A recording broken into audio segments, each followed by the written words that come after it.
200 as well.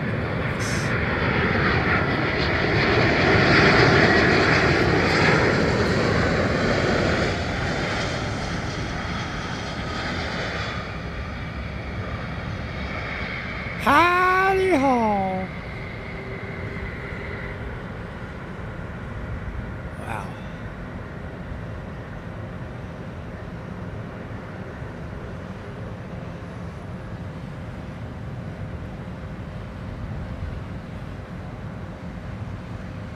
Well, hello.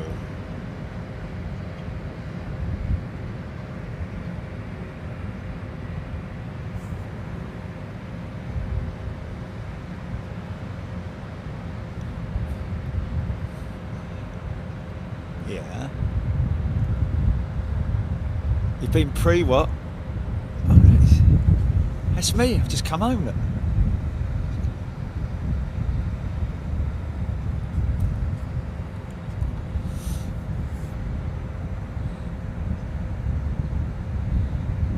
He's going to 501.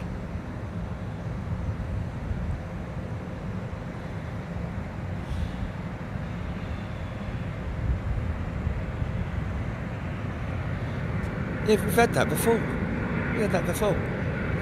Oh yeah, that was it. Yeah.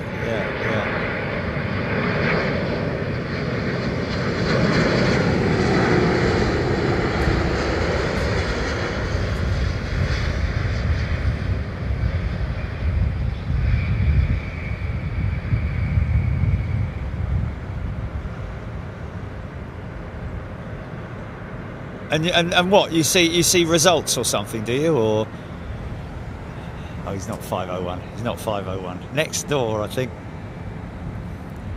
Next door, though, I think. Oh, I don't know though. No. Next to 501. How about that? I flew out of there this morning. Did a quick flight to Amsterdam. Had quite a few issues actually. Well, not issues, but ATC was the big issue. Big issue that I had. Very hazy here at Heathrow today, folks. It is a Sunday. Hazy Sunday afternoon. Now, got no need to worry.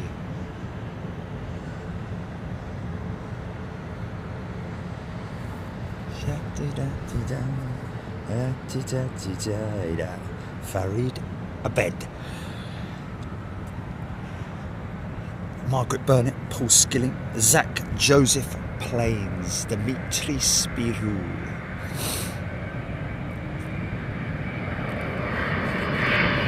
Desperate to get rid of these things, they are, man.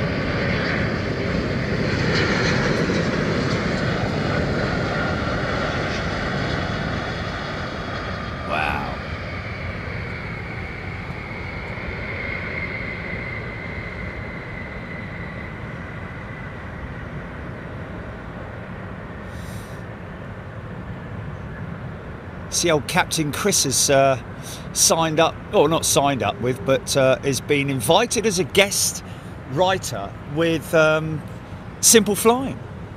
Congratulations, Chriso. I said maybe you could tell a few stories about cutting your teeth with, because he originally flew crop sprayers, the old crop sprayers from memory. That's how he started his whole career. Very interesting story.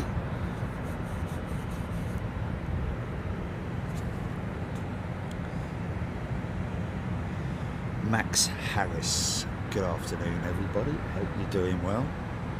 Suho, Kels Redbud, Odette Holt, Jimmy Riddle, tuning in from Durham. Zach Joseph Travel, LL B738 Ash, Linda Series, Swedish Carpenter, Car Spotter, sorry.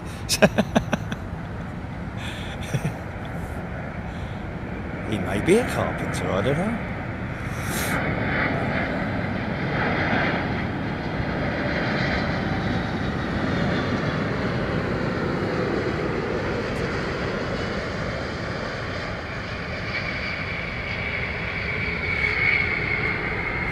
So We haven't really gauged response regarding the new Swiss A350. Well, the livery on it anyway looks good in the Swiss livery. Sort of a bit bitty sort of thing, but once you've seen it, there was a beautiful post that they put out. It's too hazy, this is.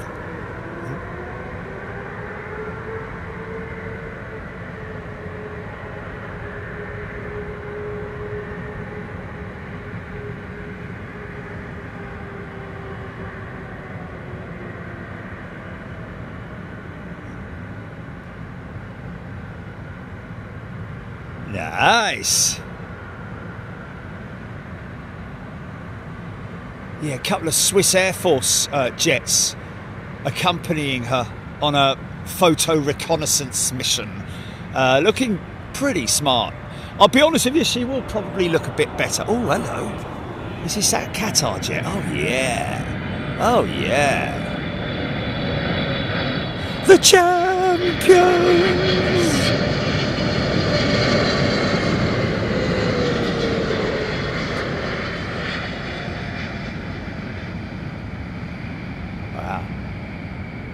UEFA Champions League livery. That's smart, man. That's real smart.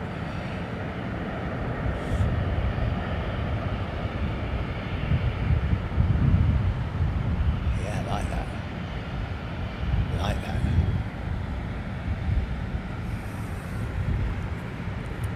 Cosmos 586. Karen and Aaron. Johan Heino, good afternoon.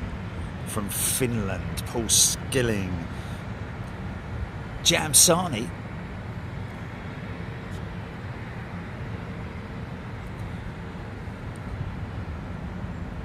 Ian Hannah Jane, Jane Johnson, Jim Bowman, Basil Sims, Beverly George, Jennifer Bailey, Kirsty Stevenson.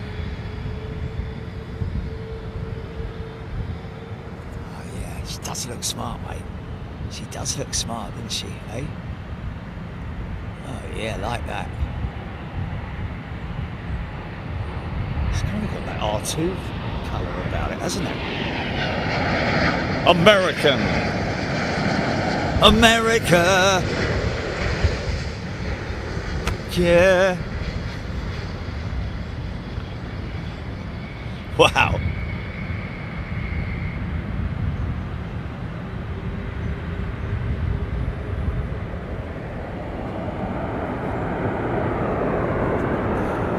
BA from LAX, 10 minutes out. Ellison Dre, thank you. Rab H. Tapare, Major Ian. Good afternoon, sir.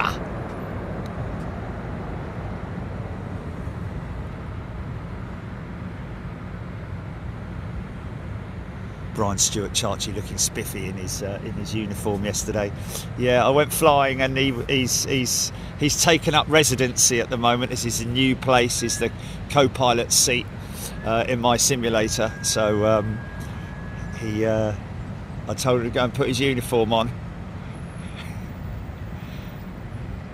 Didn't do very much, got to be honest with you. Lazy sod.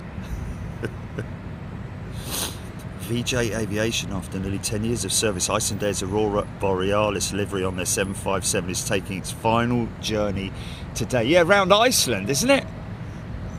No jokes about the local supermarket, okay? Which Iceland?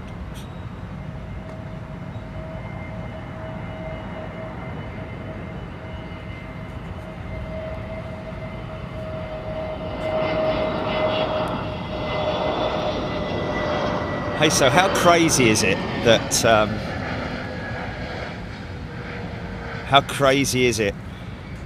that we just for a bit of fun got hold of that Pan American or Pan Am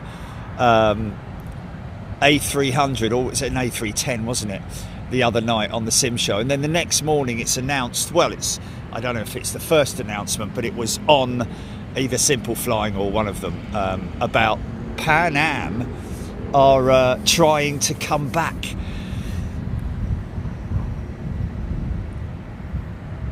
Okay, we've got a few people here. Hold on a minute. Ian R has gifted 5 channel memberships. Thank you, Ian. That's very kind of you. Feels Nice is a brand new member. Welcome, Feels Nice. I'm sure I've seen Feels Nice before. Becky Hale, £5 super chat. Our friend Jane is flying out on BA 556 Airbus 321. She'll be flying on the next 5 minutes to Rome. They stayed in the Thistle last night. There you go. Long range. I like it when they run the tail in the standard colours. Looks like it's got a coat on. I like that.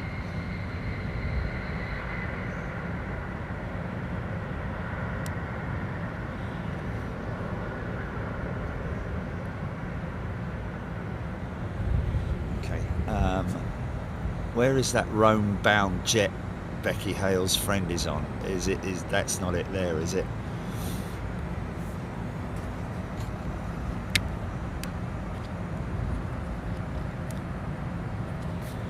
Why is this? Okay, there we go.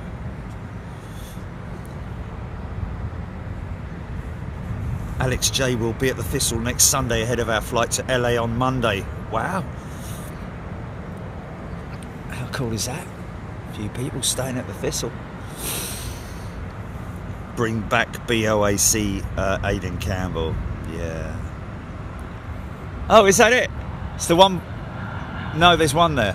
Is that it there? That's it there. Oh, wow. How about that? It's just about to be photobombed by a big, long, lanky 777. Oh, what? Now I don't know. I don't know now.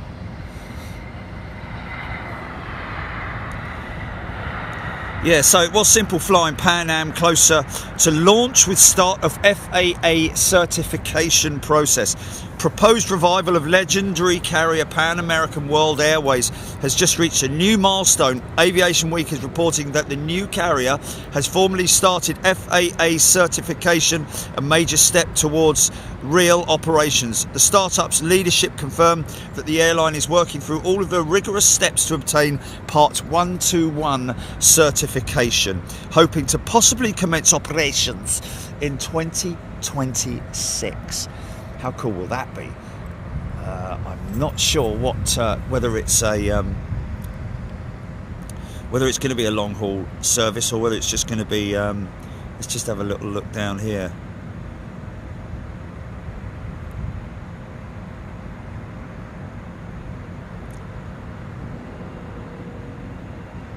Maintenance infrastructure, of course.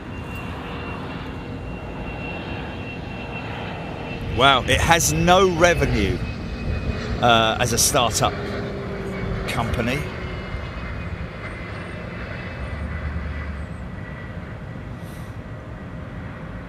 So it needs to be mindful of expenditure, I'm guessing.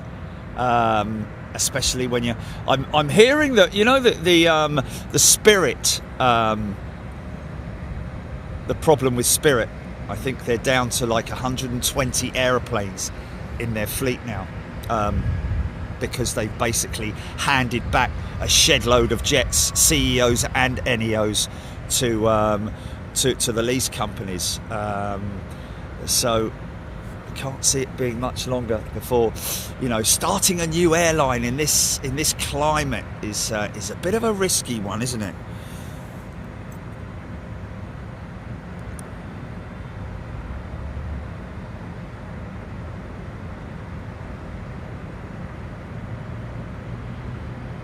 Yeah.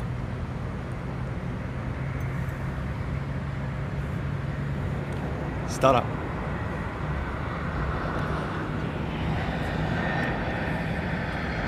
It's a Swiss jet.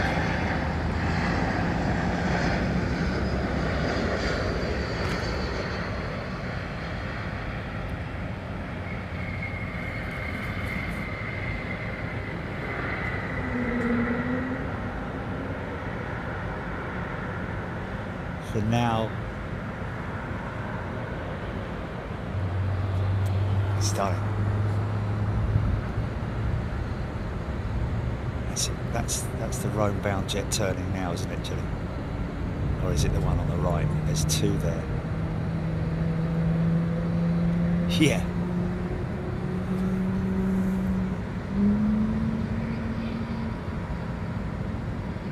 Yeah, but there were two there, mate. One on the left, one on the right. Oh, okay. Okay, well, that's fine then. Okay, well, that's... Okay, well, that's it. Just coming into shot now. Actually, it might be intersecting. Lovely start up.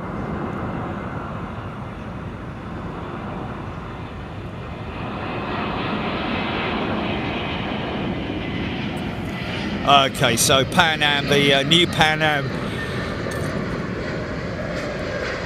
is likely to just be short haul domestic routes, 320 CEO, 320 NEO potentially. It's a very, you know, you're competing massively, aren't you? It could be over before it begins.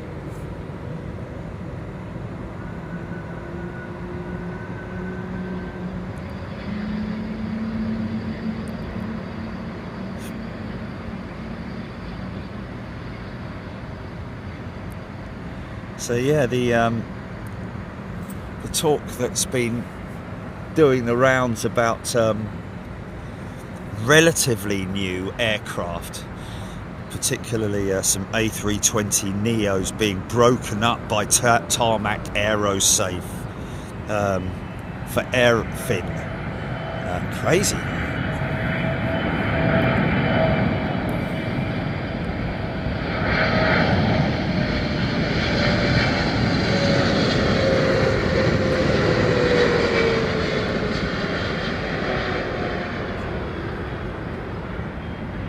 That particular deal was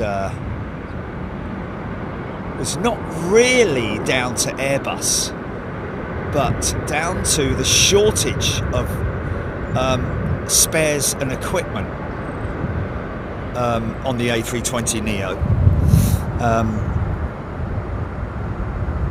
These ones came from Indigo, I think.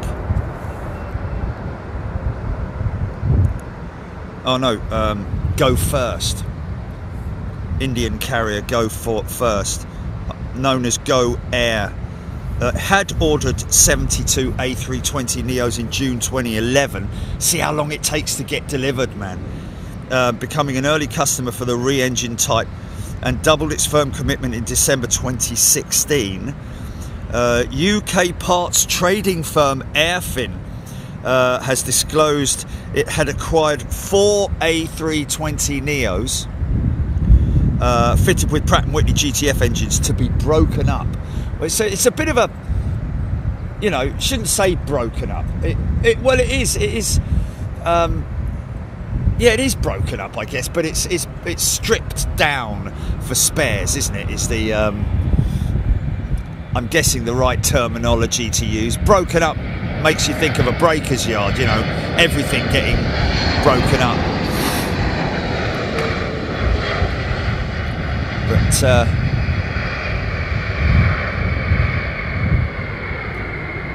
much like with car breakers,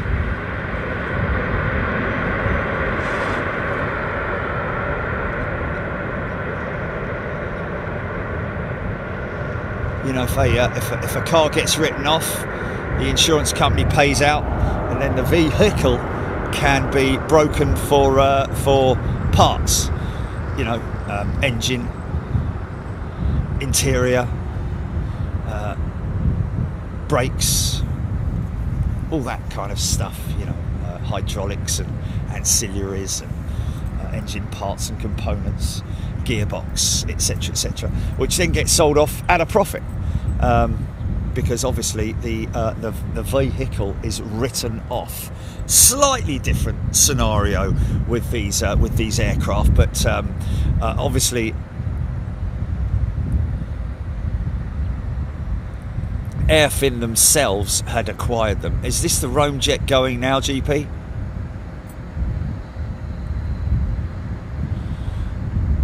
No? Okay. 350 on a bit of a pointy old...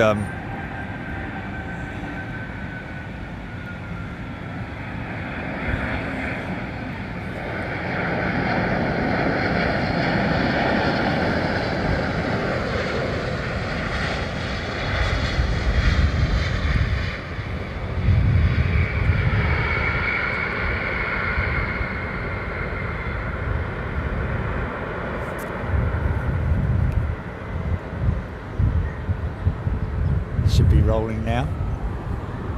Maybe. Soon to be. Is she next out? Or are they next out?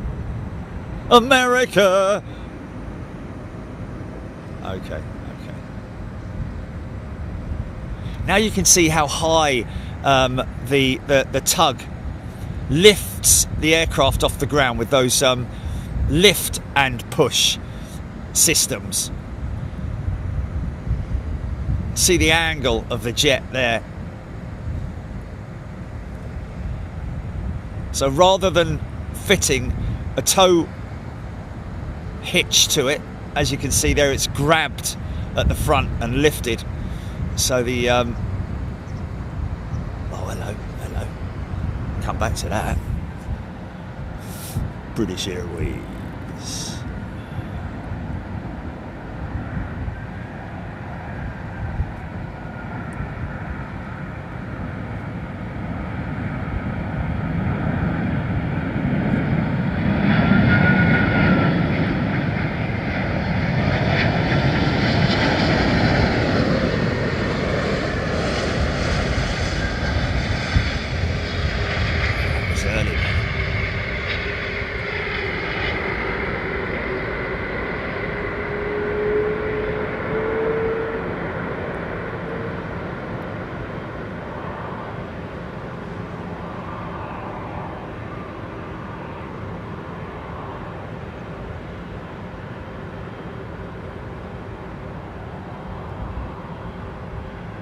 That's not it there, is it? Is that it there? 321?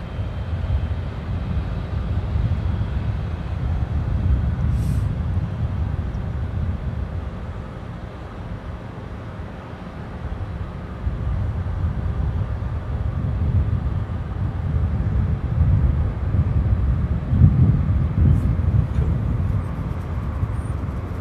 There you go, Becky. You can let your friend know.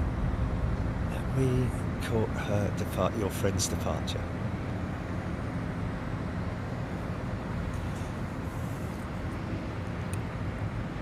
Tailored workflow. Marksy 74. First year I started the brand new GCSE thingy. 1985. James Dayton.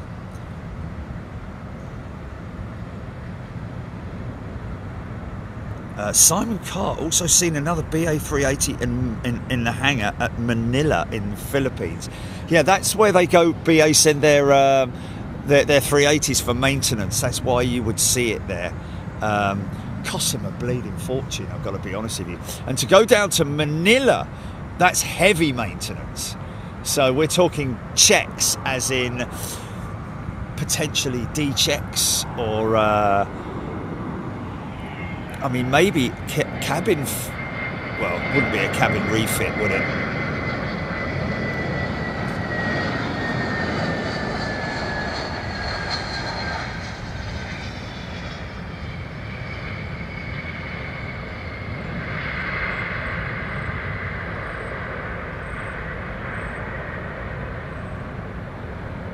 Clear skies above. Very sort of... hazy still. Look how hazy it is, man. Ian Hanna just got...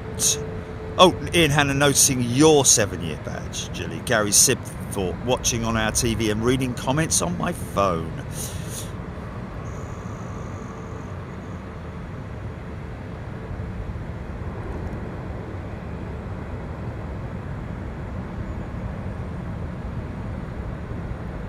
Ollie Ford used to tear down aircraft for a living. Most of the components go through shops in Miami to be overhauled, re-entry to the marketplace, or to support power by the hour contractors. Thank you for that info, Ollie Ford. He's a subby. Get yourself onto the membership program, mate, because stuff like that is always very interesting for me to read out. Sort of having to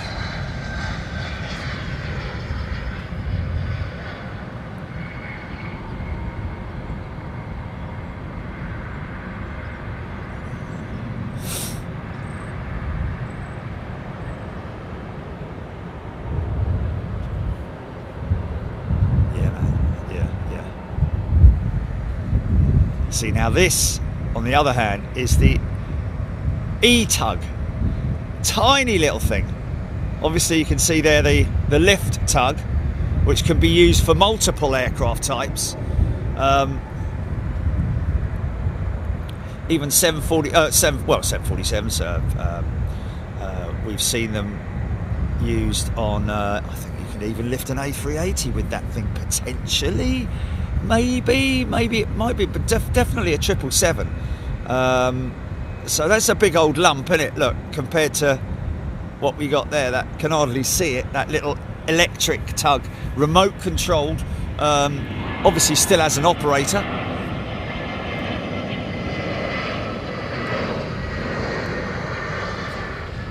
Ah, you will.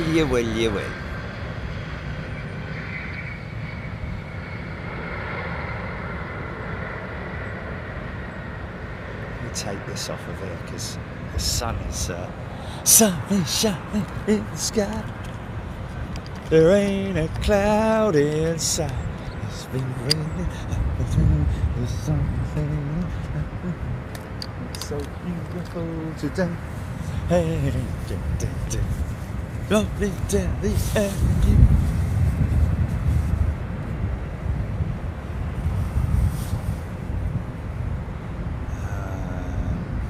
Eve Hosgood question, as I can't find a definitive answer. Whenever my daughter goes to States, normally every other trip she gets SSS on her boarding pass. This has happened since she was 14, she's 22 now. SSS? What's that all about? If you copy that and paste it, Eve Hosgood, into Google, you will probably get an answer, I would imagine.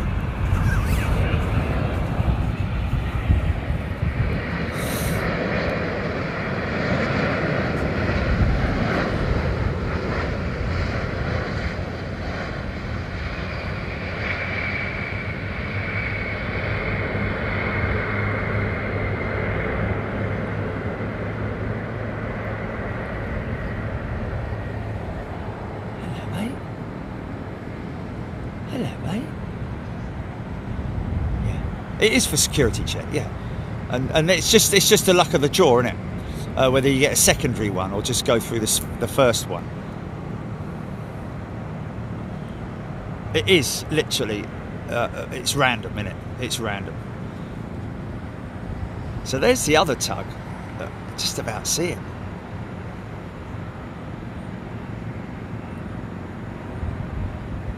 Yeah. Send him off to his charging station. Aaron Thomas, BEA 5 minutes out, BA779.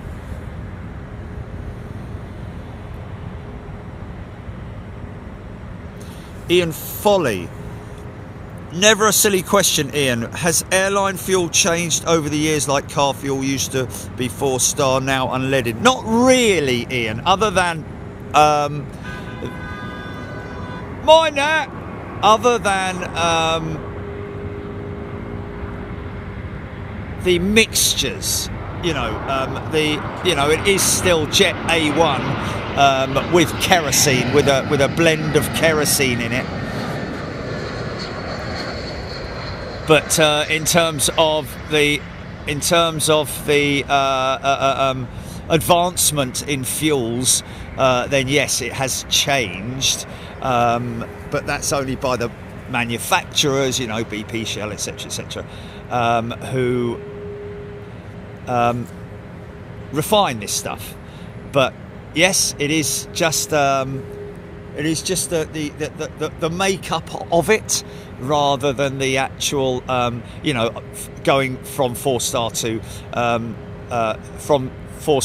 unleaded, because of that was the advancement of engines being able to. It was just a cleaner fuel type, isn't it? I think. Squirrel, is it true a 747-8 freighter has been scrapped? 8 freighter? I know that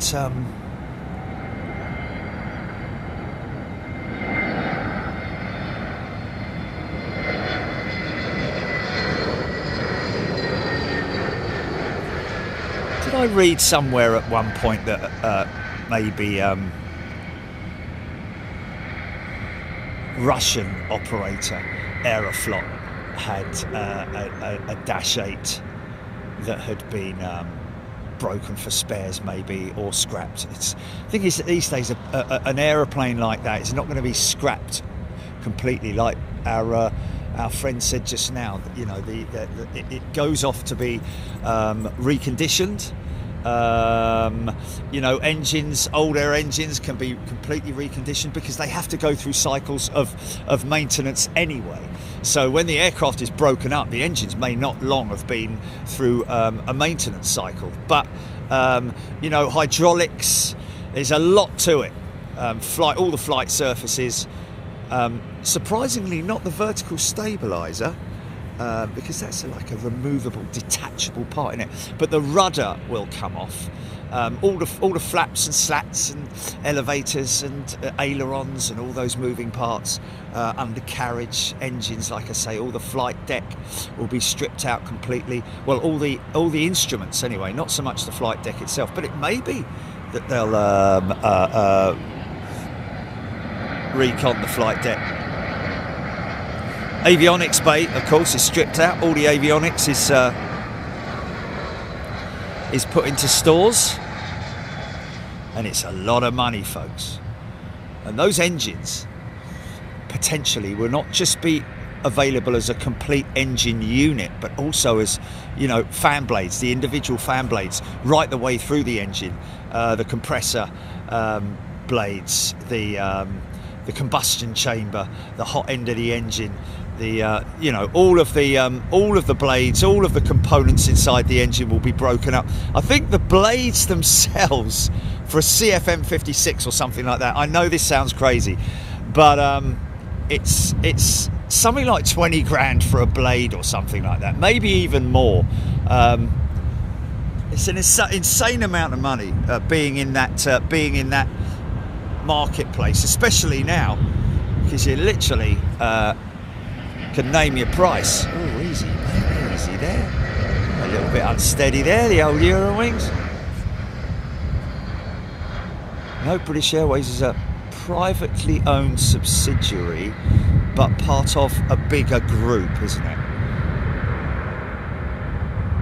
IAG, isn't it? I think it's IAG. Yeah. Which is also like they own Iberia, amongst others, etc., etc. Fueling.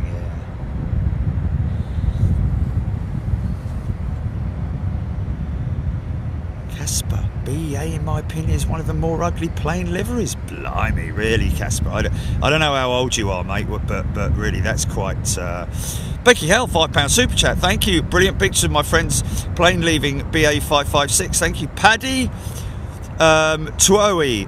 Paddy is a returning member. Welcome back, Paddy. Mark Barr has gifted a channel membership. Here's another 380 for you, folks.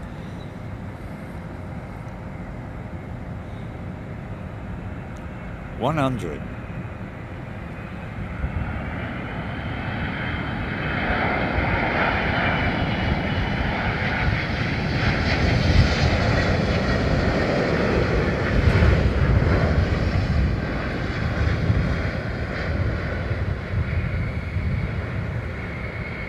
Yeah.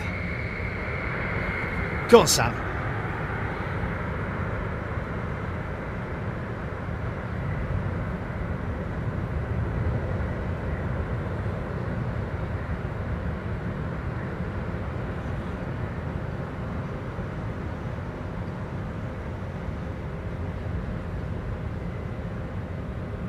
Yeah, but mate, it's very hazy. It's not like, you know, it's not like, yeah. They're look, that's the approach, mate.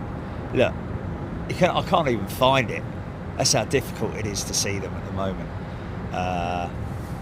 Plus, I've got all the glare coming from the sun on my left.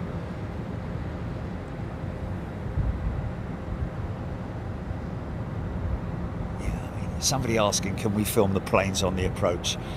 Did he say please, Jilly?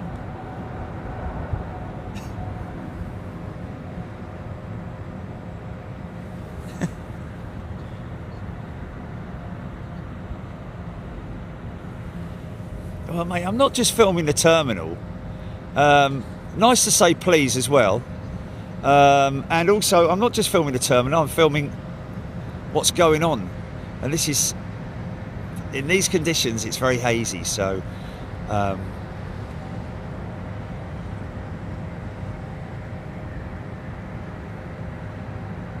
like to capture as much as I can of activity around the airfield.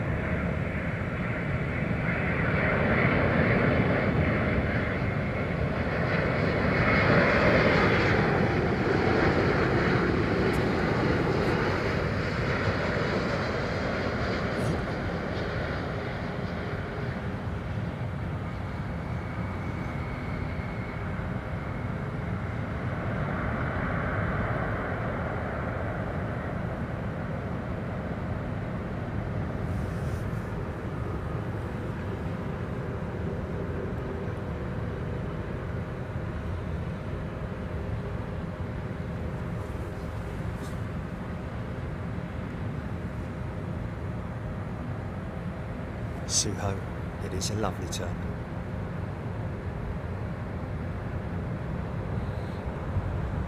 It's a bit of a mission getting all the way out to the to those satellite terminals of their Terminal 5 satellites, these two here. Of course, you've got to travel underground via the train from the main terminal, so it's a bit of a walk and a bit of a trek, more so down and up, and at certain times of the day it gets very congested down there on the train and on the escalators and the elevators,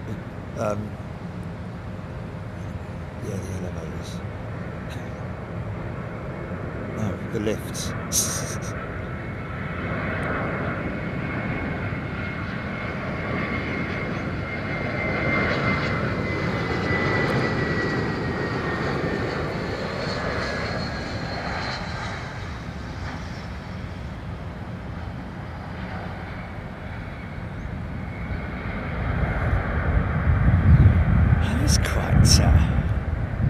That was quite heavy, wasn't it?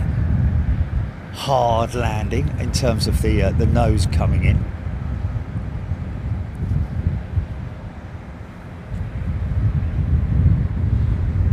So it's interesting to see which way the industry is gonna go, and whether or not there is going to become, or you know, the shortage of parts coming from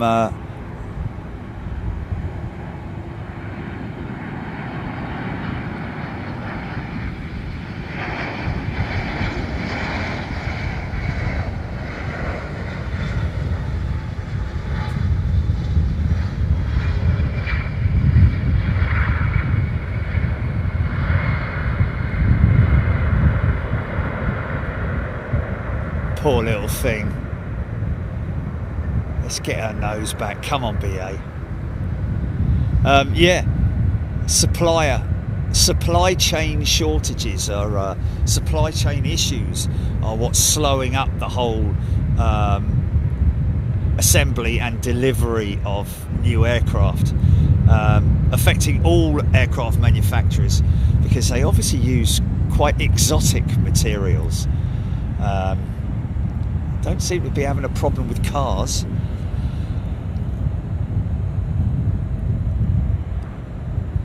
But then the demand for new cars isn't quite what it used to be, I don't think.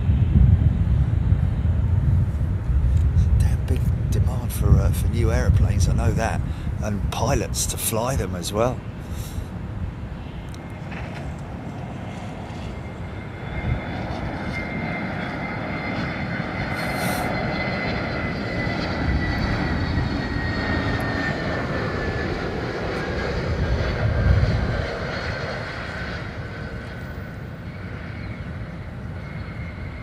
Wow, who said that? So I'm just reading that those remote tugs can do 30 to 50 pushbacks in one charge. Oh, that's pretty impressive. Mind you, it's not using a great deal of... Because, you know... Because it lifts them, doesn't it? Aviation Louis 777 just booked the Renaissance Hotel for the 15th and 16th of November. Booked the runway view, hoping they'll be departing 27 right in the evening as the jet sounds so much better at night. Yeah. Well, I would go and stand out on that grassy mound, to be honest with you, to experience it. Rather than behind glass. I mean, I can appreciate it if it's cold out there, you know. The only thing with the Renaissance, I have to say, is that the view is limited. You are limited to your left and right because there's massive, great big concrete pillars in the way. But you might be able to get yourself up into there. There's a. Where did we go and meet someone up there, Julia? We met Russell up there, didn't we, or was it? That at the Renaissance is that big room or something with a bar in it, isn't there? There's a bar in it. Yeah. Start up.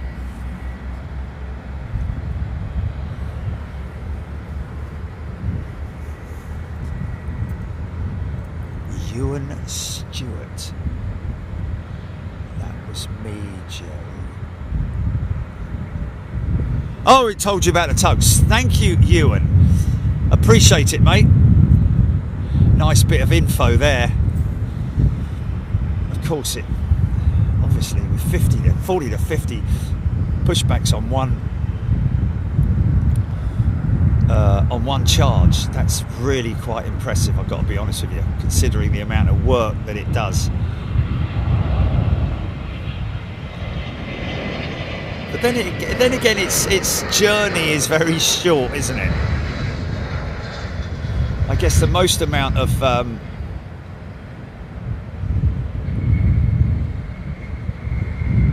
battery power usage would be once the aircraft is lifted, because obviously then you just need to use more power. More power, Captain!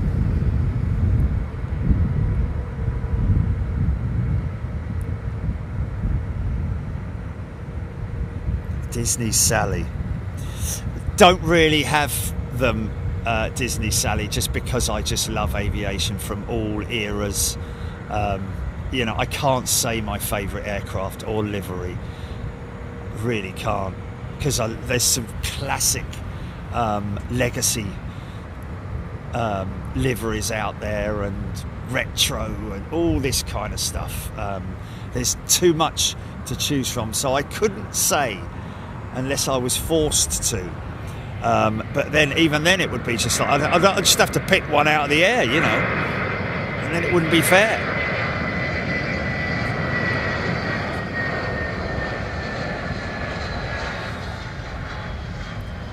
Jilly tells me also that the Christmas wrapping paper is now available, folks. So anybody buying a secret present for a loved one, you can wrap it in Big Jet TV paper, packing paper. Yes, wrapping paper. Yeah. What about a little card? No.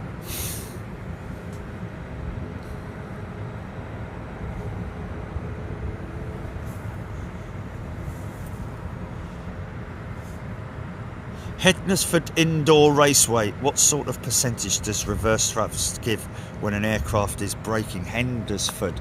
That's a great question. Well, you've got two settings, certainly on the Airbus, I think, two settings of reverse. A lot of the time on these single aisle jets, most of the time actually, they'll open the reversers but won't actually use them. They'll be there, it's like idle. It's what's known as idle reverse, where the doors open. Depends on the weight of the aircraft, length of runway, etc., etc. But at full reverse thrust, it's a very small amount, believe it or not, compared to takeoff thrust, even though it sounds a lot more aggressive because it's coming out the side of the engine, so you get to hear it a lot more clearly than you do from behind, if you see what I mean. But yeah, as far as I'm aware, the amount of thrust in terms of percentage of engine power is quite minimal, but very effective, very efficient.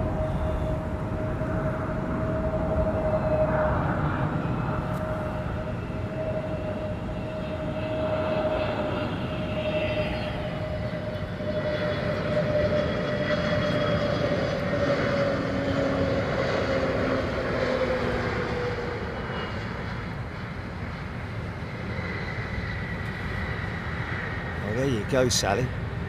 Still had to mention the jumbo though, didn't you? You see, it's difficult, isn't it? You know, wow, a couple of big tall tales over there. Look at that, just towering over everything else, man.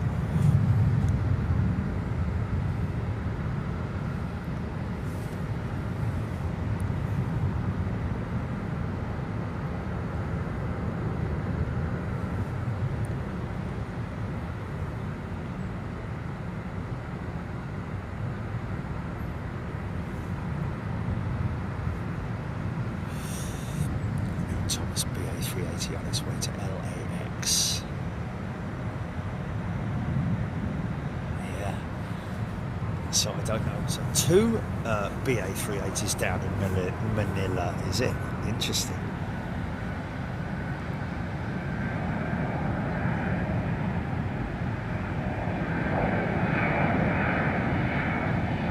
Gravy, what?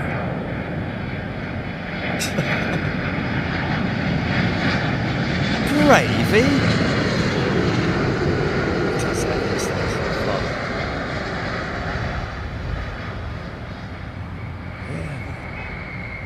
Guys, if you're wondering if we've got a specific item in the store, then I'd go and have a look through the store or search, you know. And yes, we do have phone covers, phone cases. Sorry.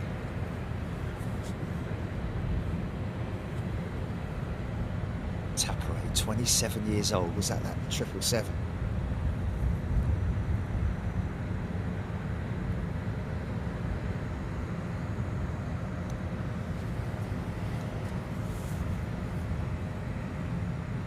Aaron Thomas, BA from Nassau. It's late, 3 to 4 hours late. I think that might be. I noticed that yesterday. It was showing a delay. I think that might be the same 777 that flew our member out yesterday. Potentially. Squirrel all the way from Grand Cayman, that 777. Was that it? Was that the one in from Nassau? That 777. I wonder what that delay was all about. That's got to be some technical kind of delay, hasn't it?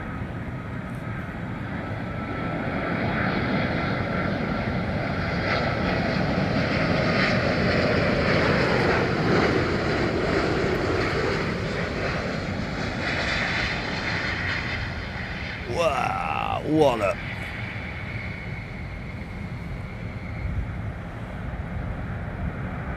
He's going reverse.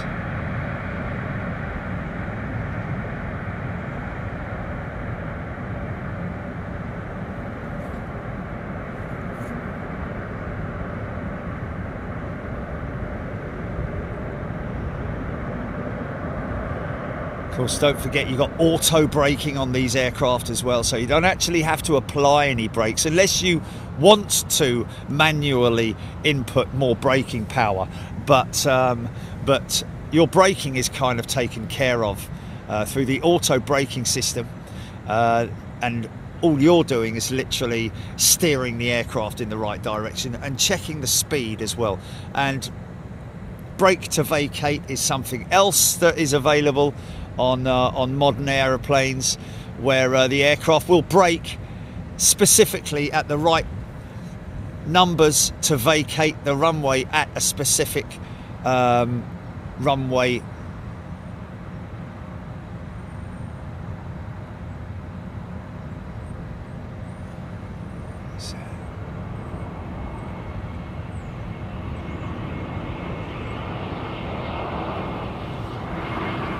Wow, that's low, that 380.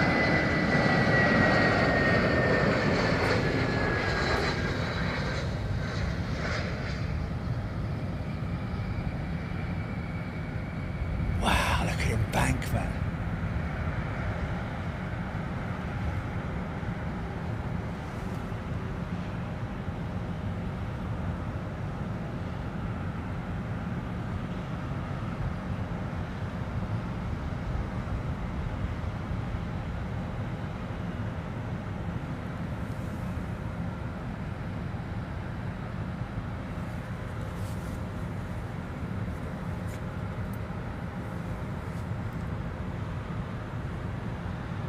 Squirrel gifting a Big Jet TV membership. Another big lad going up there. Look, that one won't go left, he'll go right.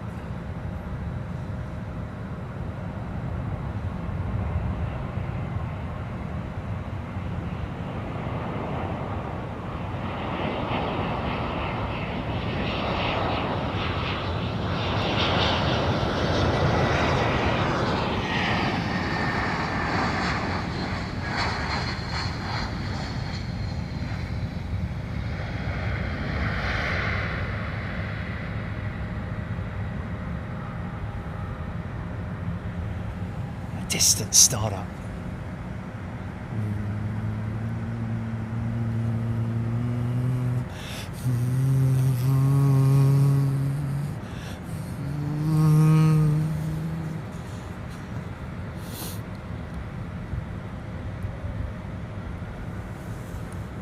Yes, Hadley Pep and BEA are expanding their flights to India. For a week or something like that, isn't it? Beverly George, Eurowings 5 minutes out, that has a cabin crew member called Noah on board who is a fan of yours. Beverly, how do you know that? So we've got Eurowings jet with a crew member on board who is a fan of Big Jet TV. There you go.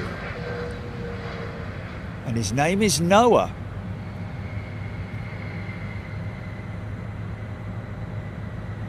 Number 2 star.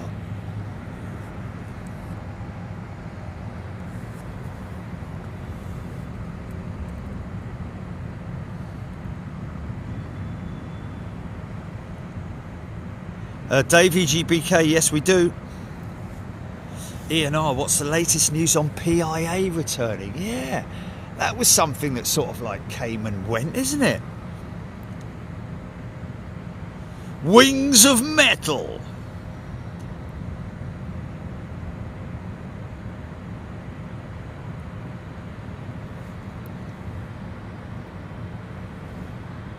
Handley Pepin.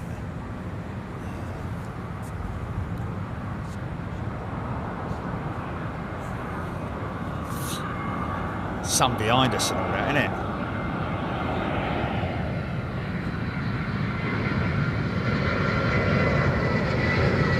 But it really dries up after a certain time, doesn't it? Or does it? Dun dun dun.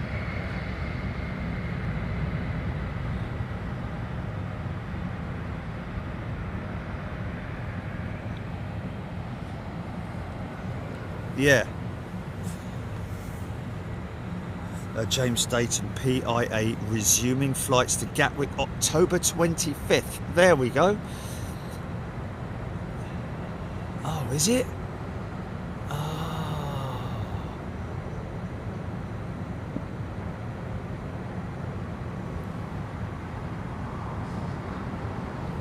Is it though? Are you sure?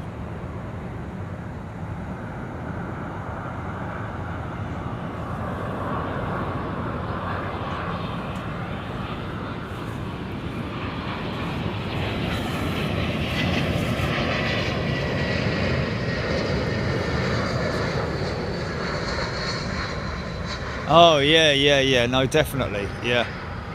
But that might look good in the dark, mate. That might look good in the dark. Do you know what I mean? We need to consider that.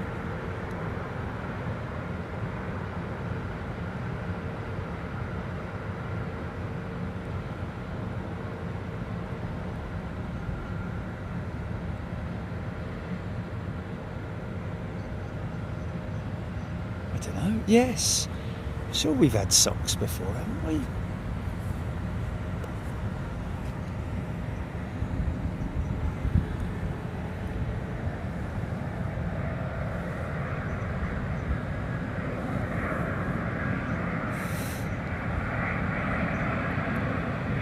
Blimey.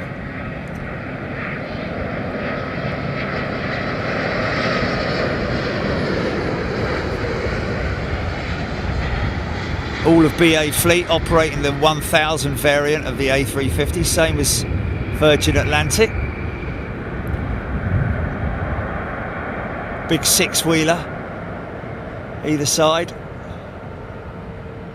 much like the 777, but not the 900 variant, which is a bit of a shame. But she just doesn't need it.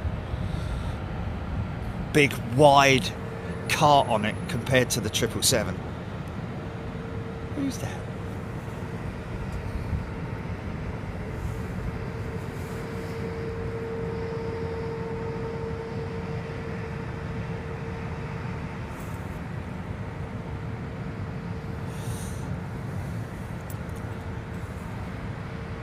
Ian Morrison.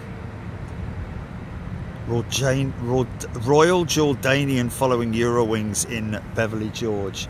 So is this Eurowings now? Aaron Thomas, 3 Dreamliners in a row. Ollie the Oxpecker. Mark Abraham. Melody R. Michael K. Reb H. Thanks, Taparay.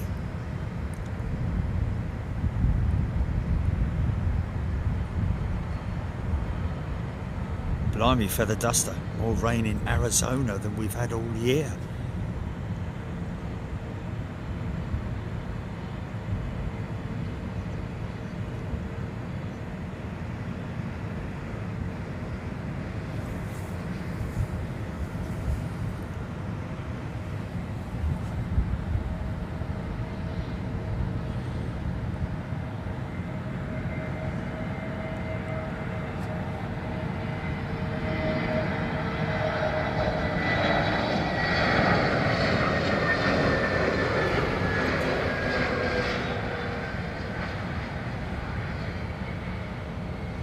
Yeah, might experiment with some evening, well,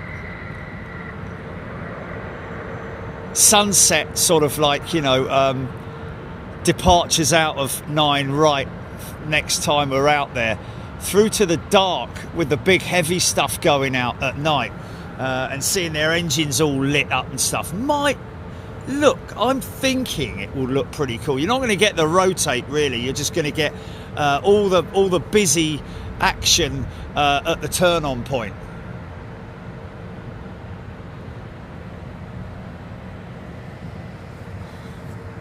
Another thing that we should try here is, even though I poo-pooed it before, this is him now, isn't it? This is Noah on board this jet now.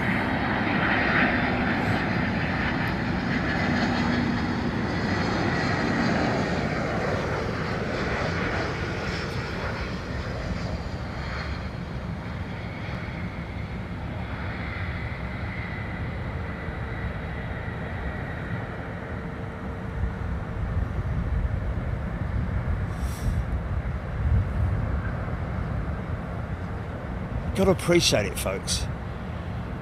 If I had a clear shot at the glide slope, an aircraft on approach, I would do it a lot more. But you know, they only become visible from sort of like about 3 miles in terms of not being hazy.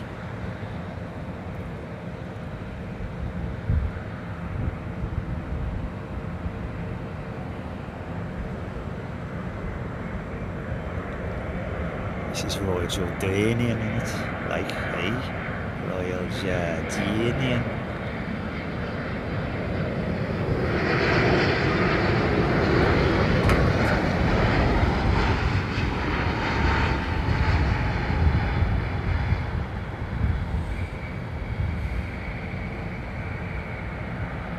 It will be interesting when they start breaking these up. There's an ex paddock. No, there's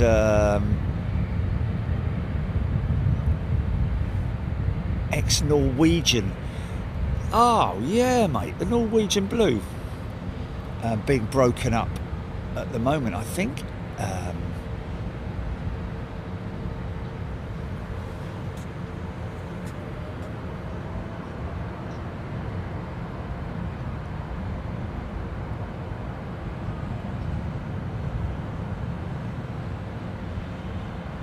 Those aircraft, almost all of their fleet, there's only a couple of them flying with the full accompaniment of engine cowls.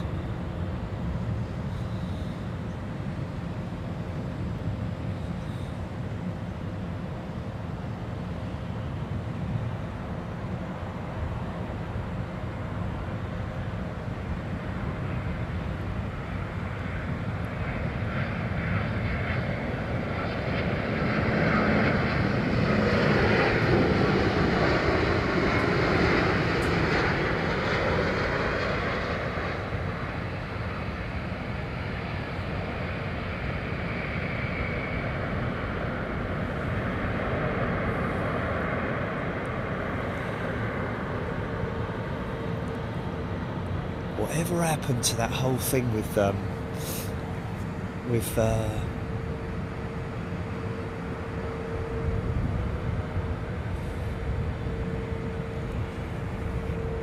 Turkish Airlines? Whatever happened with that? You know, I'm pretty sure I know what happened with that. She basically was all enthusiastic about it. Everything was really good and, you know, great idea and all that, but just landed on the desk of someone who just is not into or doesn't like to think outside the box too much, just happy in their little job, doing their thing, maybe nipping out every now and then, take a picture and gets 10 likes on LinkedIn or something, you know. Pick the phone up, you know. Become adventurous for your product or your brand. Get excited. Earn your salary.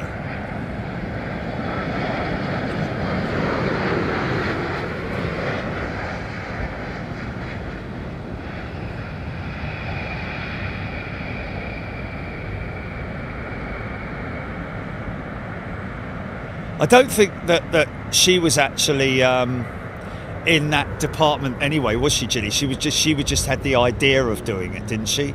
Was she in PR or marketing or something? I can't remember, but I don't think she was somebody in a position that would have got the ball rolling.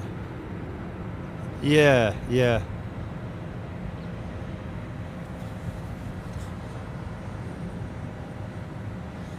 David Smith, apparently PIA will be returning in a modest capacity, nothing like they used to have. So,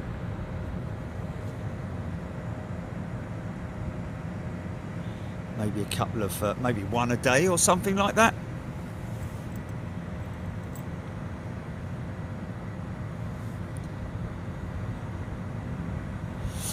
Christian Porter. I have visited the Heritage Centre and our good friends down there. Lovely volunteers if you ever get the chance to head down to the BA Heritage Centre. It's a great place to visit. Lots of stuff to look at. Got to appreciate though, you've got to be of the age of being able to appreciate sales manager. Yeah, she's put it across to media, hasn't she? And they've just sort of like, you know, can't be bothered really. Yeah, it's so predictable.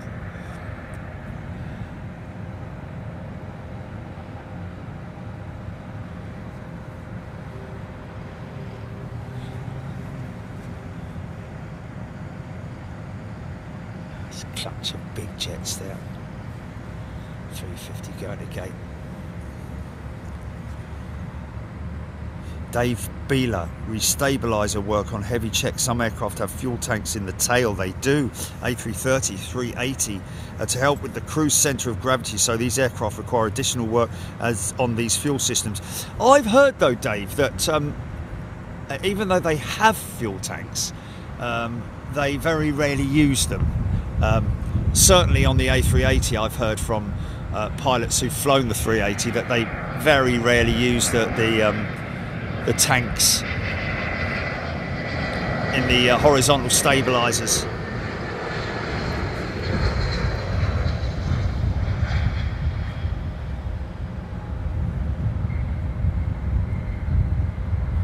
That's more for sort of like extra long range or something like that, potentially.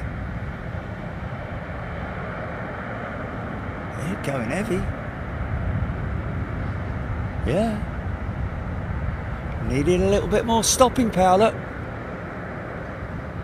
Just to make that exit. There it is.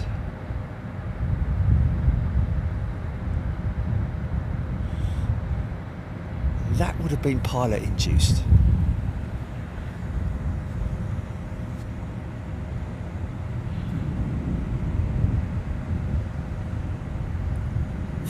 to 50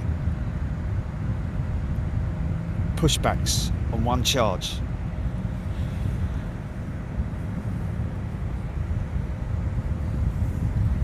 Pretty impressive, man. Dave Beeler, A350 has no fuel tanks in the tail, instead uses cruise flaps to maintain an optimal centre of gravity. Cruise flaps. Dave Beeler, great info there. Thanks, mate. And the cruise flaps off where? Obviously, on the wing somewhere, I'm guessing. Cruise flaps. I thought that the horizontal stabiliser trim was what kept the aircraft at the right attitude for maximising its efficiency. Never heard of cruise flaps before. Interesting, that. I'd like to see more of that.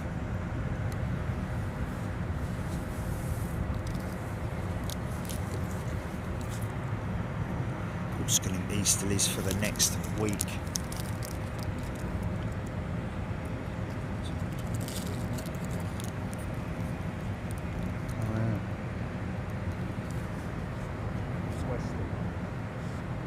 I'm going to experiment.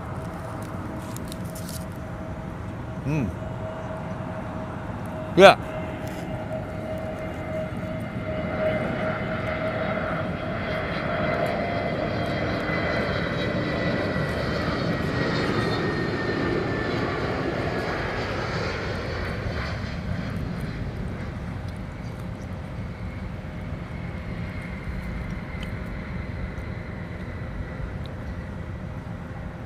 Because there's a dodgy what? Oh.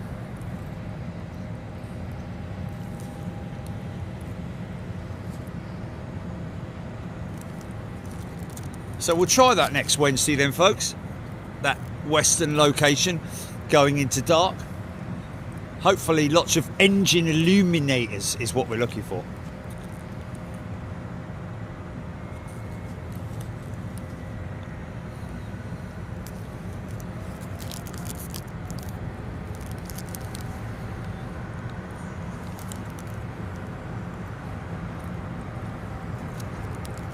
Hednesford, that's pretty...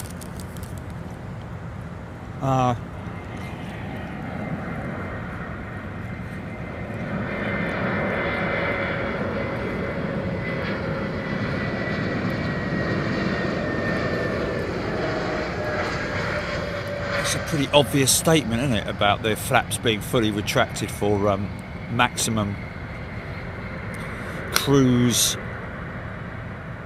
efficiency. Otherwise known, as you say, as a clean configuration. Dirty configuration. You dirty old... when an aircraft is on approach, it is a dirty configuration because flaps are extended, gears down, lots of air braking going on there.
Even though our autopilot is flying you in, shall we say, all the way up to the point where the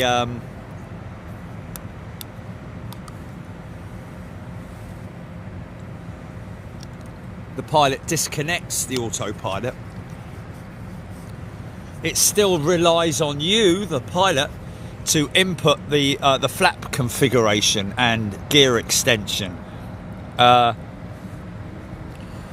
pretty sure if you didn't do that before landing, well, you'd be landing far too fast anyway, but if you didn't do it, I'm sure it would possibly shout out flaps, flaps, flaps, or something like that. I don't know. Anybody know that? I'm pretty sure that if your gear is not extended at a certain altitude, it will tell you to, wow, don't worry about flaring that, mate.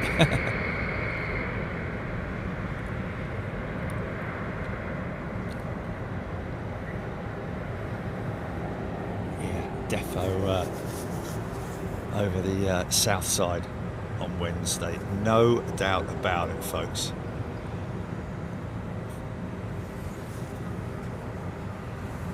Paula Collins, so they changed the wing aspect ratio slightly for optimal cruise efficiency, depending on aircraft weight above about 28,000 feet. Okay, above 28,000 feet. So they changed the wing. What's that? These cruise flaps.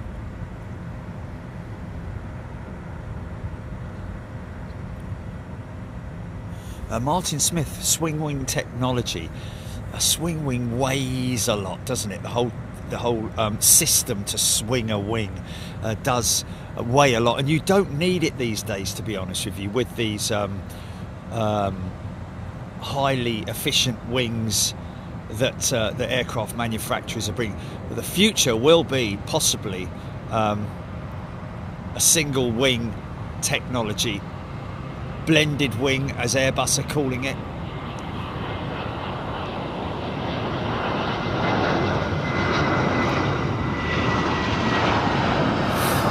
That's way into the future, of course.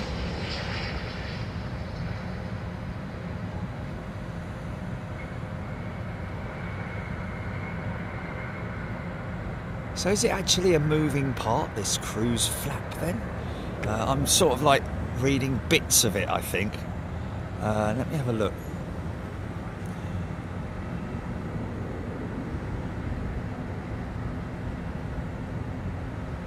Swedish car spotter. Cool lineup of tail planes. Where's that? Which one were you looking at?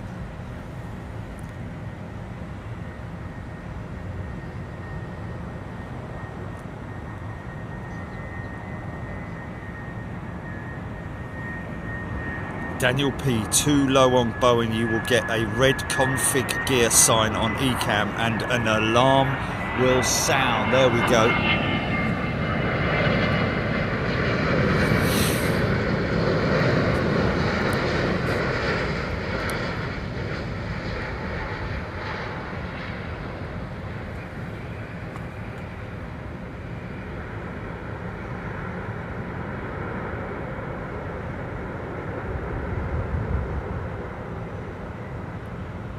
ECAM warning on the screen, that's what he's talking about there, and the bells will go off. They're very loud, aren't they? Especially on the Boeing. Airline photo, alarms go off in correct configuration on some aircraft. You get a configuration warning. Daniel Mossy.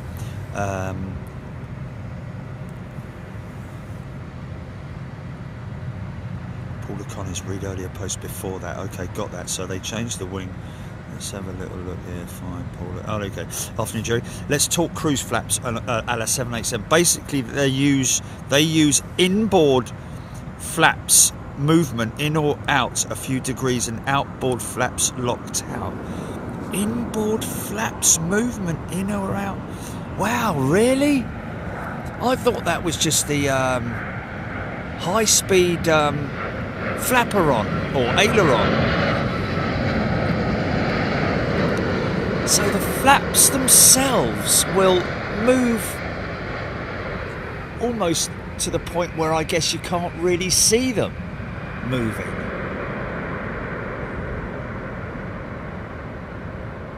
Because obviously when you're on a 787 or a 777 or whatever, and they've got that big flapper on there, that's something that you can quite easily, especially when it's a little bit bumpy. Very small, tiny amounts of movement, hardly noticeable on the outboard ailerons as well. But I just basically they use inboard flap movement in or out a few degrees. A few degrees is quite a lot, isn't it? On an inboard flap. Airline photo is a back returning as a Big Jet TV member.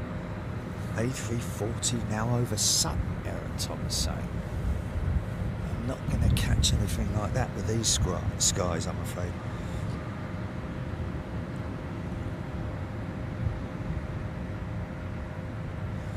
Oh, Daryl Roygard has subscribed just to say that the 350 wing has a variable camber design which helps to reduce drag greatly in cruise. The only flaps used is through the flapper-on system controlled via computer. Well, that's what I was talking about. I wouldn't imagine that you'd actually use the flaps themselves, you know, the main landing and takeoff flaps. But most certainly the high speed and low speed ailerons on the Boeing jet, that is, and on the A300, believe it or not, it's the only Airbus that has a flapper on. I think that's maybe what Paula was referring to. See, that's a nice clean flap configuration right there. Flaps have all been retracted. You can hardly see where the flapper on is, but you can see the break between the two upper surfaces there.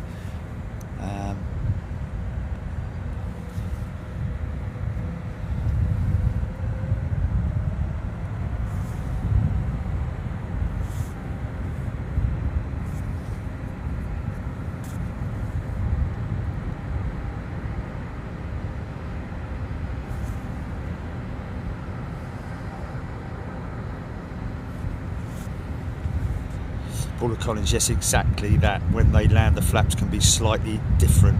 They clean up back to datum on flap retraction. There we go.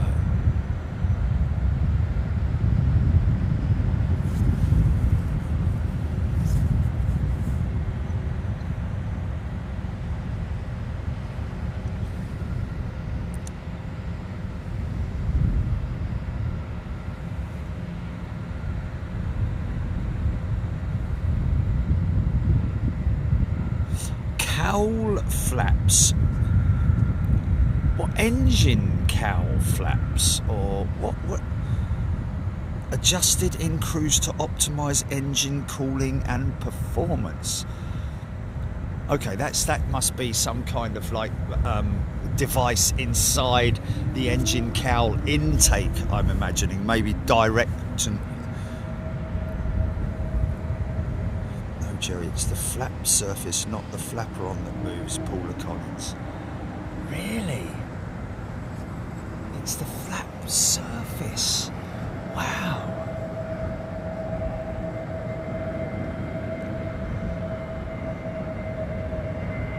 I'm guessing what you're saying is it sets itself by the computer, but so marginally that you don't actually see it. Is that right? I'm not reading that right. I'm not understanding it right. That the main wing flap would move during flight. Okay.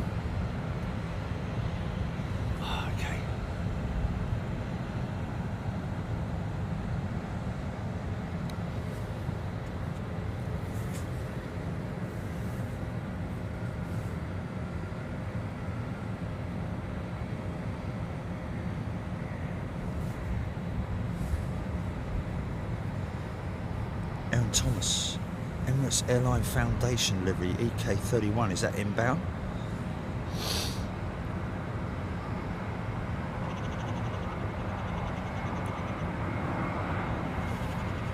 Stone Man, JD Stone, 101.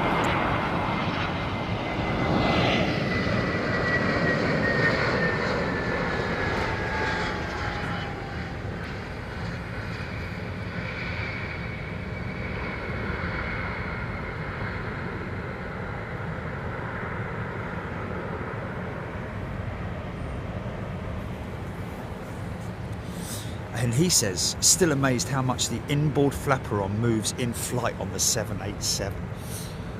Yeah, I mean, it does depend on if it's a bumpy flight. Obviously, the inboard aileron is more active than the outboard aileron. During flight, anyway. Well, it appears to be, but yeah, you can sometimes see some big adjustments being made by the flaperon. It's very mesmerising. It's another CRJ.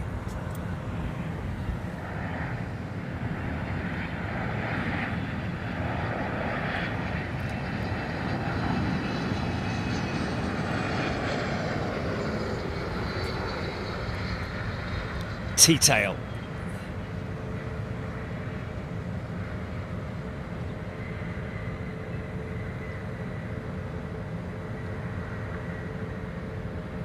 Rolls-Royce Allison engines. I think it's Allison or Allinson. Is it Allison or Allinson? The engines on that CRJ. Peter Witter. Piston engines have cowl flaps. Yes, I have seen that on piston engines, especially on the radial engines of long ago.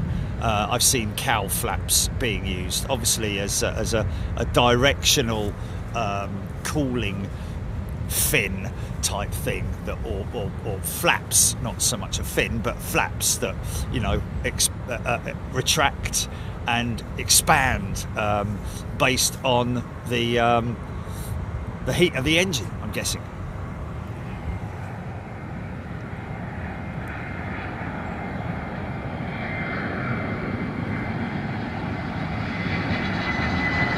And that's on like the old Wright radials, the air-cooled radials, and of course those cow flaps, rather than have water or oil cooled, the engines were air cooled, so they were relying on the forward momentum of the aircraft to cool the engine, which is why they had those additional cow flaps, I think.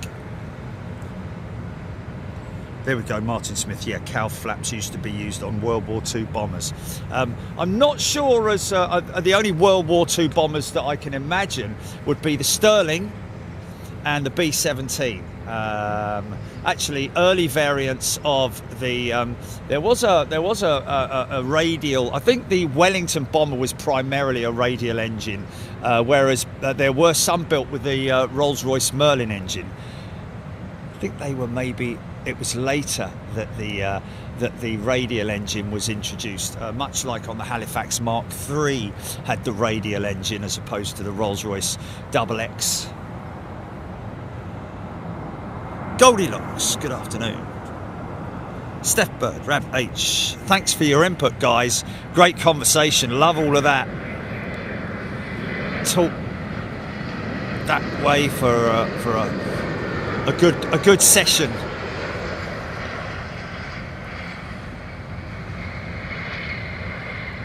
Everything links back to aviation, doesn't it? It's brilliant. I love it.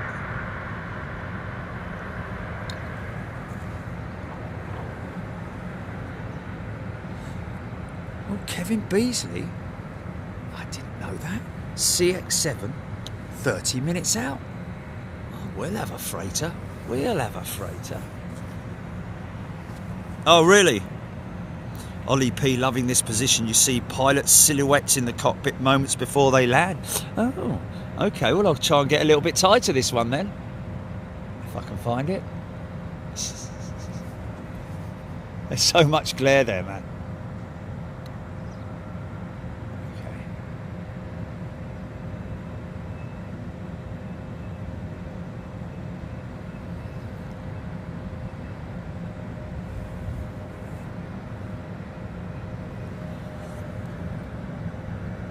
Moments before touchdown.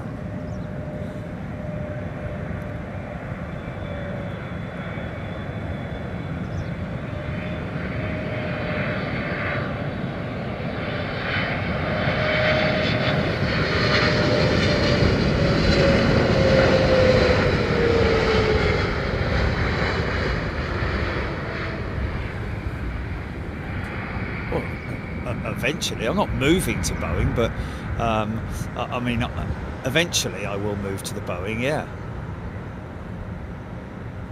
No, I will do at some point. No. I want to fly. I want to fly the Airbus A330, the A350. See if I can master the A310, because that's a whole new thing, isn't it? I mean, in terms of anyway, whatever. Don't want to get into the sim thing because some people get a little bit upset talking about the sim let up. Paula Collins, it's the flap system moving independently of the flap lever position. Wow, that is interesting. That is really interesting. Paula, on a 787, wow, that's some serious technology there, isn't it? So as opposed to, but also on the 787, you also have the stabilizer, the horizontal stabilizer at the back there, which you see there, folks, which is the elevator. The elevators are connected to it. You see the elevator hanging down there, but you see the leading edge of the horizontal stabilizer, the tail plane, basically the horizontal tail section. That is a moving component. I thought it was that created the cruise balance, but it turns out that there is an additional component.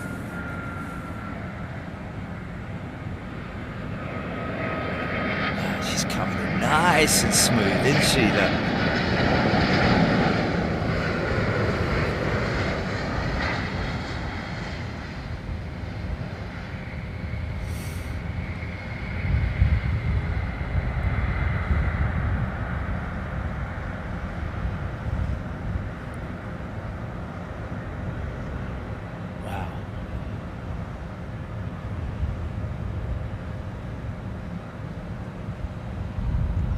I'm going to put the phone up on the top stalk now, because the sun is a little bit...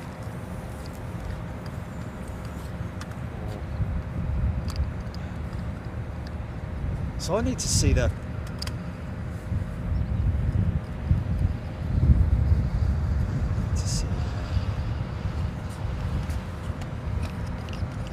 blueprint of the flap system on a 787. It's really sort of like impressive in terms of the technology there.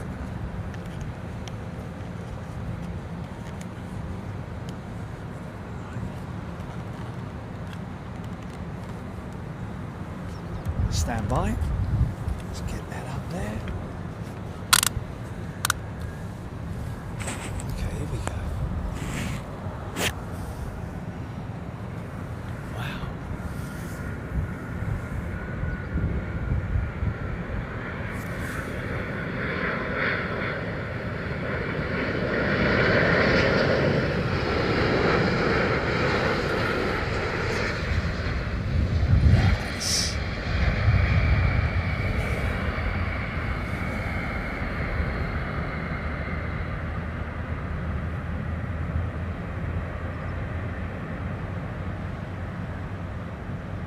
There we go, Dave Beeler.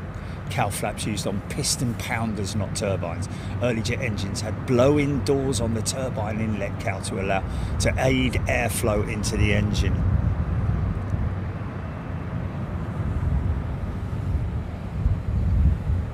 CX7 747, 30 minutes out. What's that, GP? Kevin Beasley.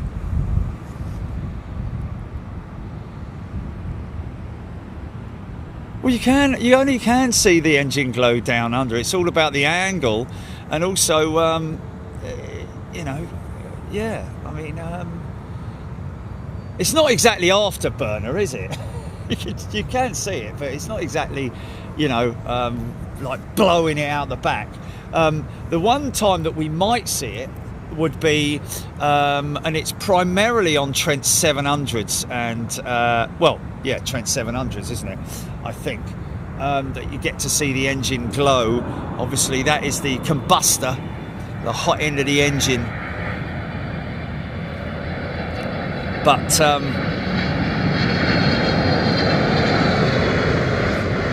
yeah, could potentially see engine glow. And you're not going to see it during the day, are you? So why is he asking that question now when it's daylight? You know? Yeah, that's what I'm saying. That next week, if we go to the Southern and we see an A330 going out, it is all about angle, isn't it? Maybe they go out with a higher speed, more throttle setting. I don't know. I doubt it, because it's all in flex position on the throttle quadrant, isn't it? Maybe the engines spool up a little bit more, or you know, I doubt it. A little bit more power is, or fuel is igniting. It's basically the fuel igniting in the burner that you're seeing the glow of the hot components of the engine, because they really do get very, very hot. High pressure turbine at the back.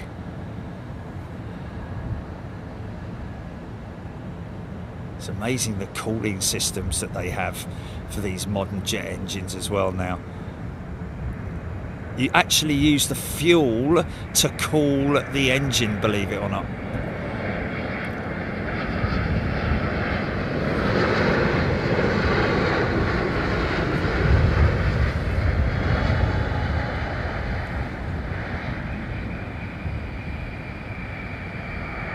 Feels nice. Wanted to buy a baseball cap.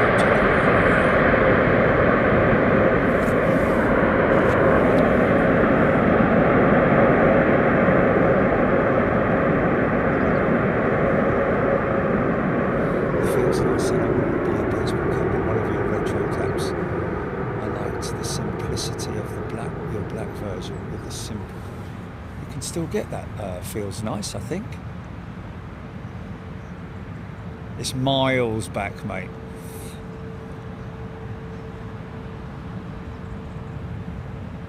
A long time ago, man. Yeah, yeah.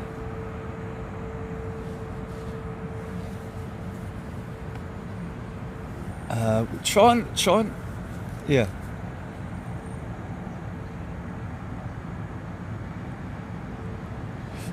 You can get that though, can't you? Feels nice. You shouldn't have any problem getting a. I don't know what he means by retro cap though. Is that something that we call retro? Yeah, thruster cap or.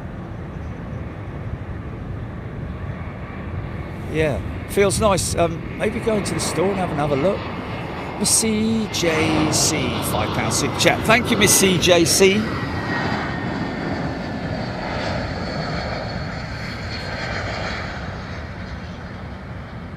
Michael Gressick, Emirates Foundation livery looks funny with the orange cows. What's that, Julie?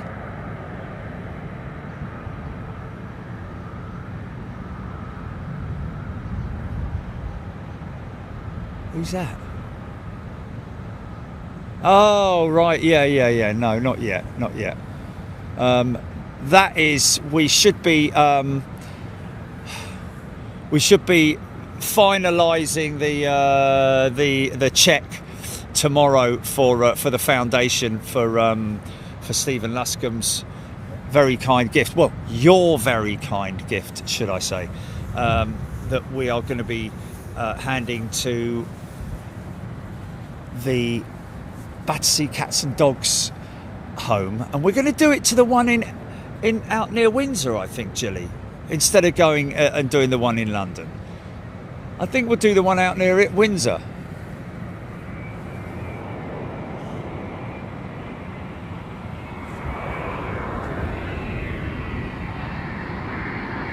TQ, good question. Yes, the wings do deflex immediately because they lose all the lift. Watch this Dreamliner wing go from being flexed all the way up there about 11 feet to all the way below that. Look at that. Actually goes into the negative slightly. Right on the wingtip anyway.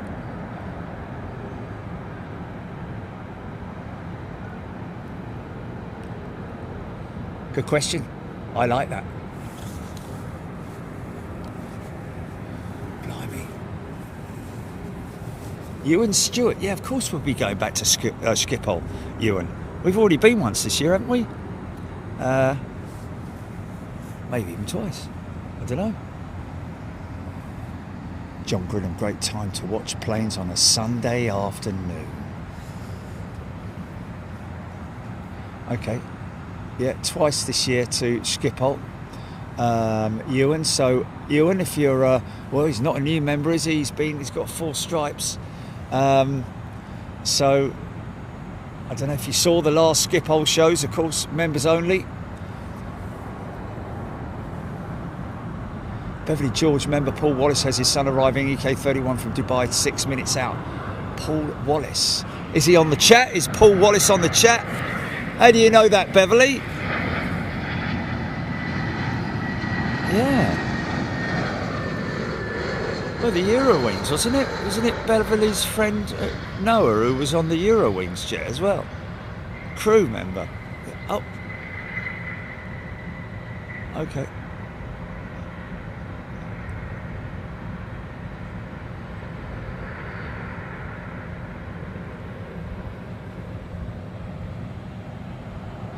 Marksy 1974, I like that too. It's amazing to see the energy transfers from the wings to the undercarriage. Indeed it does, and that's where you get to see the whole thing sink onto the undercarriage, and that really is obviously the suspension on the undercarriage is used during the touchdown process, but also once that's stage 1, and then then it will rebound ever so slightly, and then you'll see where the wing loses all of its lift, and just and all that weight is transferred onto the main oleo, and you'll see the thing sink literally. which is on some aircraft quite a lot, on other aircraft not very much. Quaft, a 777, I think it was a 777's got a massively long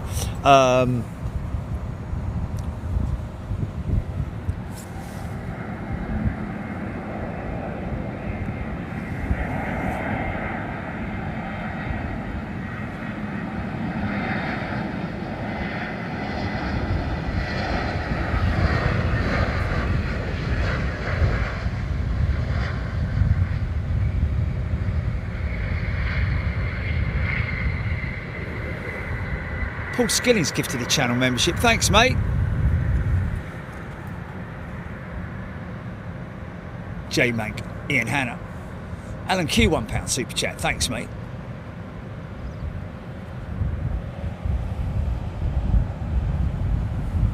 Okay, Paul Wallace was on chat earlier. Beverly George says he was getting his son and might drive past you. Okay, there we go. I think I've managed to decode that message, Beverly.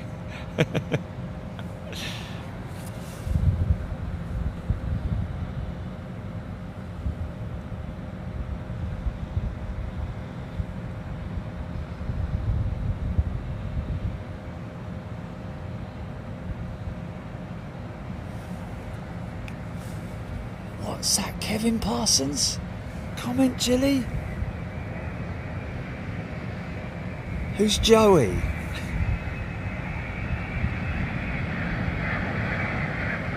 Yeah. Oh, that's hilarious.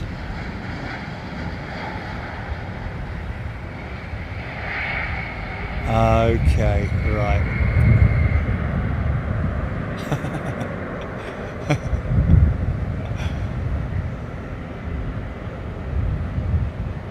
Okay. Yes. I mean, I'm guilty of it sometimes, just sending a text and not reading it and editing it, and then immediately I look at it, I go, oh, for God's sake, man, not that. Oh, delete chat. What? Why did you delete? What did you do? Oh. Daniel Pearson, my zoom on my 17 Pro is stunning, getting some shots on 40 zoom. The planes are quite clear even at cruising altitude. I did see that apparently the iPhone 17 has got some incredible, but also some kind of a touch zoom thing that's much easier to use than zooming in with your fingers thing, but easier than the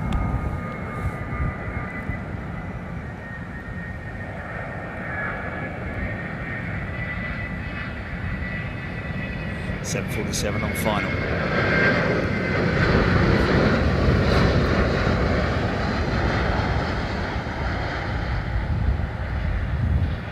And now, there it is. Wow, yeah.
Oh yeah, that's a perfect example right there of a perfect touchdown, man. But all that weight being planted onto the mains after the wing is done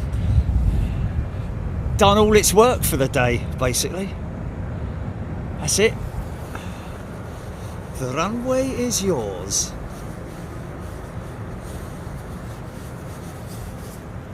Richard Hall, £2 super chat. Thank you, Richard.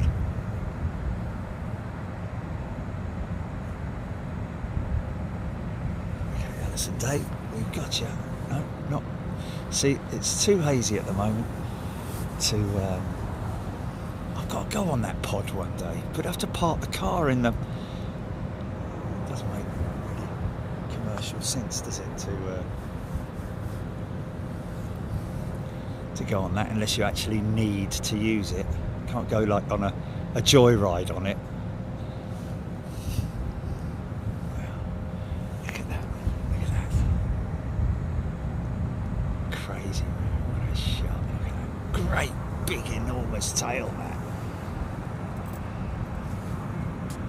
Yeah, folks, I know I'm seeing the 747. I can't see it, obviously. Because it's too far out at the moment. Aaron Thomas 380 second to land. Well, it's not.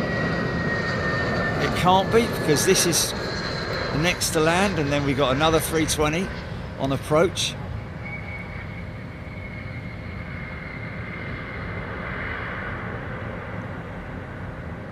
Aaron Thomas, it's nice to go on the pod.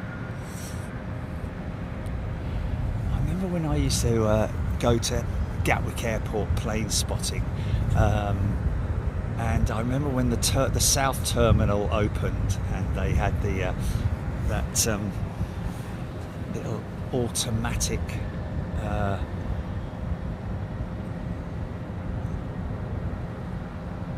automatic, but automatic driverless bus connecting the North and the South terminals. There's quite a few things like that. One in Miami as well, isn't there? You know, the one in Miami, it's big though. It's a proper big one. These are little pods, aren't they? Quite cool. I must go and do that one day, Chile.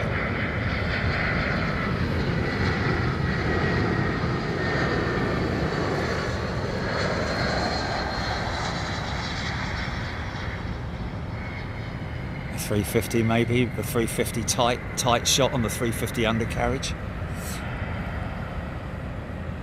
Oh, Tracy F. Geek, okay, the size of the tail on 380 against smaller planes lining up is huge. Yes, maybe that would be a good thumbnail, but it depends on the lighting of it. I think it might be a little bit too a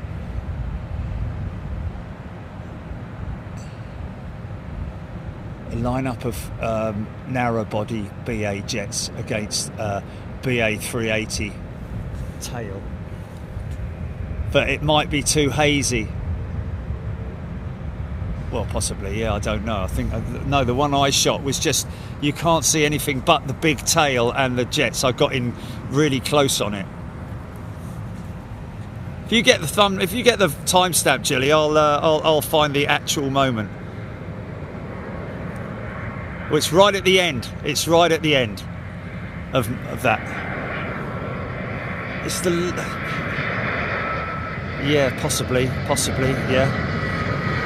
But it is, when I'm filming those, there's all you see is the 3 jets in a row, or 4, or however many there are, and then the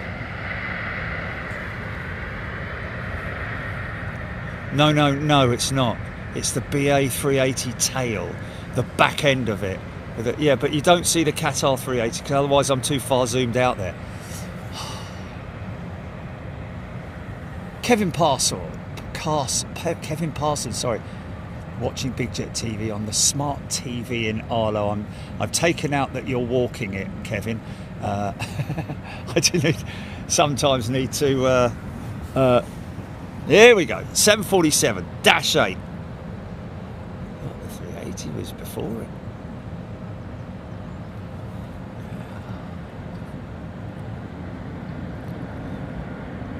4 Gen X engines.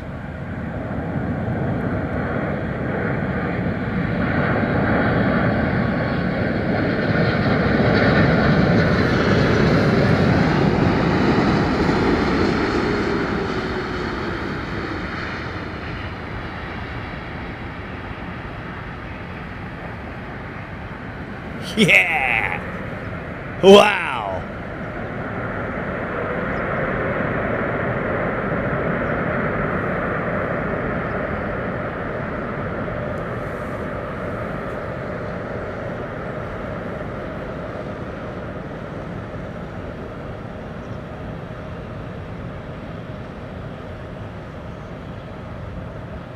£8.50 it costs, apparently, the pod.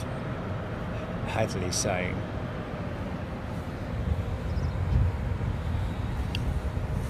Oh my goodness me, no, it's only a little 5-minute drive, ride. You see them all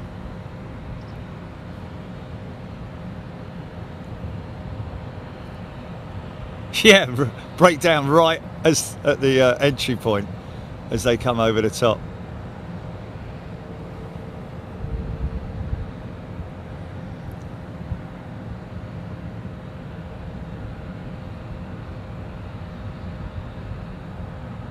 So is that short stay then, that parking area down there, or is it long stay as well for the pod? Pod parking, is it a mix of both, long stay and short stay?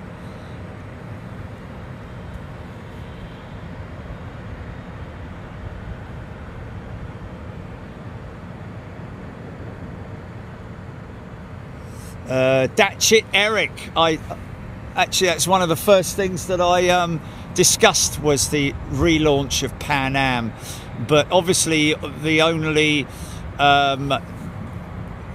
thing that's gonna in any way, you know, in terms of the company themselves, somebody's just obviously got hold of that name and they're going to try and start up an airline with it, which will be I think it's great, don't get me wrong, but it's not like going to be the days of the 747 and the 707 and the 727, which are iconic to look at in the Pan Am livery. It'll be short haul jets, A320s, neos and CEOs,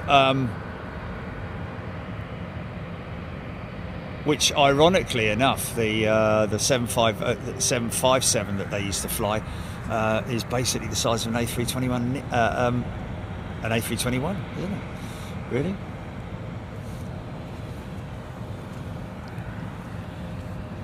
That was BEA 380 to Boston. Boston.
Yeah, no, exactly.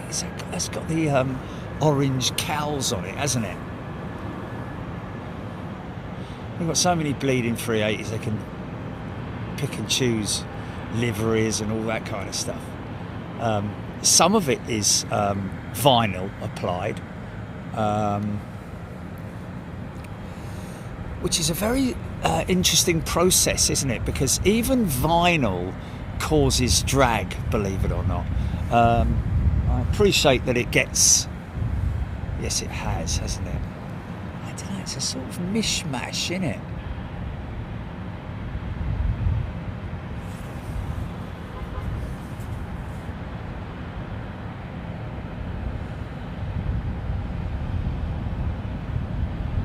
I don't know, it's different, isn't it? Are they sort of like blended, those cowls, the orange on the cowls, blended?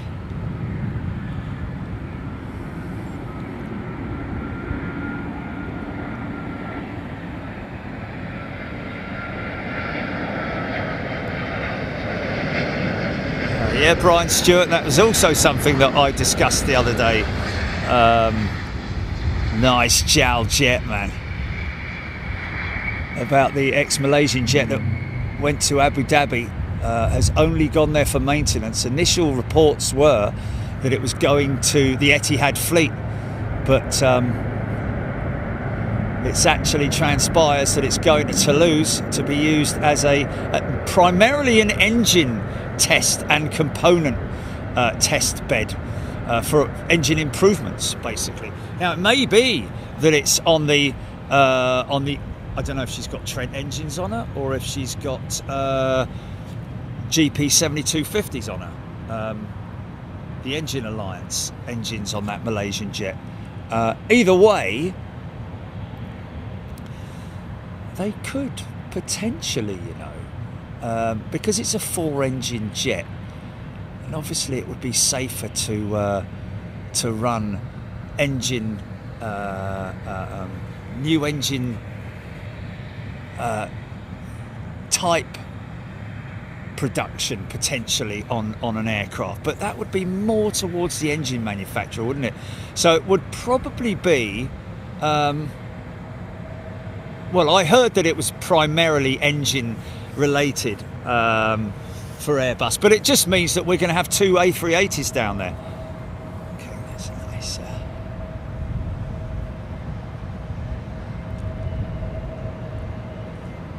Does look long when it's white, doesn't it?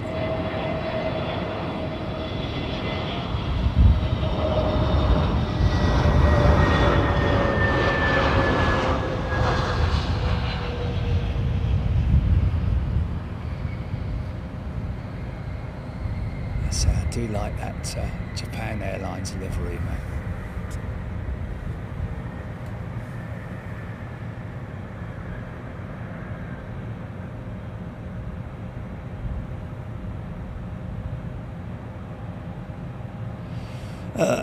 No. The reason why vinyl, because you'd obviously have to have a very thin vinyl, because anything that protrudes from the fuselage is going to cause drag, isn't it? We're not talking about the smoothness of it. We're talking about in fact, what's interesting is the application of the shark skin technology that Lufthansa Technik, I think, developed. I think it's Lufthansa Technik, because it started out on the 777s, didn't it? I think, or maybe even MD-11s. No, it was a 777, wasn't it? That was first trialled. A few airlines are using it, but you'd have to be very specific. Oh, don't worry about getting that front down nice and quick, mate. You'd have to be very specific in terms of your application. Oh, nearly, sorry. Oh, just missed the funky shot, man.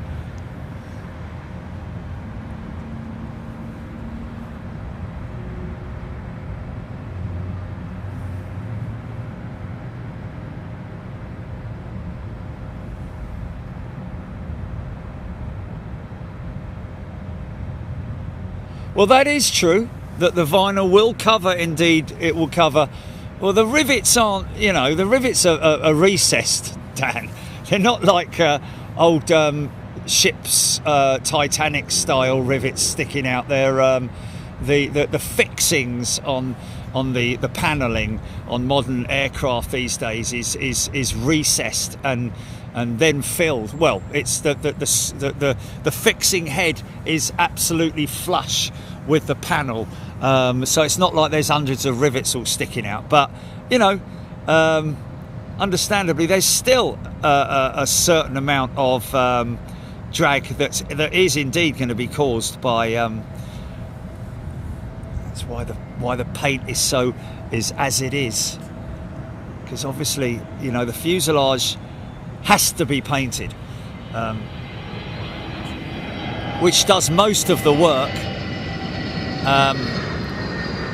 It has a base coat, and then obviously you've got your your layer above that, which is airbrushed. Don't forget, folks, it's like powdered paint in a way.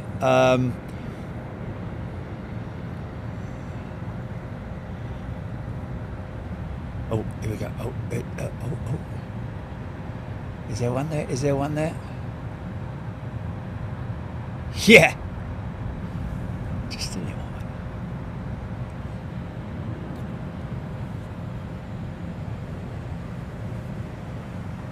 Woody Glen, yes, countersunk heads, yes, indeed.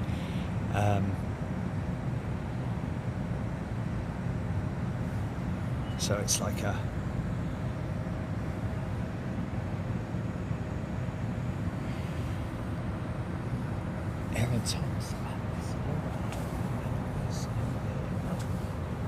Not yet, not yet, no. I got him.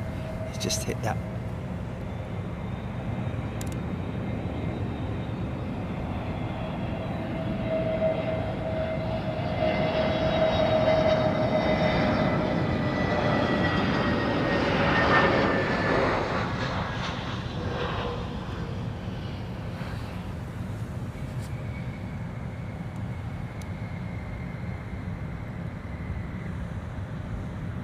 Swedish car spotter can't watch anymore.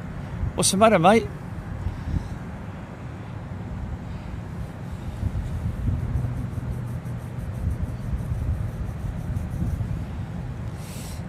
Yeah, there is a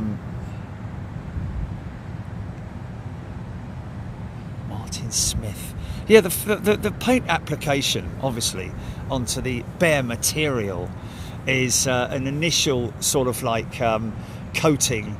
It's different for carbon than it is on alloy, but basically it is a base coat, almost like a primer that you'd paint onto wood and metal, to basically give the upper coat adhesion. That's what's critical, is that all the layers are, but then you get peel sometimes, don't you? Like we used to get on the 767s, remember that?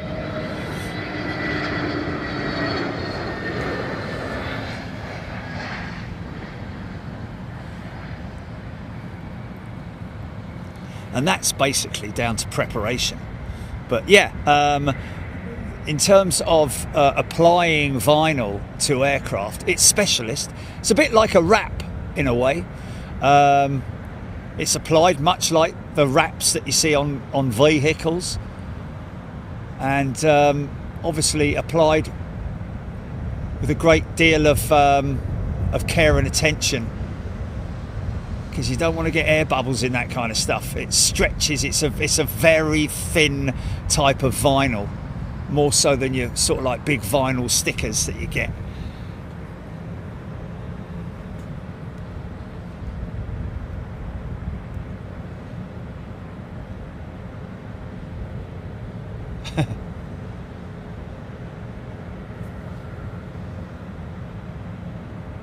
Electric Mike watching the sunshine from grey and murky Tor Bay.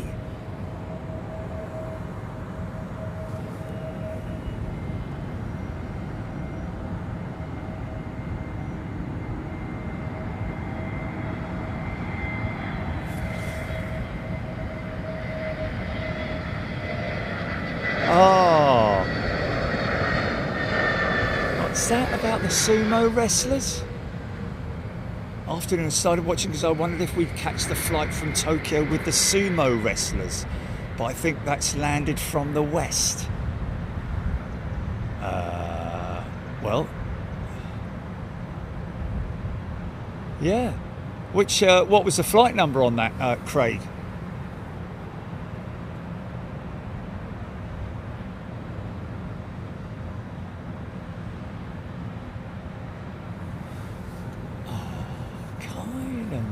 That overhead, didn't I?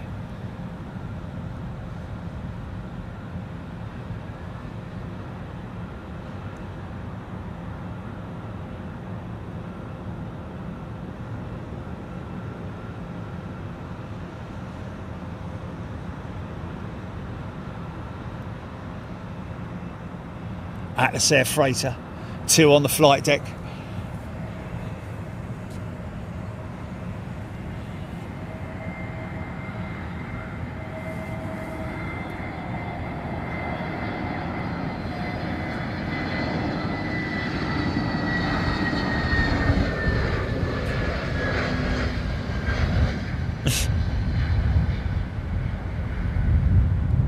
That was quite funky, wasn't it, with that 7.6 in the backdrop? Like that.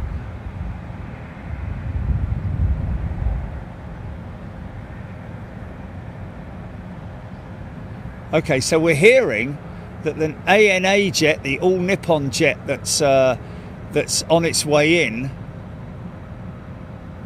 oh, bit of funk there, is bringing home the British sumo wrestling team, or bringing a team of sumo wrestlers here to compete in London. Ooh!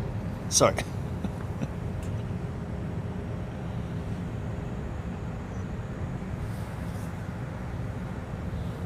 I bet the ground shakes a lot when they're when you're sitting in the front row, doesn't it?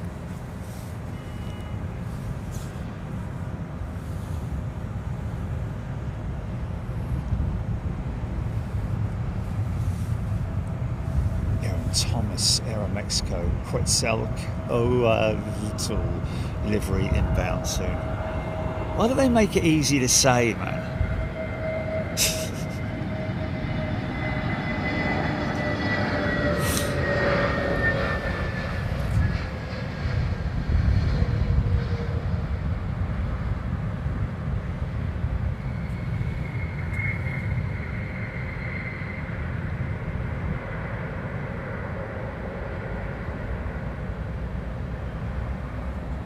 Oh, okay, a tournament in the Royal Albert Hall this week.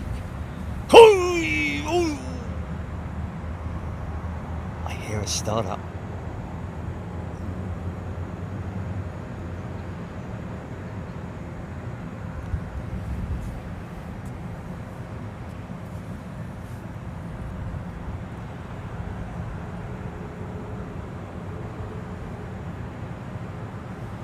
Thomas. ANA behind the American.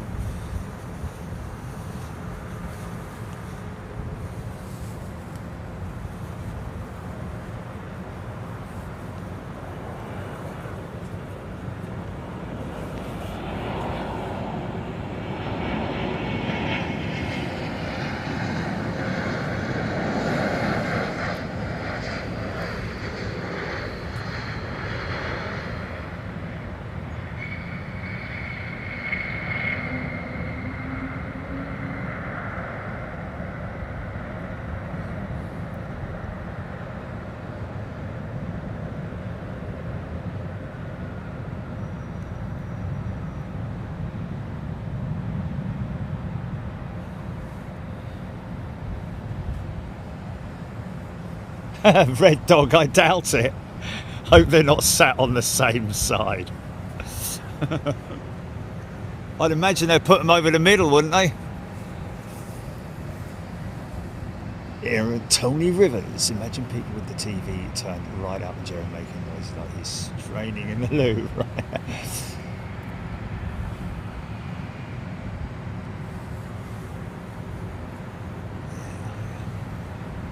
Carrying a rotator cuff injury, which I'm going to have looked at by an arm doctor this week.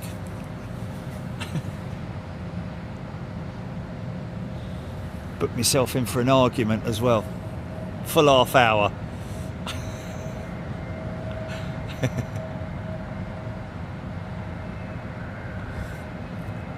No, you didn't. Yes, I did.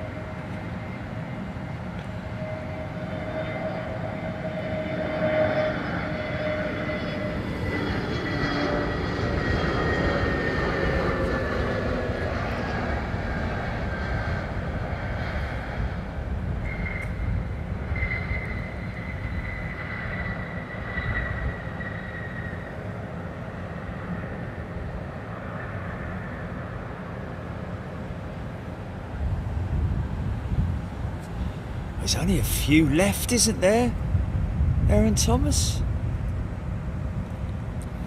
few left of the 319s.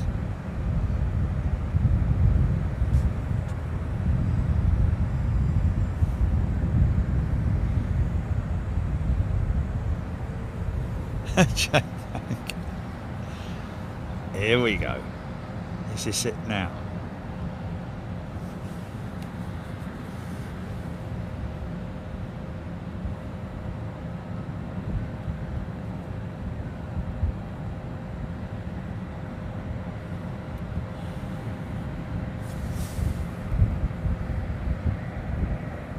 Could be arguing in my spare time, yes.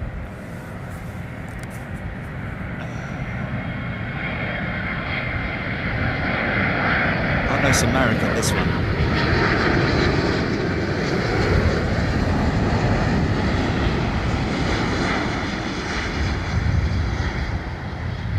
Nice.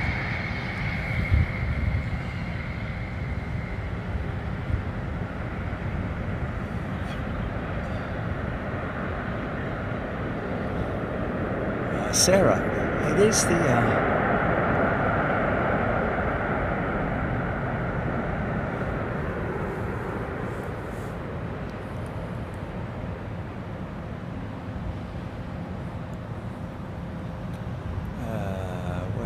Sarah seeing that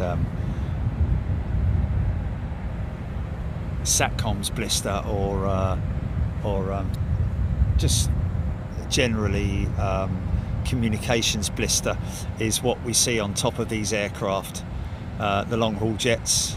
You can see it quite clearly on top of that. Some medium range operators use the Wi-Fi on their aircraft, so sometimes it might be a SATCOMs blister, but to be honest with you, most of these small aircraft, all the satellite communications that they use for GPS and all that, is all the masts along the top of the fuselage, which are very difficult to spot because they are really small, but primarily that's a Wi-Fi blister there. There may be some SATCOMs.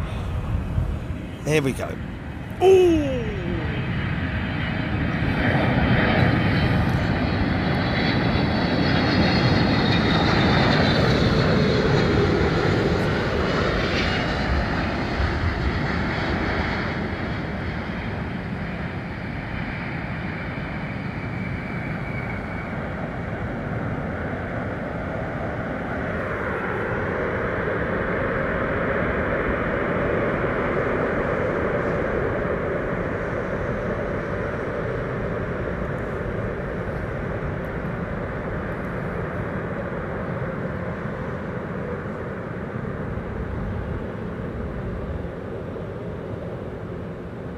Trade, that jet on #2 on flight radar worldwide. Wow.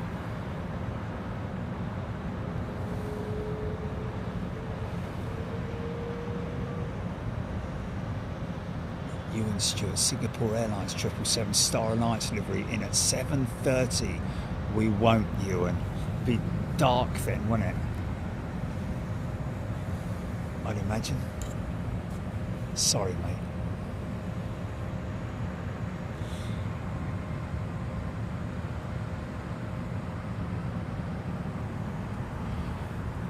BKL Pam, nice soft landing, yep.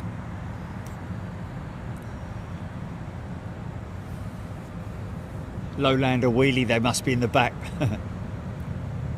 Air Mexico 787-9 from Mexico, now on finals, Craig Russell. Thank you.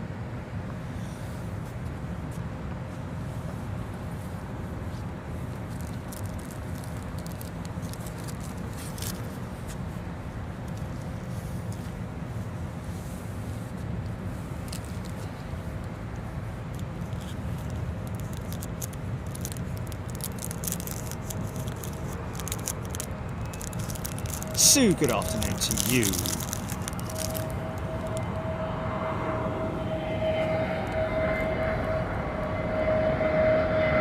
Well, that LL went out quick, didn't it?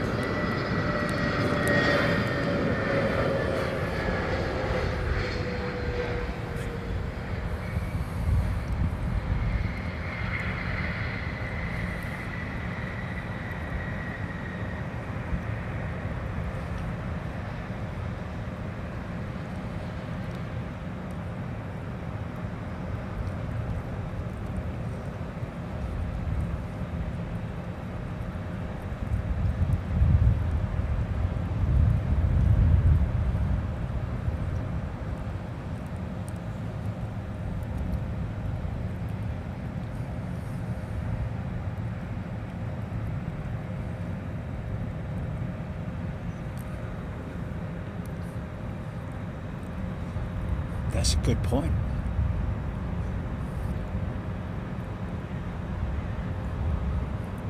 Yeah, they'd have a struggle, put it that way. They probably can fit in the loo, but they'd have a struggle sitting on it. Especially on a short haul little A320 or something.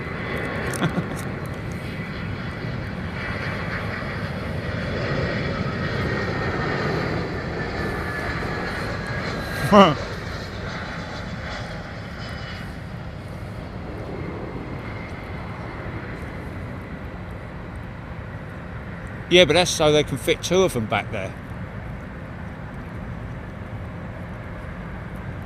Imagine being the tester for toilets. Right, let's see if you can turn around. No, do a big poo first.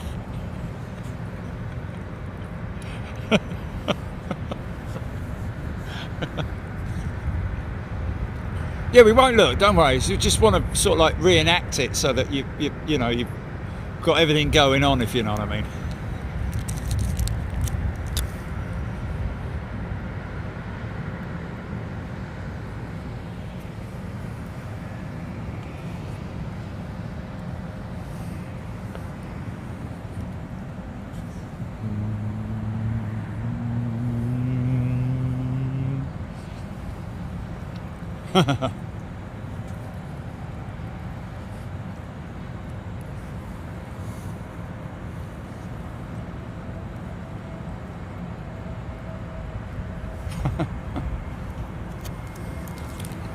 Don't poo in.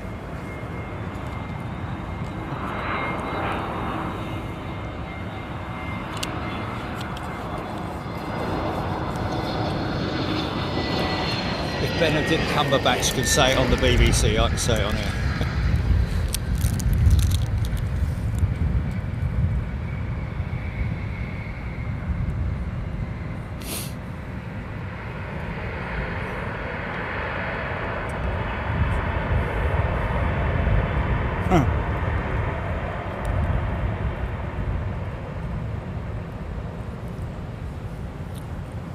Yeah, Japanese ablutions are the best in the world, aren't they?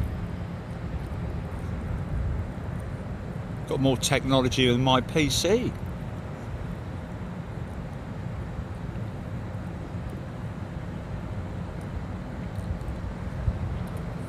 Even the bleeding public toilets in Japan, which are immaculate.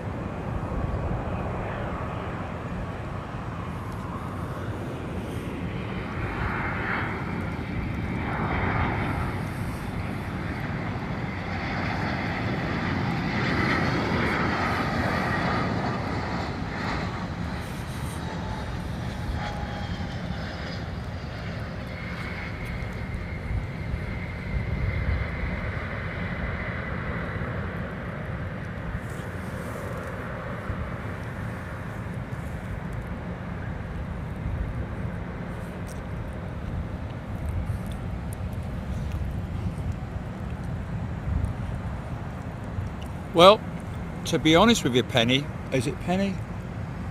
Eve Hoskard, saying about putting her shoes on before. You can buy some really nice lightweight slip-ons that you can use on the plane. Not disposable ones, and they just fold up and go in your bag. I use them, well I did. But yeah, or buy disposable ones, because if you go and stand in someone else's wee, it's not something you want to fold up and put in your bag, is it? Just leave them on the plane. They're only a few quid.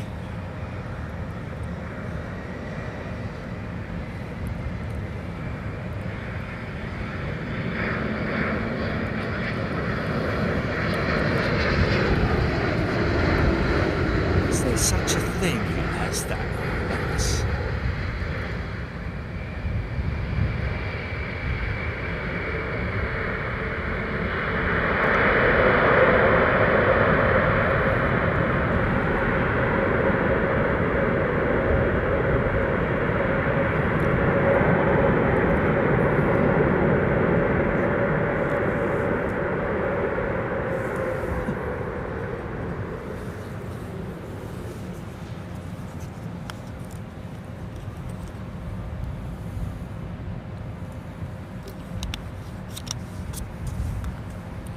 do like the Aero Mexico emblem.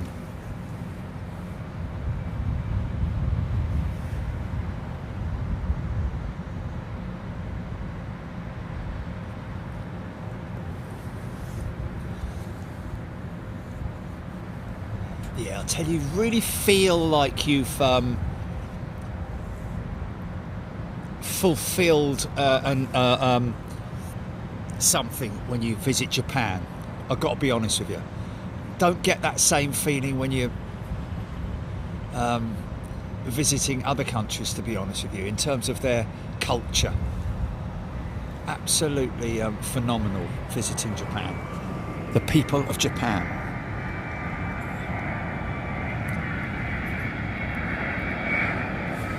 Cheers, White, yes.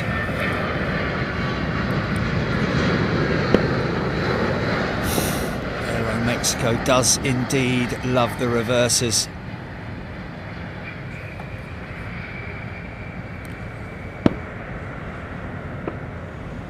Always remember using, when we started Big Jet TV, used to call the Aero Mexico and the Avianca the Screamliners, because they really did make a racket.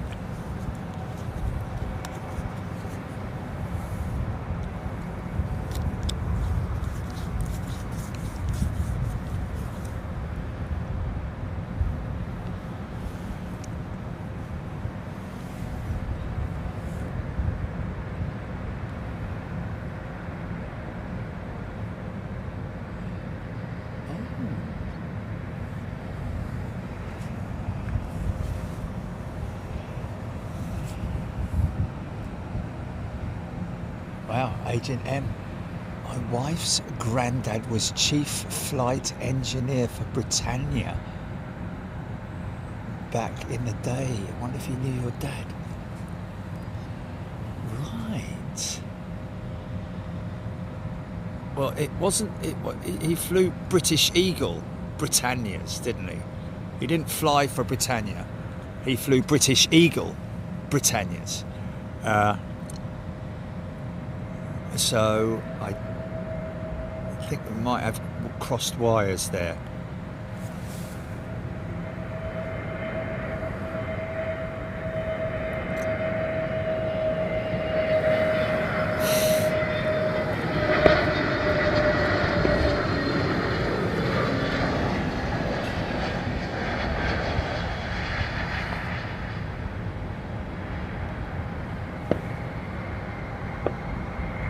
Rambo 88. Well, we've been to Germany once this year already, haven't we? Oh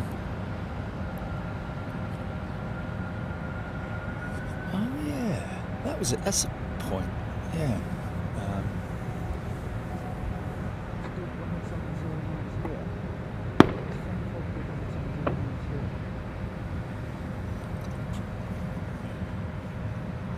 Oh yeah, that's right.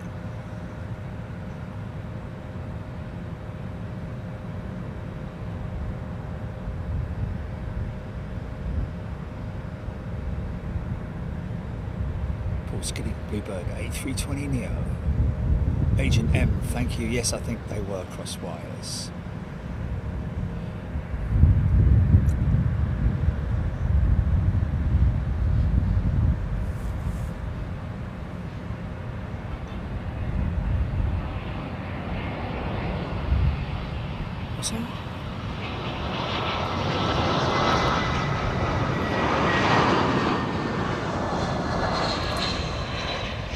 Well, I want them going from right to left at the hotel. Going out right to left.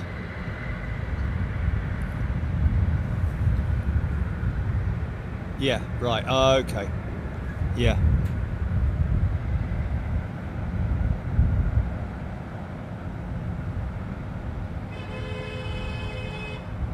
Mandy Mole can hear the reversers from her back garden. Yeah, I can hear the a lot more activity when they're on 09s from my house. When you walk out, you can, first of all, you get the smell of kerosene on some days when they're on 09s, and especially if it's a northeasterly. And then, of course, the sound early morning of them starting up as well, which is pretty cool. A distant sound of a GE90 firing up.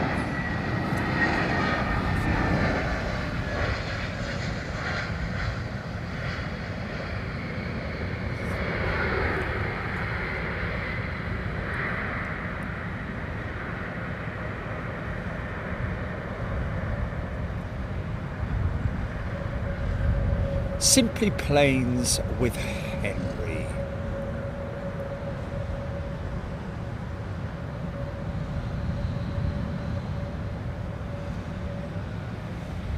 Fox Glacier Mince.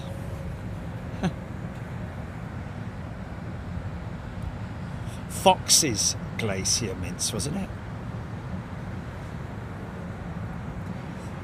Sue, not really. I didn't choose my house based on its locality. It just was something that I moved from near Richmond, Teddington, because I had enough of the parking around my house. There's no private parking. It was a free-for-all, and I got fed up with it.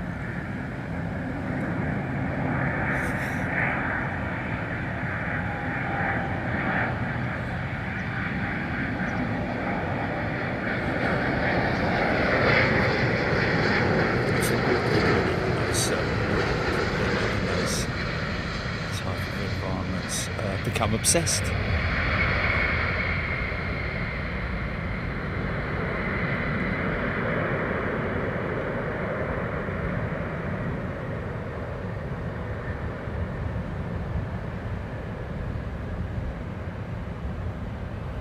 Electric Mike hears London City departures when they're on 275 miles away from me. Wow. Love that.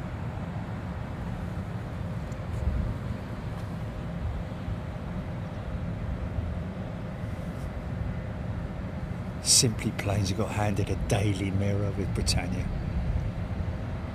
The Daily Mirror. No, you're right.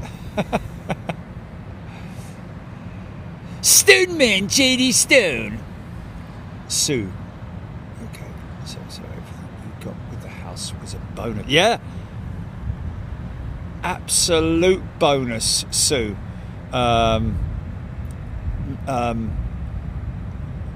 Being where I'm based, very, very fortunate.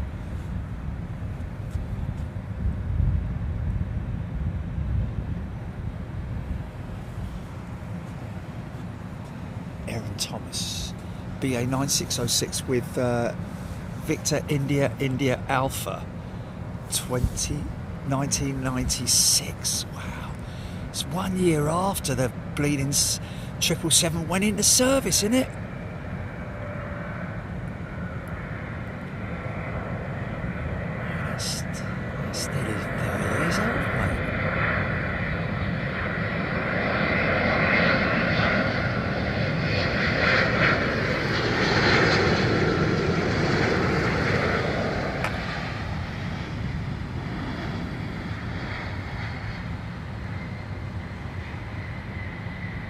Textbook landing, man.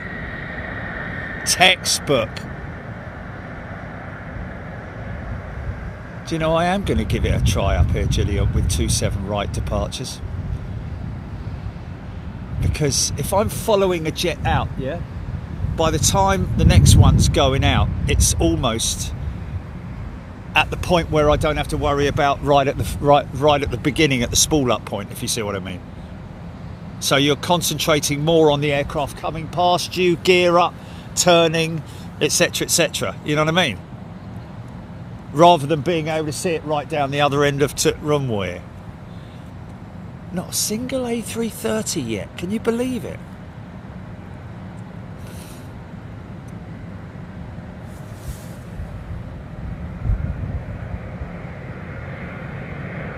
Aaron Thomas, the oldest working 777 in the world. Wow.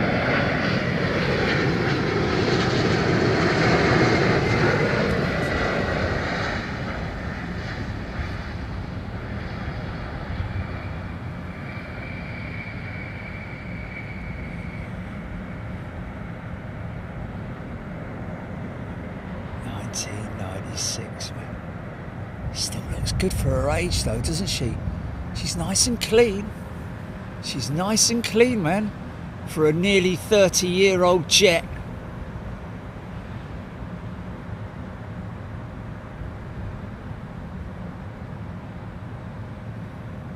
Disney Sally could hear the plane starting up in the morning from my bedroom window in Ashford. Have fighter jets now. Wow. Well.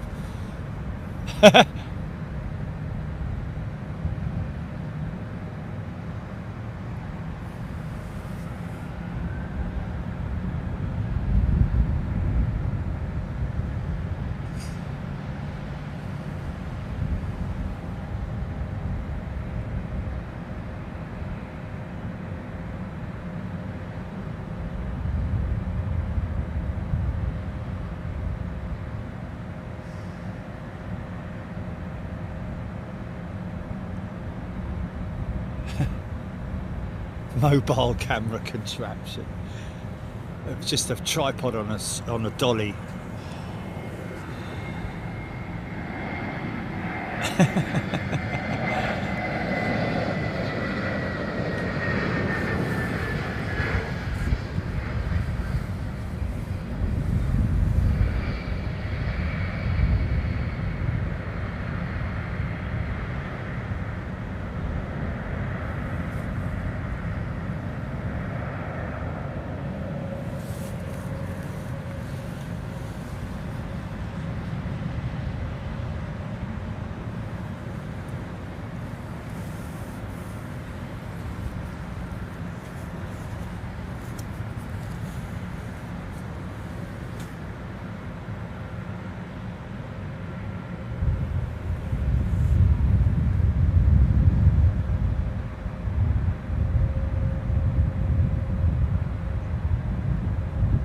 Yeah, 777 Lenny.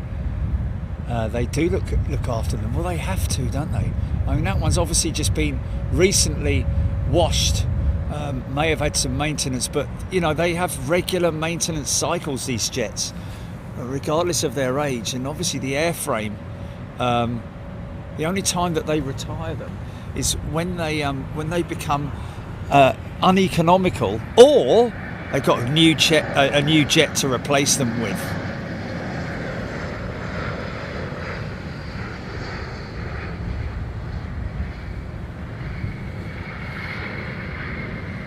It's all part of the programme, isn't it? Anne Hodkinson, what a lovely, gentle Sunday viewing. Oh, isn't that nice? Sit back. It's a bit like the old days when you used to watch things like Last of the Summer Wine, or well, I didn't, but my mum did, you know. Yeah, maybe Ski Sunday, you know, that kind of thing. Grandstand. Didn't have Grandstand on a Sunday, though, did they? Wrestling? No, that was a Saturday as well. But yeah, you know, the Sunday afternoon.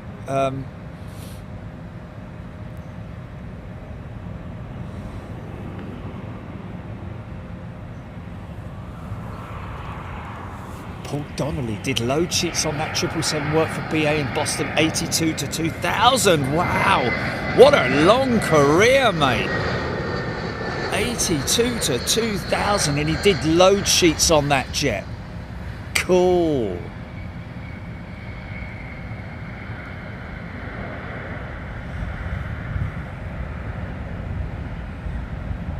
And there she is.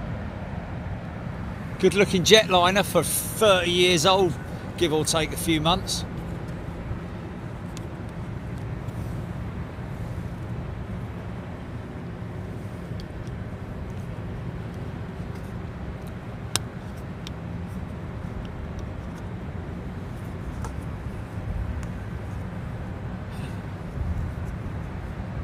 Fly fishing with Jack Hargreaves, I remember that. Well, I don't remember.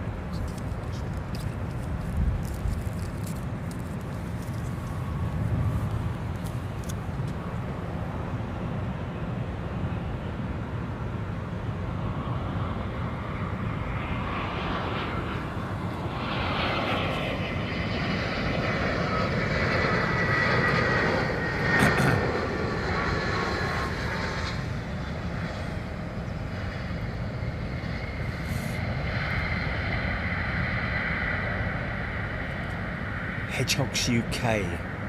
Check out Golf Echo Kilo Echo Yankee ASW20 on ground at Heathrow. That's one hell of a flight. What's that, Hedgehogs?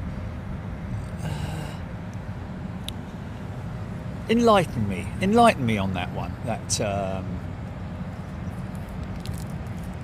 Echo Kilo Echo Yankee.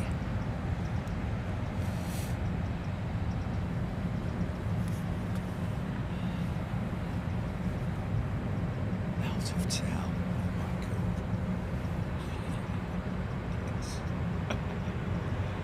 God. Oh dear, oh dear.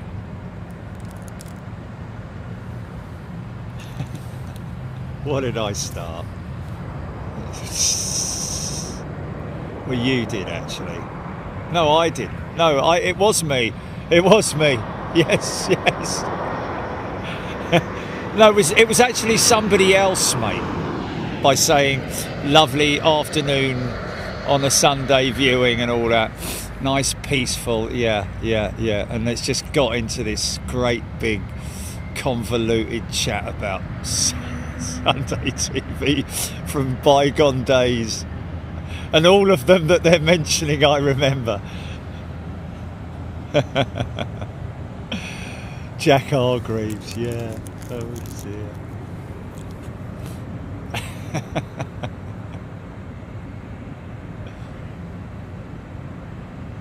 What's the lifespan of the engines on the 30-year-old Jack? Darren Tabner asking. Well, Darren, those engines probably won't be the original engines, I doubt. They will more than likely have been replaced a few times during its lifespan. Also to mention that, that all the components, if they are the original engines, there won't be a single component on there that's the same as it was when it was manufactured, put it that way. But highly unlikely. I'd have thought they would. Engines have a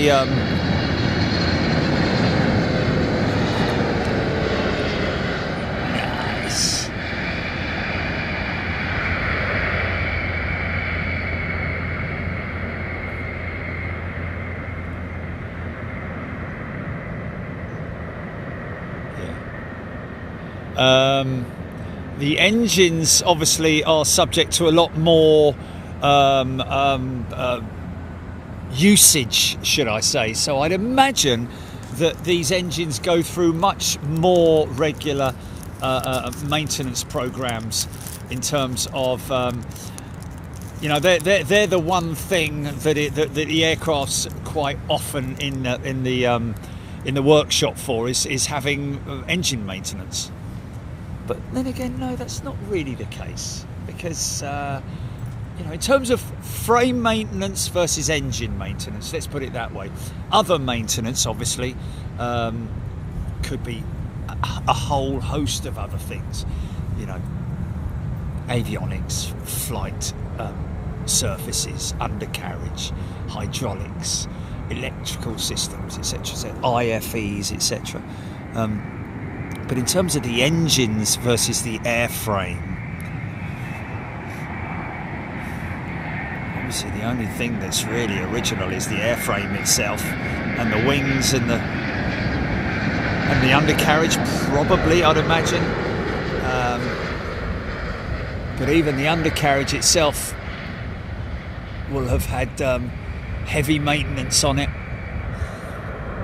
Remember that these things go through A, B, C and D checks. D check being the longest, A check being the shortest.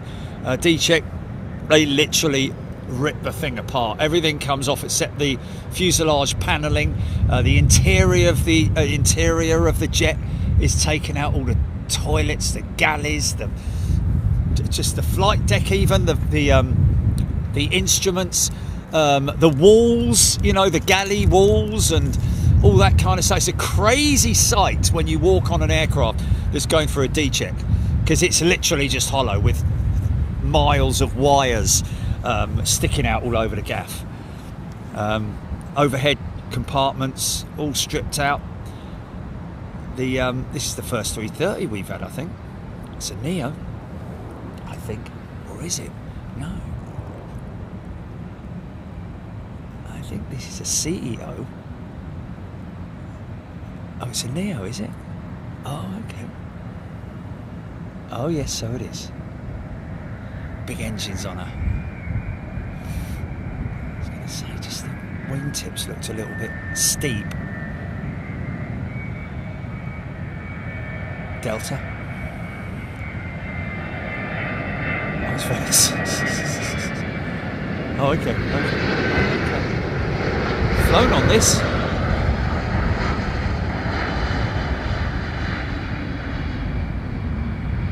Nice. Beautiful touchdown, man.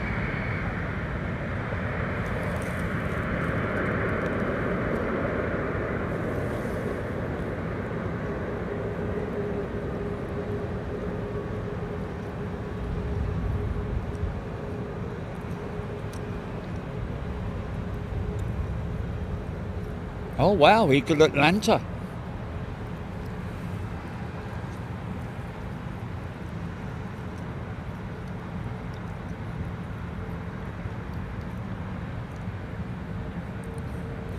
Well, I wouldn't have said that they'd write that off because a tail section's easily removable, isn't it?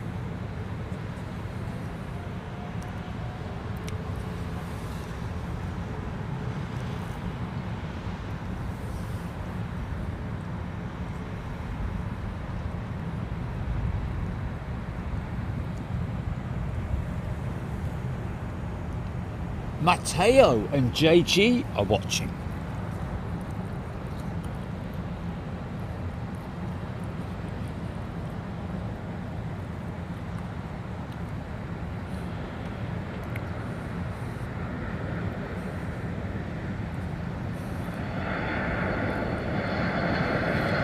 Nice Max.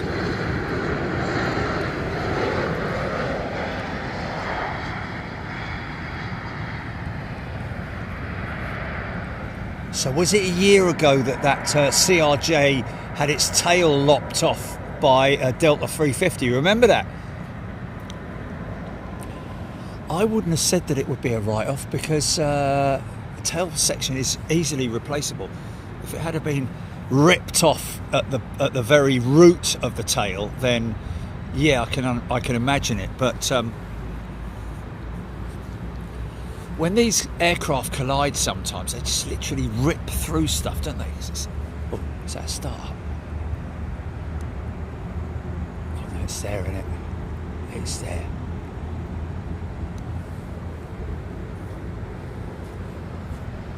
So yeah, it's been repaired and back in service. Thank you, Eagle Atlanta.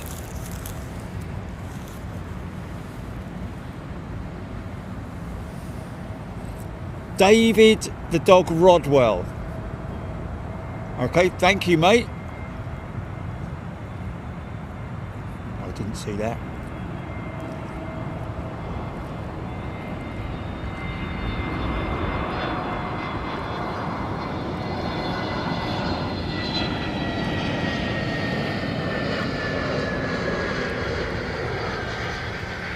Oh, David, thank you very much indeed. One of the things I enjoy about Big Jet TV as a member is the information about aircraft and my humour. Thank you. Yeah, we are an information station.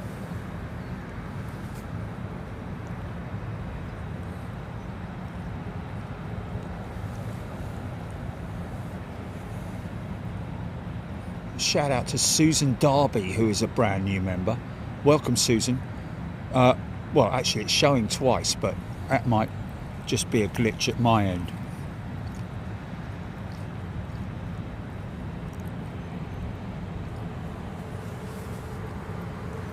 CG Hill.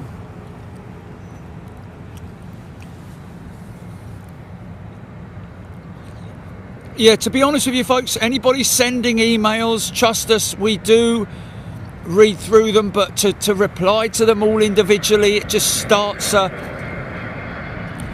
conversation thread, doesn't it? And we're just very busy, obviously, but we do read everybody's emails, and thank you for those who do send emails in. But please don't feel, you know, we're all adults, aren't we? Please don't feel insulted in any way if we don't reply to your emails, because obviously if you do that, you end up starting a whole thread, don't you? And like I say, it's difficult to get through if we were continually replying to each email. Then but thank you to everybody who have sent emails, pictures and suggestions and history of their family, all that kind of stuff, which really love to read. But please, again, like I said, understand that we're not being rude when we don't reply individually.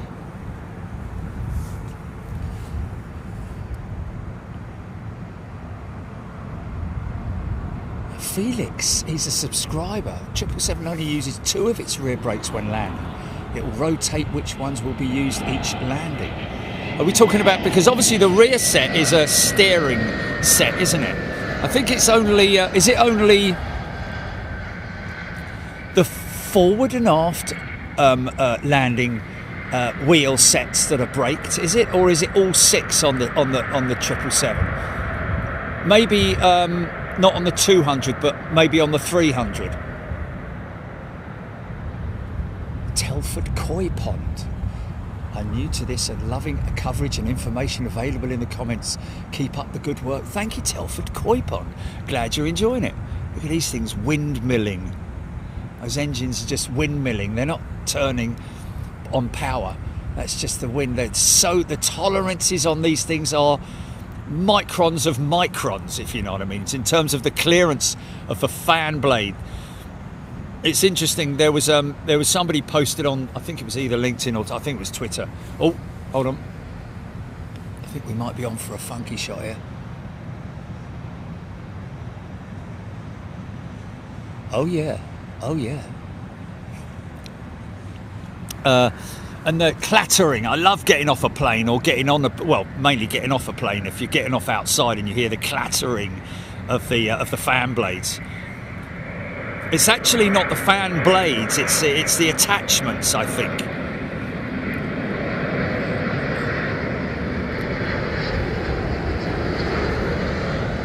Because there is a certain amount of clearance at the root point of the attachment for the fan blade to allow for expansion and stretch. These fan blades literally stretch due to the high forces that are put on them. Centrifugal forces. So there's a tiny little amount of tolerance and give in the attachment where the fan blade meets the hub assembly, and that, when you hear it, I think that is the noise that you're hearing when the fan blade rotates on the ground. Kells in Redbud, we've got the funk.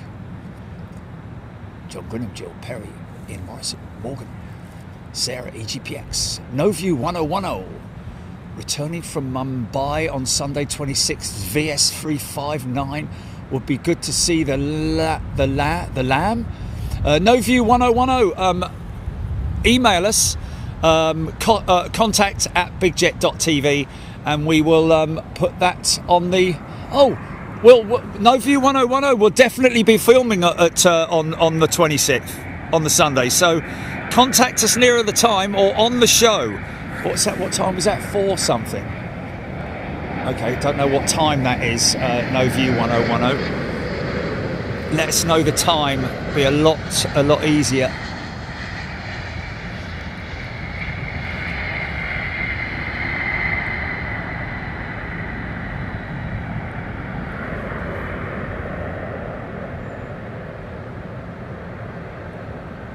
Oh, okay. Well, we are going to be having quite a long day on the 26th, aren't we? Because we've got 3 new services coming into Heathrow, believe it or not, all in one day, folks. Hope they pull it off and they don't get cancelled. But we've got Air Peace with their 777, which is a beautiful looking airline, livery, a Nigerian carrier. We have got...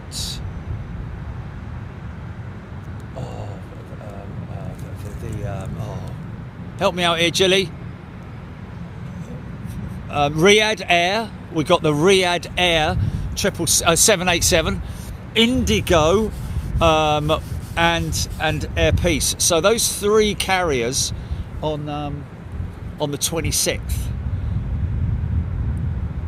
And the Indigo. Oh, sorry. The yeah, because I've only ever seen Indigo. Obviously an Indian operator, I'd imagine. Only seen them in their 320s and stuff when we've been out at Toulouse. But the Riyadh Air is actually an Oman Air leased jet, but with the Riyadh livery, but an Oman interior, the cabin.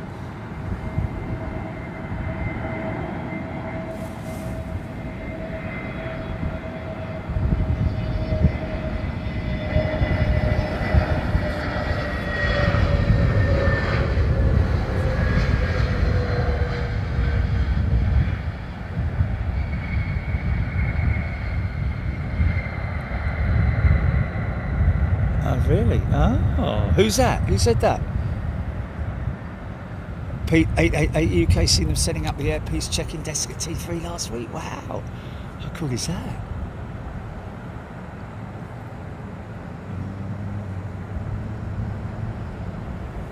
It's an old 777. See how grubby that looks compared to the one we caught just now, the oldest 777 in the world, I'm led to believe. Not just in the BA fleet. Jerry, the front and middle gears wheels are used for braking, and automated system will determine what ones will be used on landing. Felix saying, interesting. Okay, based on weights and things like that, I'm guessing. But that's interesting because I'm sure I saw a shot of a 777's back end the other day, and.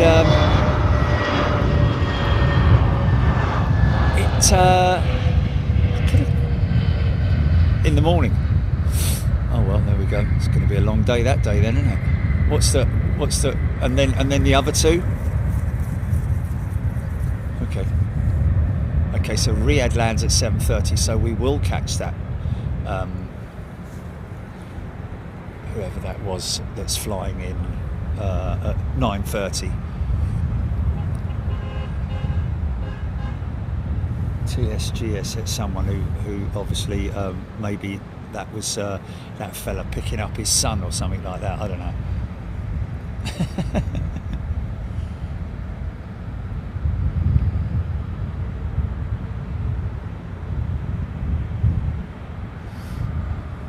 Just boot the idiot down the road, mate. Just boot him down the road, mate.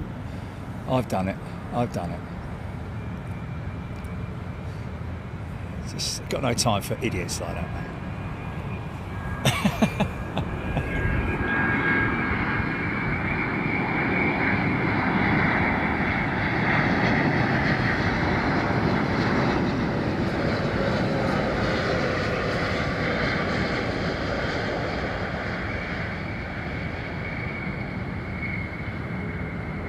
Yeah, I could have sworn I saw the brakes on the back set of wheels on the 777. The calipers, but maybe I'm wrong. So I know the rear wheel steers on the 777-3. I'm not sure about the 200. I'm not sure. Jerry Dyer, Indigo has a partnership with North Atlantic to wet lease 6 787 Dreamliner aircraft for its long-haul operations. Oh, well, there we go. Wow.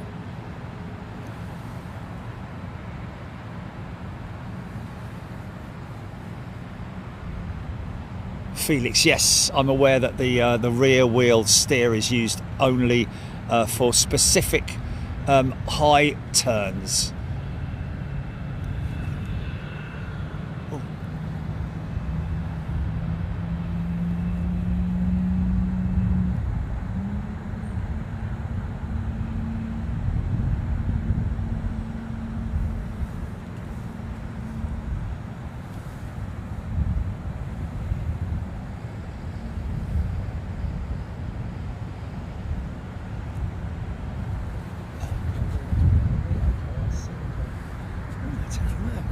of a, might be a little bit of, yeah, might, yeah.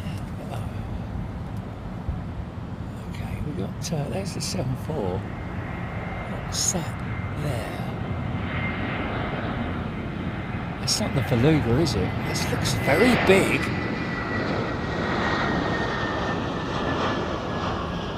Oh yeah, it looks like a big fuselage, that does, man. Or is it just a... I don't know. Shaft. Yeah.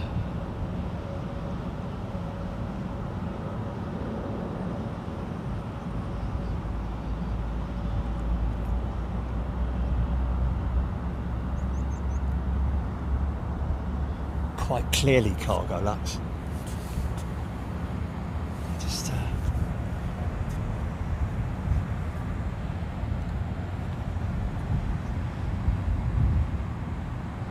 it's probably like a, yeah.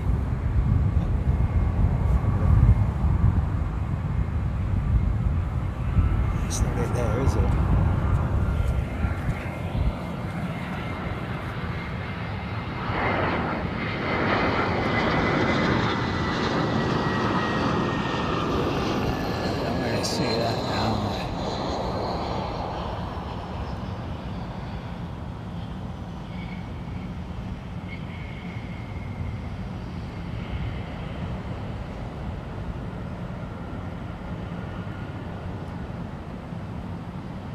It's on a 330 or something.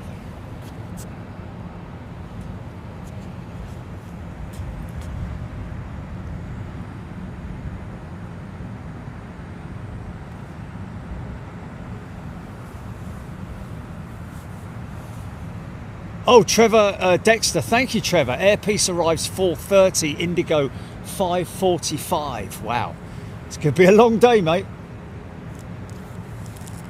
Thank you, Trevor. Write that down, Jilly.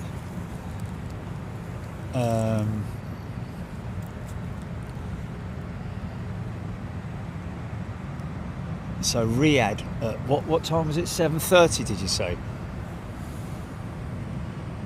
Wendy Zhang is a returning member. Welcome back, Wendy. CG Hill, I wish that VA pilot was landing my Southwest flight the other day. Okay.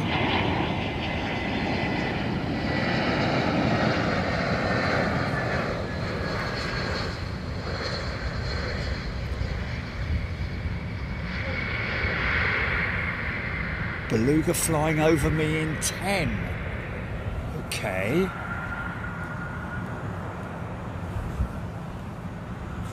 Got onto the south of me.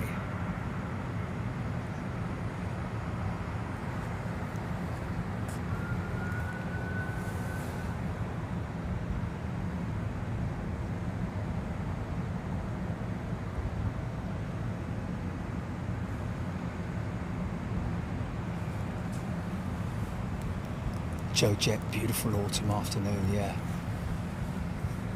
KC rallying planes caught a Qatar 773 with blown tyre, third wheel on the undergauge, and texting off the runway. Maybe the brakes applied, rear wheel was locked, and then in turn off the wheel was moving. Yeah, because they are independent braking systems, but all computer operated. Even when the pilot applies pressure on the foot pedals, the brake system decides on what it's going to do in terms of which brakes it's going to put the power onto. But sometimes, you know, they can lock up. They can lock up. Saudi 330.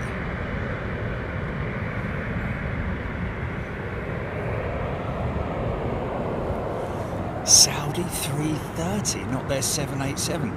Oh, maybe it's because of the one that's busted over here that they're operating a 330. Maybe.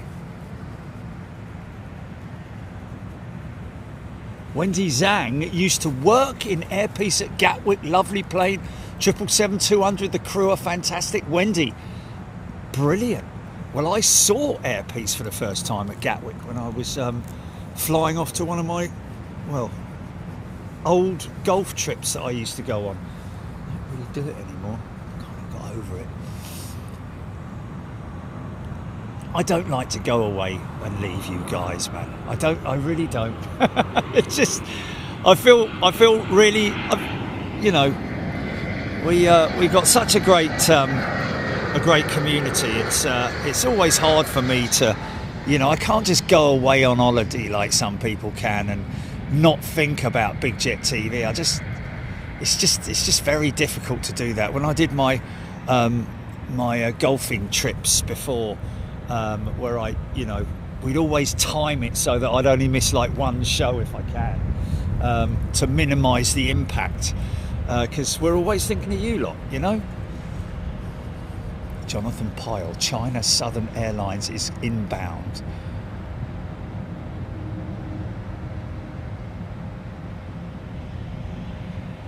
Joe Jet, to be honest with you, it depends on, you know, where I'm at. Had quite a few people down on the terrace here. There's a viewing deck down here, folks, which you can see all the lights there over the top of the viewing deck, but down below me here there is a viewing deck which you can see these shots, obviously a little bit lower down, but come and grab a drink here and a meal at the Thistle.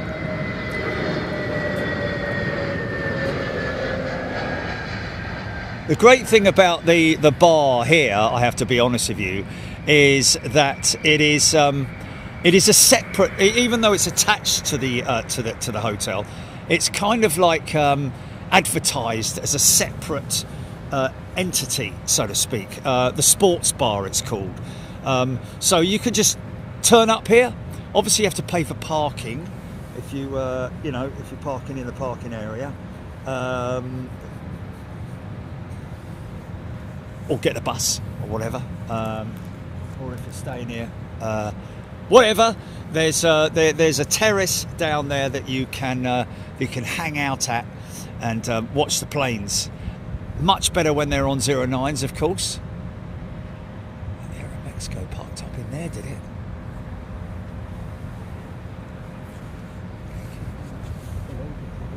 There's nothing in the sky at the moment.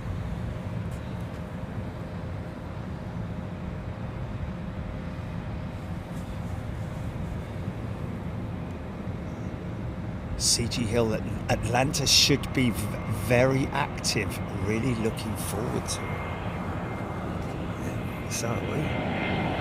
No one being pushed back by the Etihad. See the Etihad?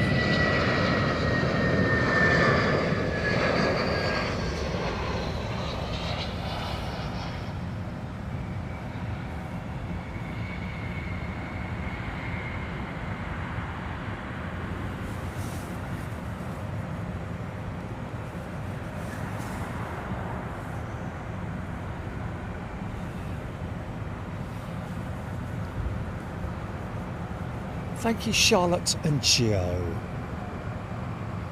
Joe Jet, yes, where don't you have to pay for parking these days? Obviously, I'll try and find out what the parking rates are here for you folks.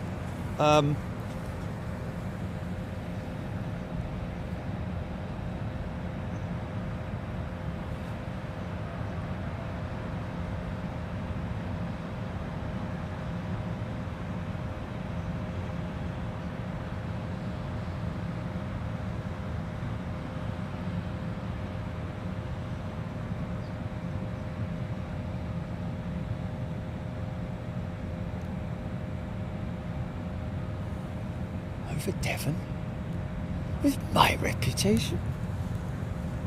Oh, nice.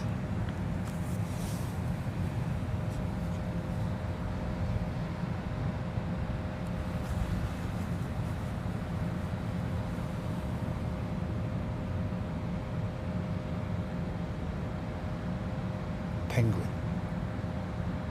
Got a parking ticket? Well, as in you've got a parking ticket for parking here, or?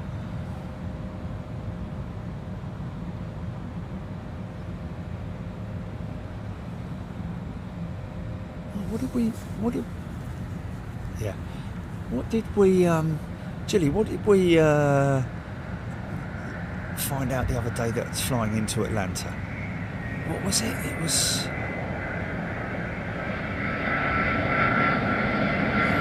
do you remember? Do you know what I'm talking about?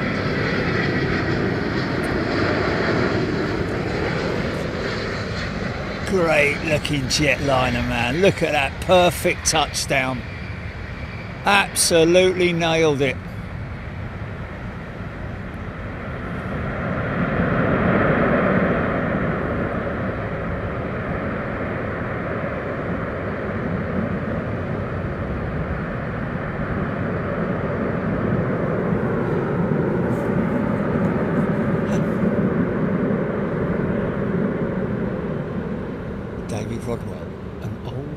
Of history. My uncle had a farm at the end of 06 for EGMC in the 60s, South End. Had many different types of aircraft, including Carvairs, Viscounts, Ambassadors, Bristol freighters. Wow, yeah. I bet that was happy times, man. A lovely calming sound as well to all those, well, Bristol freighter. That would be...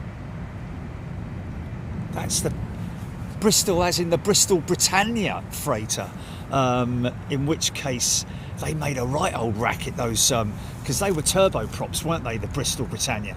My old man flew them. And of course the Canadair CL44 swingtail. Sounds great, doesn't it?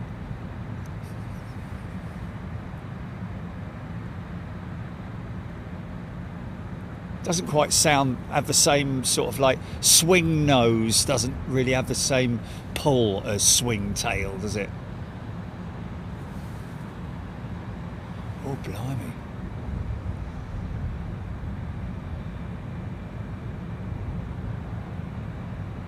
Oh dear.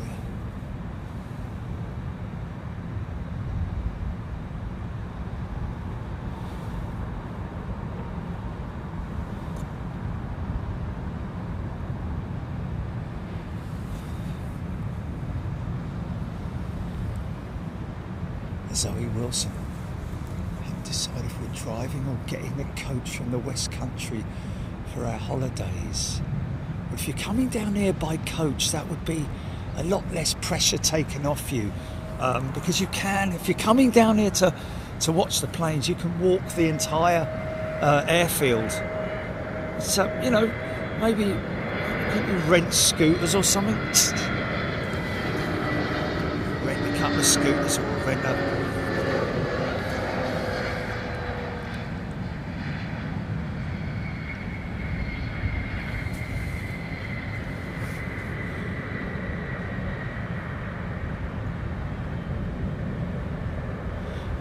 It's kind of not important, but it's I wouldn't say it's better when they're on 09s at this hotel, because obviously the action would be, here it comes on 27 right departure.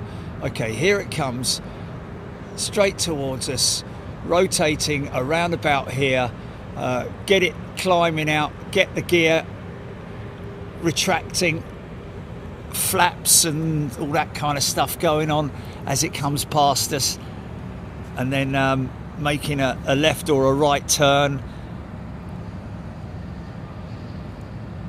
and especially in the winter time as well, the winter. So yeah, we'll have a look at that as an option for up here during the winter.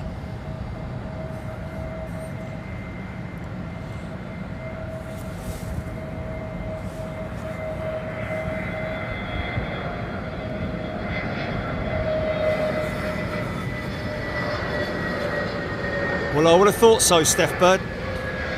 I mean, obviously, don't get me wrong, all hotels around the world have their own bus service, don't they? So, you know, regardless of where you're staying. But if it's more convenient, if you're able to, it depends on whether you're driving or not. If you're driving here, then obviously, you know, you can't get a bus. You can get a bus from if you're coming in by tube from London. You know, you can obviously get the bus to the Thistle at the end of the road. There's a bus stop. multiple options really. Ooh, KC Rallying Planes, DHL A300 after the Turkish jet. Another Turkish jet? Oh, look, you can kind of see her profile, man. I don't know if I'm going to be able to pick that up, but...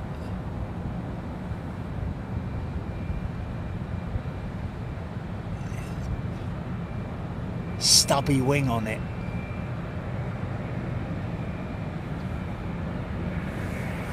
Yeah, what was that?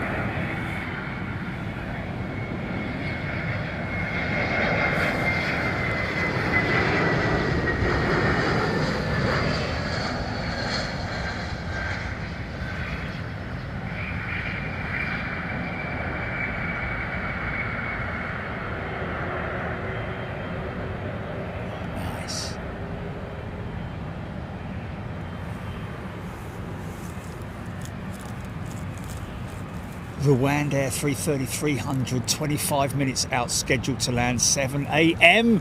Jonas Arneson, wow! That's a delay and a half, isn't it?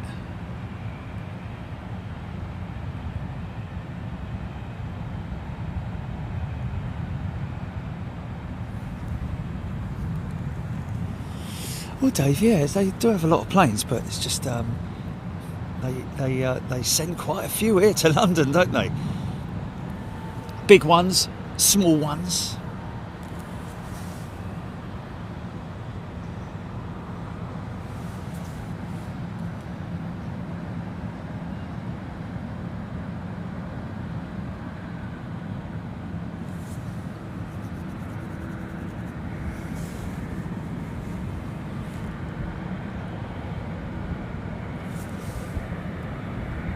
Cabin crew Mike had the longest takeoff roll ever on the 787 last night, leaving Johannesburg. Was awesome. Wow.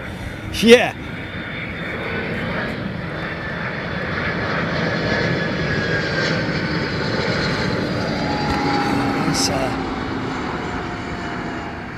Oh, easy, son. Easy, easy. Whoa, tail strike.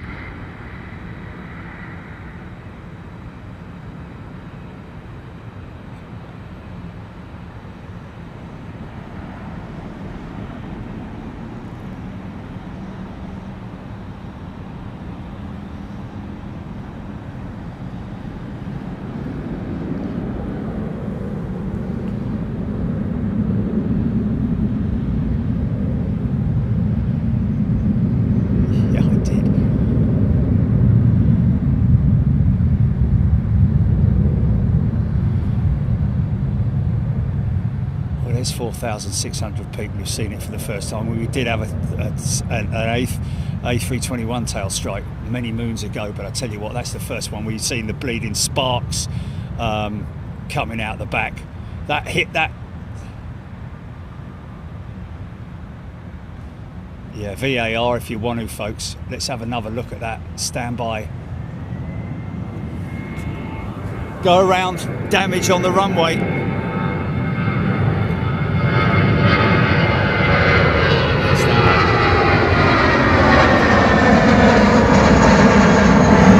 Probably be the next one as well, because that's potentially some very dangerous fragments on the runway there. I think they're going to have to put arrivals on the southern runway, and possibly this next one that's inbound, they're going to have to send an ops vehicle out there to do a runway check. I think you'll find this next one will go around as well.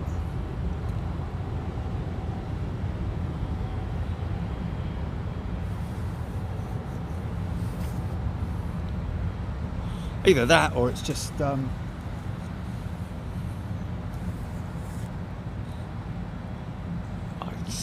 just seems too much of a coincidence that they were at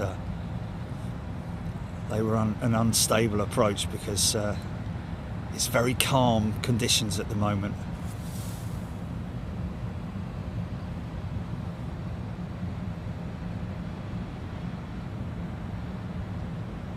Okay. Looks like they're going ahead with this. Yeah, the sparks were crazy.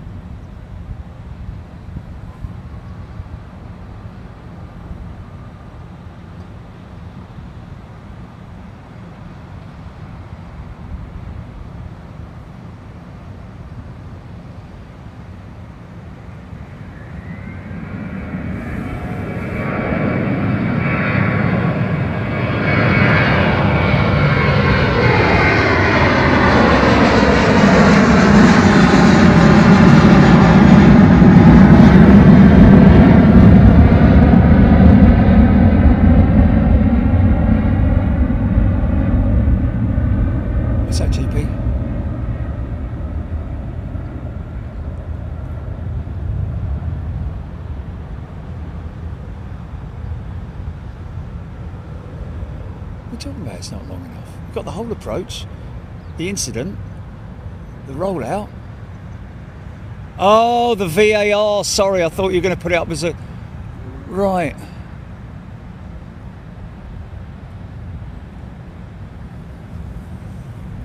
Well, you know, you put it up the full speed and then you put up VAR, like we've done before. Okay, go on then. Well, what, the whole...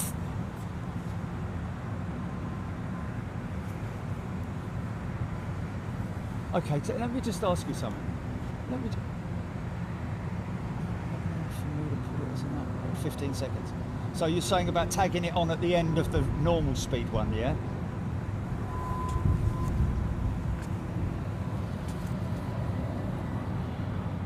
Yeah.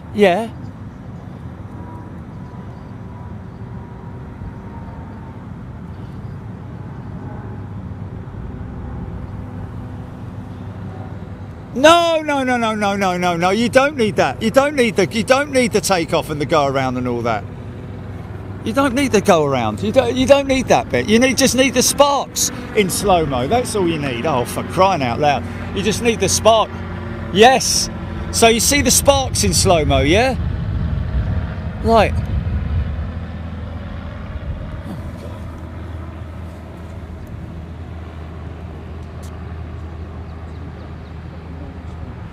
So about 10 seconds before it lands.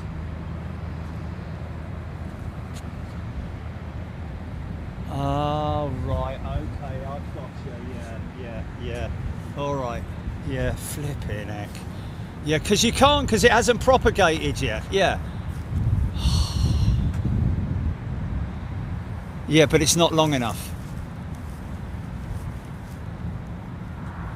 Yeah, and there's no point in putting that up now and then saying full length one coming later or something. Yeah, that'll be a big impact. That was sparks galore. That was, man.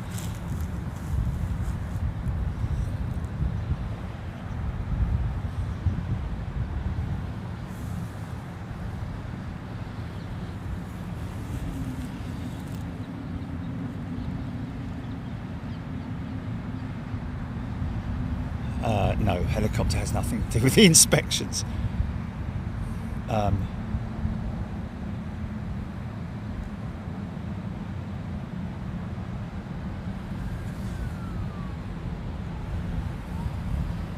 Yeah, we can have a go. Yeah, should we see VAR? Do you want to? Okay, let's go with VAR, folks, because all the landings are happening on runway 09 right now, whilst these guys make a decision on how bad the impact is, because obviously you've got to think of the front nose wheel. If that's right in the centre of the runway,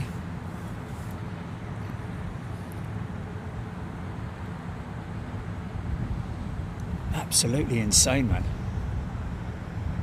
Okay, stand by, GP. Wait for my shout. Yeah. Okay. Yeah.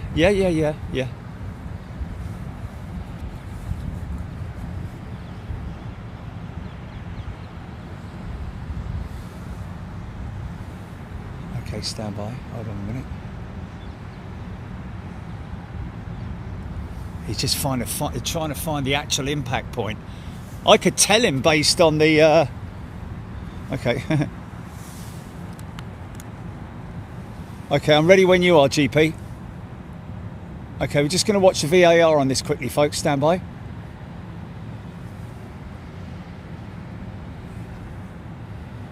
I kind of caught that. I didn't get the full sort of... Hold on a minute, Jilly. Don't do it yet. I'm just catching this guy making his inspection and...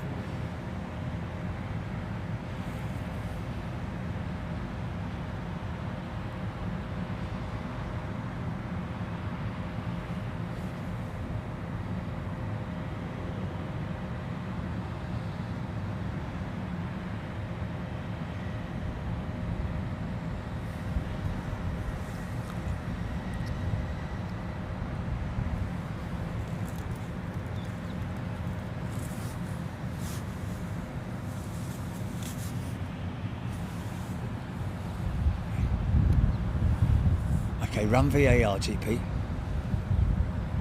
Let's see if it's right there where he was looking. Yep, yep.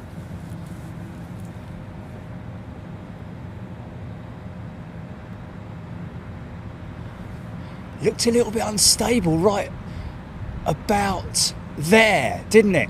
Little bit right, then it got a bit of oscillation in, then sort of like bounced it, then that's the tail strike coming up right there. Wow! And then he just keeps the nose up, doesn't he? That's like insane. I wonder if yeah, that's crazy, man. Somebody mentioned did the freight shift. Highly unlikely, I would have thought, but it kind of looked like it all went tail heavy, didn't it? That was crazy, man. That was crazy, mate. Wow.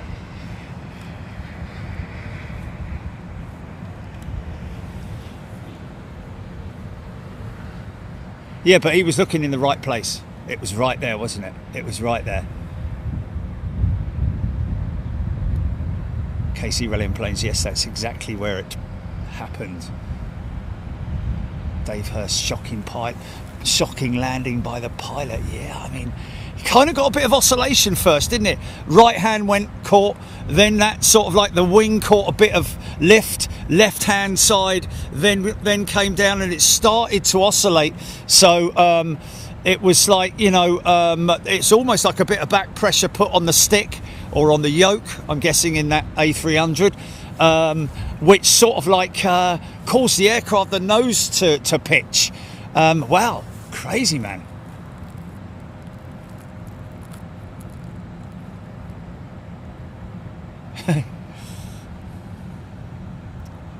Well, I tell you what, if your parcel's on that one, it's a famous parcel, isn't it?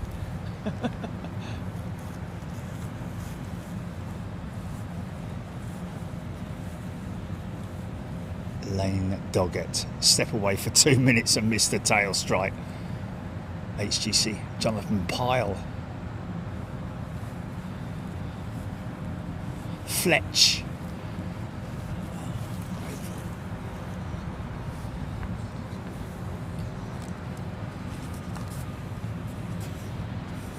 Still looks to me like operations are quite happy.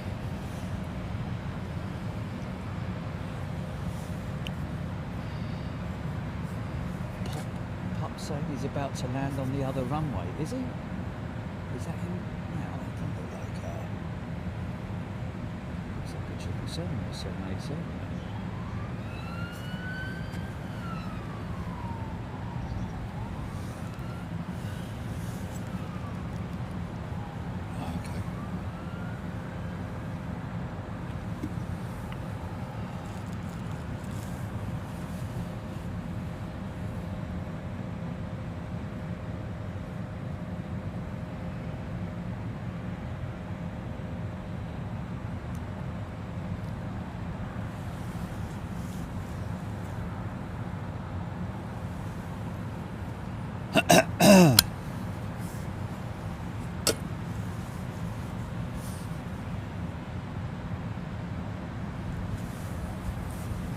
Yeah, it's almost like he was sort of like caught between, you know, going around and sort of like just trying to bring the nose down softly. But somebody mentioning there that it just took time for the engines to spool up because he'd already derated the engines. So the engines were right back at idle. So, yes, maybe it was that they had pitched the nose up. But by that time, you're automatically calling the go around and pushing the thrust levers forward. Lord Geeker looks like he's lined up again.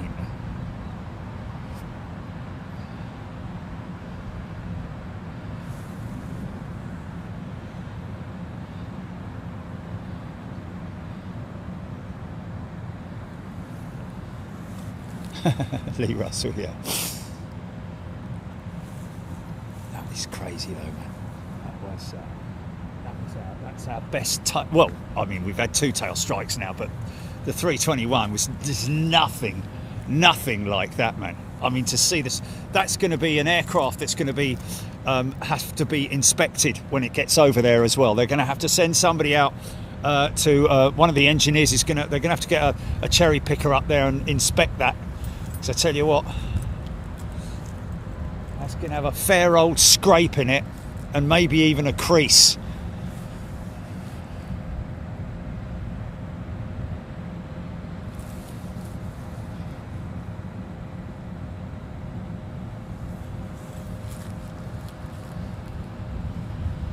Alex Scarisbrick, DHL number 3 on approach. On this runway, are we back on operations?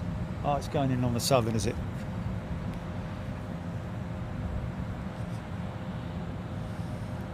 Avro, would there be studies on what was most often the cause of a tail strike? Yeah, it can be. There's a couple of a few reasons why a tail strike would occur on takeoff or on landing.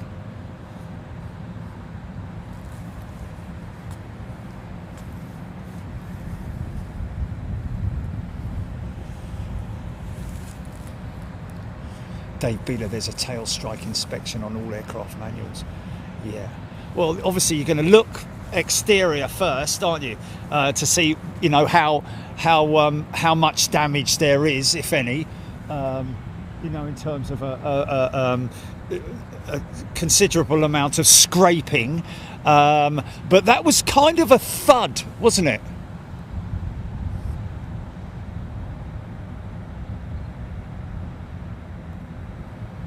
It was a thud, so I think that there would be sort of like a whole lot of inspections going on there.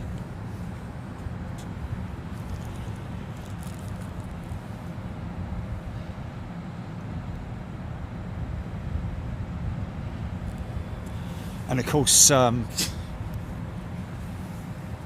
back to head office eventually.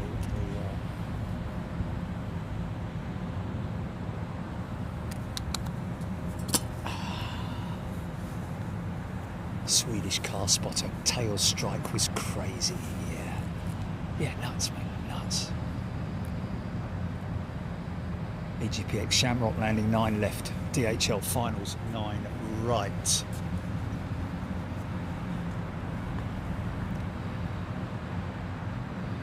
Greedy Pete, why do they call it a tail strike? Well, Greedy Pete, got to be honest with you, man, it kind of says it on the tin, doesn't it? Tail, as in the back of the aircraft, and a strike, as in like striking something, hitting it, a tail hit, you know.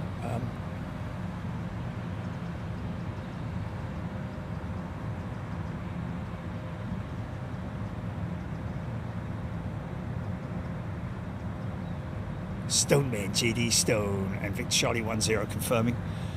She's lined up for 09. That was just, I think that was wind induced. That it wasn't just a bad landing in terms of the tail strike. It was actually the oscillation that started to occur when the right hand side touched first, and then it bounced to the left.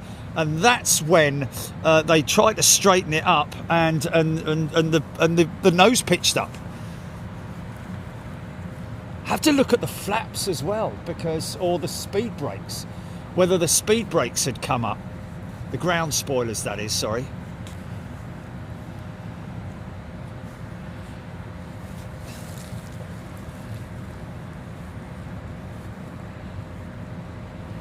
Gabriel, Andy Gabriel Powell, my money's on load shift changing the centre of gravity. Let's see how she approaches.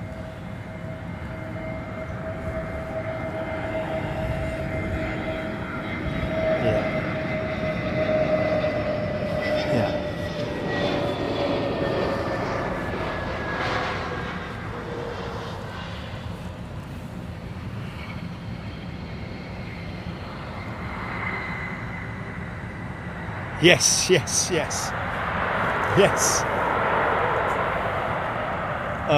Tom Collins, yes, spoilers were deployed. Wow. So that's interesting. Spoilers were deployed, so as soon as the throttles were pushed forward, the spoilers would automatically retract, I'm guessing. I don't know about shifting of cargo. I don't know about that, because they are really strapped down and clamped down. Not just strapped, but clamped as well. Anyway, here we go.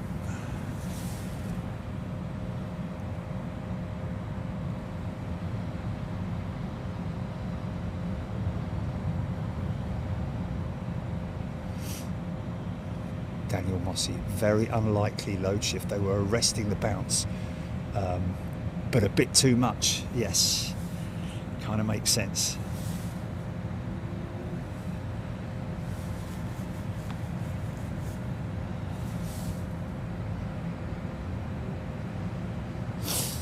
We're not being backseat pilots, Squirrel. We're just discussing it, man. Come on, we're just being, you know. There's some very knowledgeable people on here. There's people like me who don't really know, but I'm just looking at it from an observer's point of view. I'm not saying exactly what he or she did, am I? You know, I know exactly what happened there. He's like blah blah blah, but you know, I'm saying it's unlikely that, you know, whatever. Oh blimey, he's high. He's really high. Wow.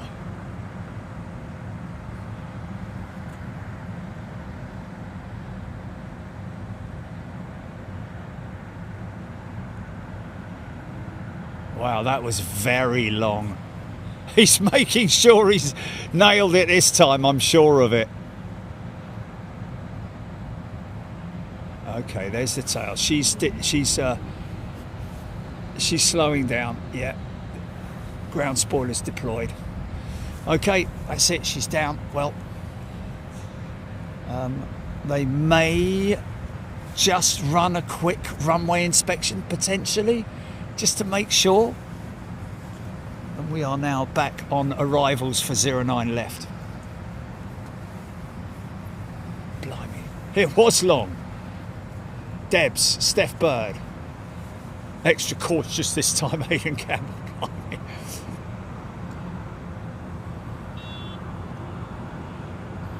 Alano, Paul Skilling, Bob Shalvoy does the 300 have something to absorb the tail strike. No more than what other aircraft have, not really. I know what you're talking about, like a nylon. You know, there are. I think it's is it the 767 that has a tail strike sensor on it? Well, actually, a mechanically operated tail strike extension that comes out of the 767 tail. Of course, Concorde had one. Later variants had the wheel on it as well, or was it the early one that had the wheel on it and the later ones they took it off? Something like that.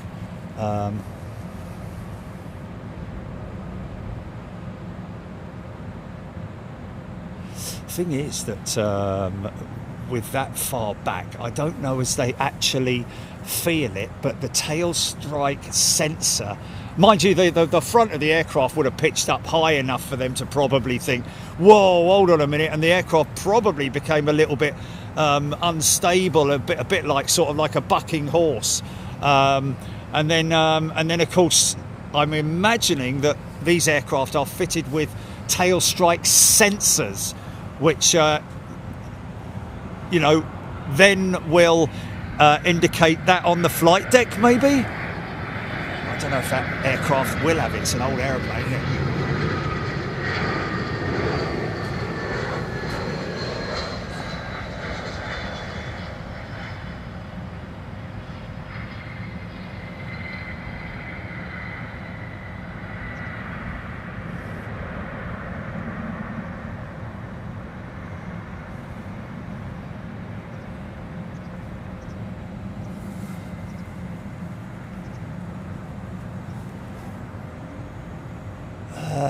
Not really, Steph, although I in order for them to be sure that the aircraft, just in case there was a slight shift in the load, I'm not saying that there was, or that there could have been, but I'm just saying that if there was a slight shift in the load, maybe just for precaution, they carried out a very flat landing and didn't pitch the nose too high on the flare, if you know what I mean. I think maybe kind of makes sense. No, I don't know. That's why they went long and flat.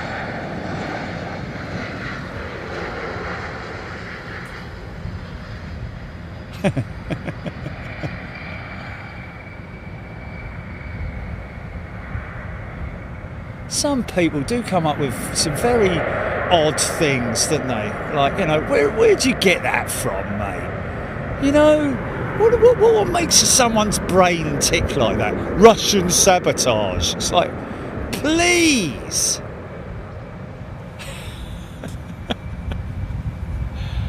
Oh dear. Just doesn't even bear thinking about, does it? Oh dear. Must have great dreams. JD Shemp maximum pitch angle for an Airbus A300 port tail strike is approximately 11.4 degrees. Wow. Well, that went past 11.4, didn't it? Because I'm telling you, to make sparks like that, you've got to hit it hard. And obviously, that's on some aircraft they have titanium plates at the tail point where the tail strikes will happen. They'll be able to patch that over, but it may need repairing. But also you need to consider structural impact in terms of cracks, and that's exactly what happened to that Japan Airlines 747 many moons ago. That during its because it was one of the prototypes, and during its training, I think during its training, well, may have been pilot training, I don't know, but during its certifications and all that, I think they, or it had a tail strike at some point in its life, and it was repaired. But when I say a repair, it was just patched over, and nobody really inspected underneath the patch when it went through its checks, its maintenance checks. So any cracking, even albeit slow cracking, was never detected, and then it just eventually gave way because it was covered over, wasn't it, by that temporary, well, I say temporary, but covered over by that patch.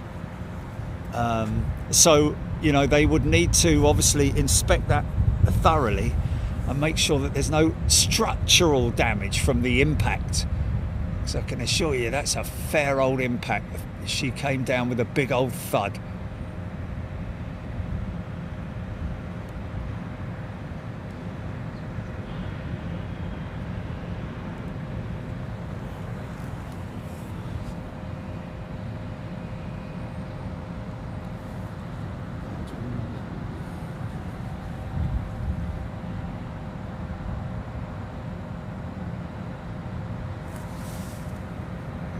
Airbus A300 tail strike. PAD refers to the tail skid, a protection system on the underside of the aircraft that prevents damage to the fuselage during the tail. There we go. So there is a protective strip there.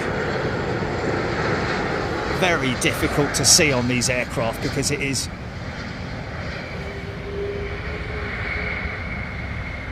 nice.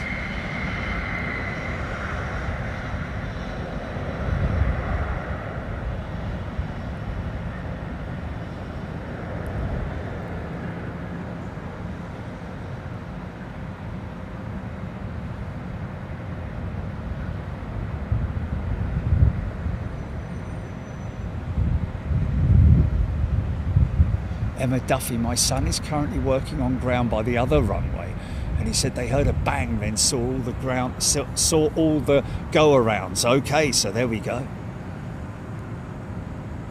Heard a bang,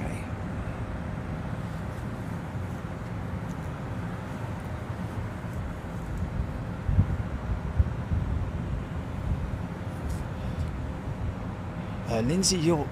More happens on departures than it does arrivals, yes. Joe Bailey, oh, most definitely. Of course they're going to interview both pilots will be interviewed.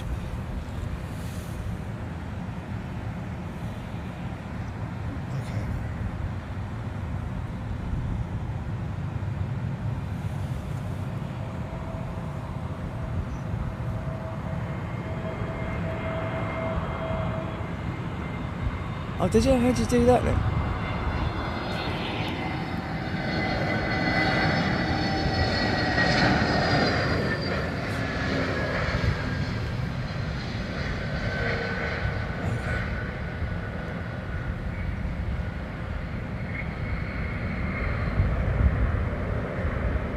Oh, okay. So you didn't get you didn't go get the takeoff, as in the go around.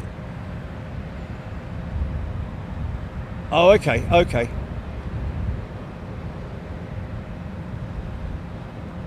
How much of the climb? Like after it's left the ground, how many seconds? A few seconds? 5 seconds? Five is good enough, to be honest.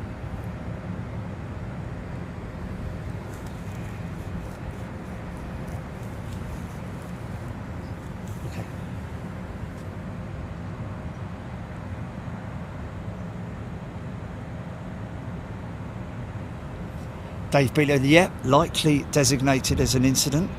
It'll be more likely the FDR than the cockpit flight recorder, the CFR. It will be more likely, I would imagine, that the data analysis on that. But they will obviously listen to the cockpit flight recorder, most definitely, to see what reactions there were from whoever was not flying it, who called the go around.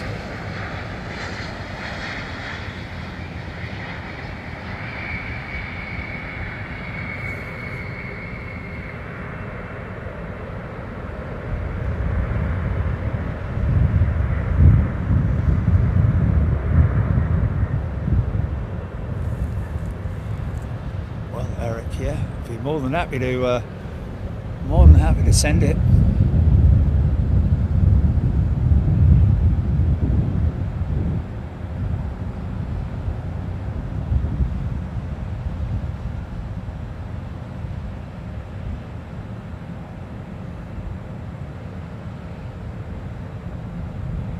Jonathan Porterfield. Well, they're always more than welcome to it.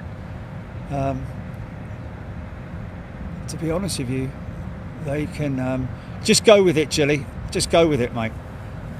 Just obviously, I thought you were going to run the. I thought you were going to run the VAR. Yeah. Okay. All right. Yeah, okay, all right, easier to do that. Yeah, that's fine, yeah. Just obviously clip, obviously as it's coming past me, yeah, up until the point when it tail strikes, and then another sort of like 3 seconds after that. So 3 seconds after the tail strike, and as it's coming past me, will be your starter point. I know.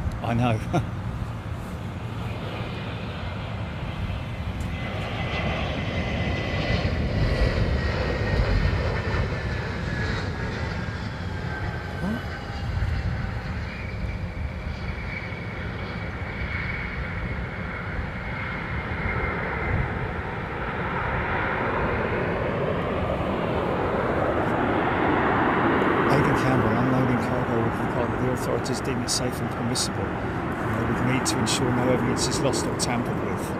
Well, yeah, most definitely. That's definitely an incident, wasn't it? And yeah, they will be very careful when unloading the freight. The good thing is that yeah, shall I say, they'll definitely have to put a tail stand on her.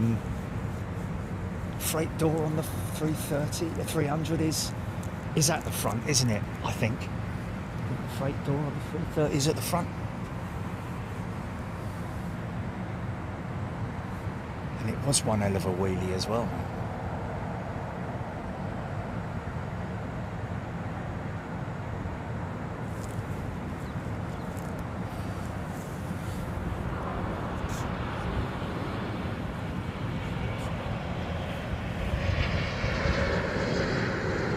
Yeah, but right across the middle.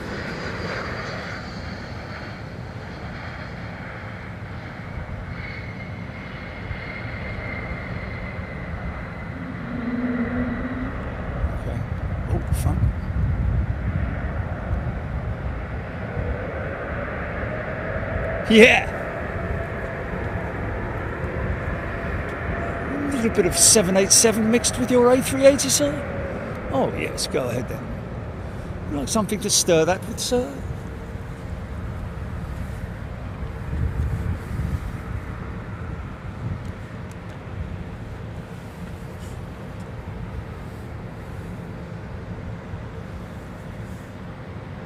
Chris Clark, good evening. Airline photo. Why didn't they land it? It was in a pit.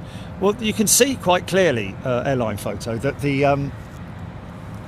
aircraft pitched to the right, then rebounded, went back to the left, kind of started to get a bit of an oscillation on.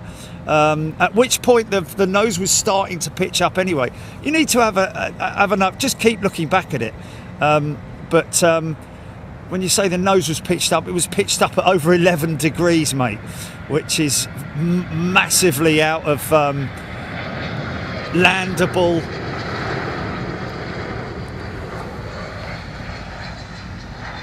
They just went for, I think somebody else called it earlier on, that they, once the aircraft got at that stage, they just went for the go around, but they had already, the aircraft had spooled down, the engines had spooled down, and that's why it took so long to take off again, because the engines were not at takeoff power.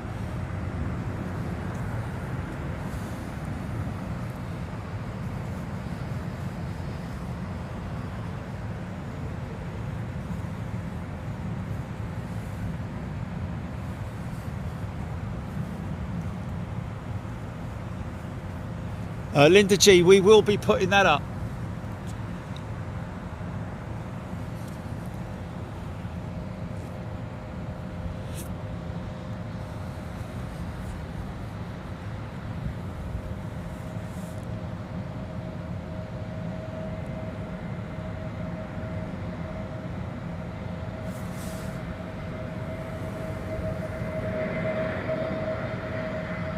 Keep it. Oh no! I just because obviously use the no, you could actually use the audio from it, the real time audio, because you're not doing it massively slow, are you?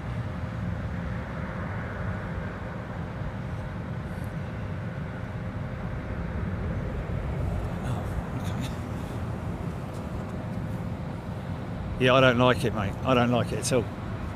It's not smooth. It's not smooth. It's not like the KineMaster slow mo. It's not nice and smooth. It's not smooth at all.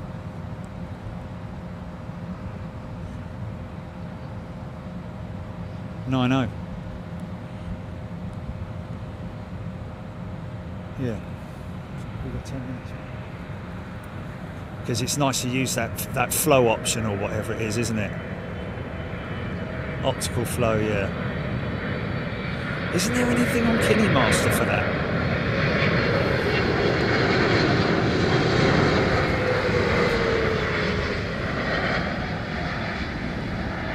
Yeah.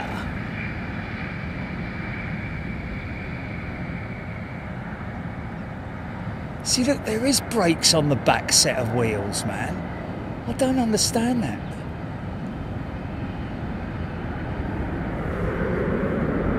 Somebody saying earlier on it was just the front and middle brake, the wheel set that used brakes or have brakes. I'm sure I've seen 777.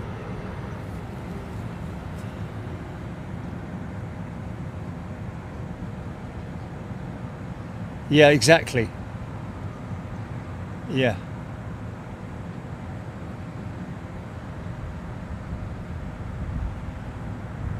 Can't really see there.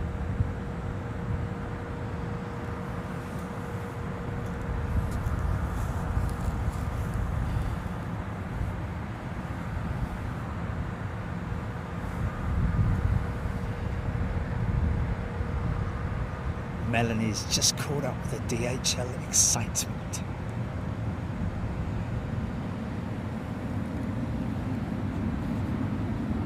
Kev Miller, absolutely right. These things happen all the time around the world. It's just that we've caught one, and the relevant necessary procedures will be put into place to inspect the aircraft. So I don't know as it's like I said, the pilot, the aircraft seems to get into an uncomfortable scenario with the actual touchdown sequence. Right side, then left side, looks like it's going to oscillate a little bit, then the nose pitches up, and then that's the sort of like, and I think what somebody said earlier on, like I said, the pilots called for go around immediately upon the tail strike, I think, but again they had to wait for the aircraft to spool back up. It's amazing, really, when you think about it, that how quick those engines spool back up. CF6s, I think.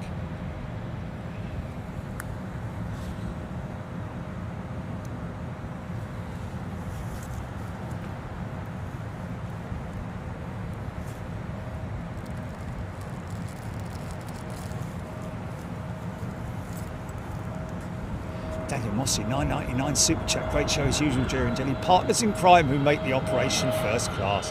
Thank you, Daniel Mossy. Partners in crime.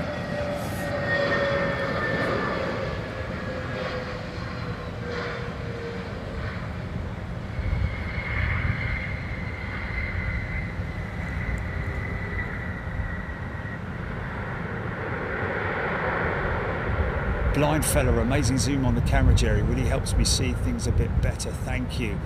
Thank you, blind fella. Lee Russell with the elevators yanking back. The strike was 100% pilot induced to stop the nose from slamming down. Wow, right, there we go. I didn't see that. Elevators yanked back at maximum over pitch, or whatever you call them. Wow.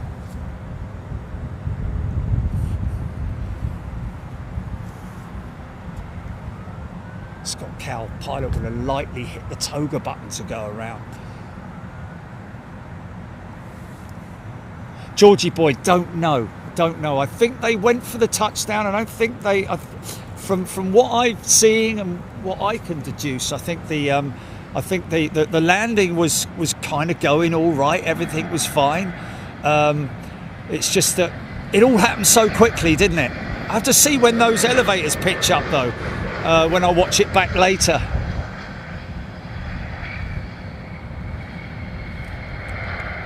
You know, the whole sequence with the ground spoilers being retracted again. I'm guessing that when you hit the toga button, the spoilers will retract. I've always heard that once the spoilers have extended, then you have to stay on the ground. But obviously not in that case. Imagine they just, wow, it's crazy. Eve Hosker could have been the first officer. Yes, indeed, could have been the first officer controlling the aircraft, and then captain took control. Could have been the captain landing. Could quite easily have been the captain landing.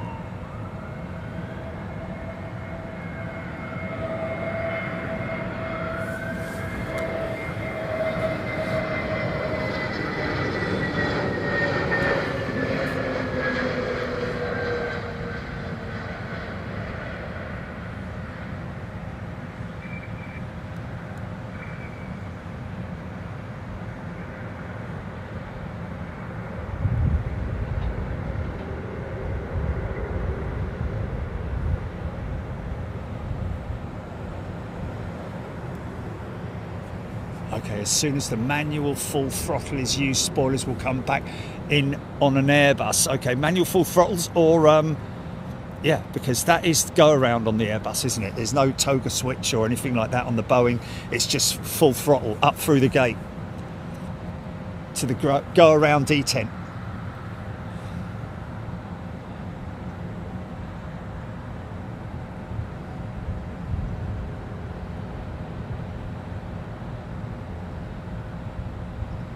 Joe Jet.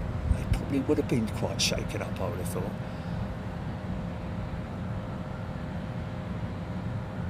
Andy Barchor, the elevators were pitched up when it struck the sparks from the screenshot, from my screenshot. Oh wow, the elevators are pitched up.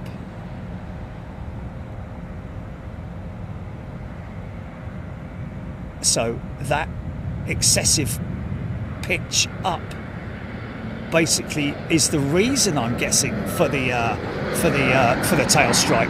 Would that be right?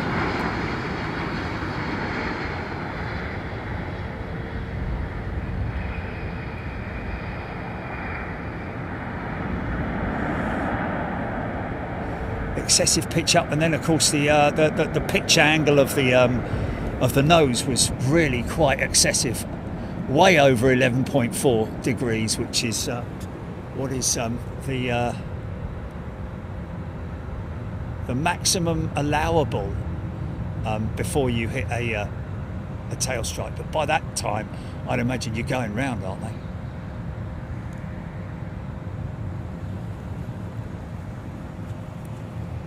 Kansas AV dude, thanks mate. I do like it when I get some things right. J-Dog signing in. Daniel Mossy. Aidan Campbell, I mean the teal on the Vietnam livery. Petrol green, isn't it really? Petroleum green.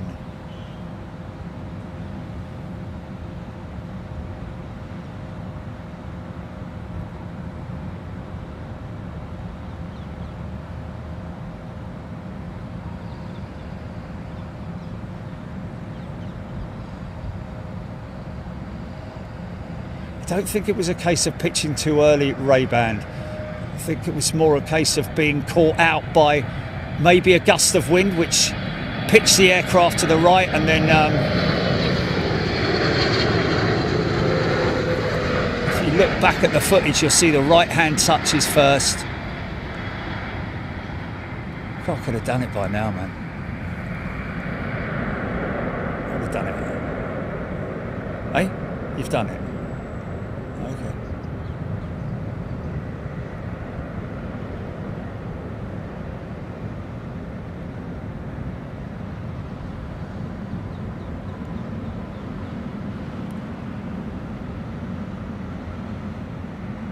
Airline photo, watched it again. Yep, elevators were definitely in full use. Looked like full, which caused the strike, but no idea. Yeah, I would imagine. I mean, obviously, when you pull the elevators up hard, the nose is going to pitch, isn't it? That's one thing that you just don't do. I mean, the flare is like at 30 feet. It's a slight amount, tiny amount of back pressure on the stick, just to maintain that smooth flare as you drop the throttles back. Just to give it that nice smooth transition into the runway. But obviously he went hard up on the elevators, which caused whatever happened. Gary Lyon 380, Etihad and Singapore Slinger both over the channel behind each other. Okay, well we'll do some overtime, shall we?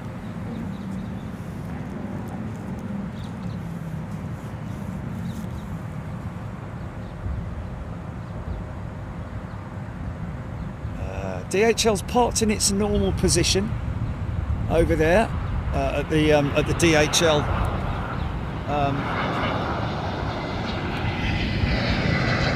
parking stands. Chris Clark's gifted a channel membership. Thanks, Chris.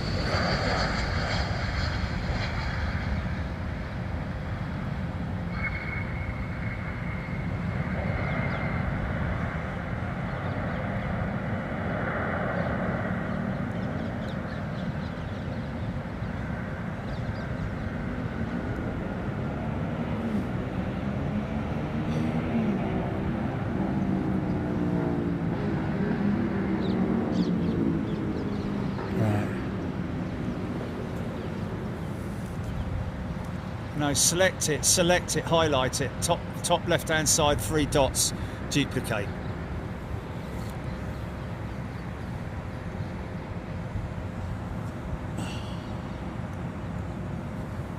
Yeah, top left. 3 dots. Duplicate.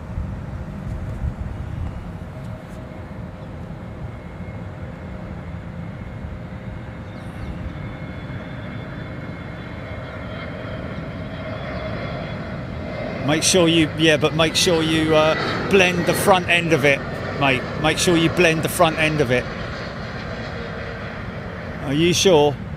So that, and fade it out as well. Fade it out so that there's a nice transition. Okay, all right. Yeah. But that's cool. It's all right. It's all good. No, don't worry about it. It's all good. It's all good. Hurry up then. Richard Groves, £2 super chat. All happens on Big Jet TV, #1 for action. So that's our advertising department. Thank you, Richard.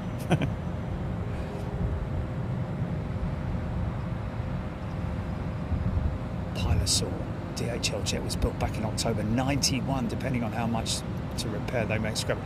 I don't think that's going to be a massive repair job, but it is if there is. It would be if there is structural damage, obviously.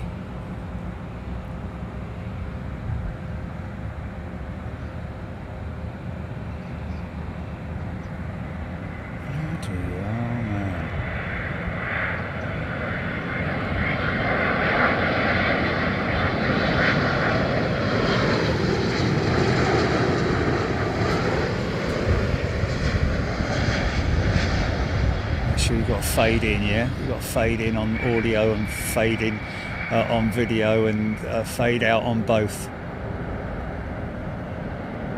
You fade in audio, mate. You fade in audio. Yeah, not fade in video, no. Fade in audio, fade out audio and video.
Tim Bell, very funny. Get at least 3 quotes before they repair. Yeah. Jesus.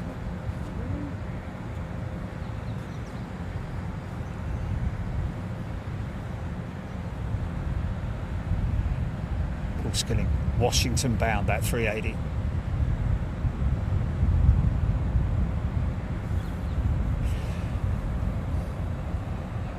Oh, mate, leave it out, fella.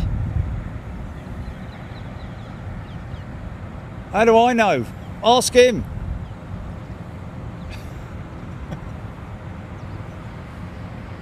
Okay, we've got a... Jesus.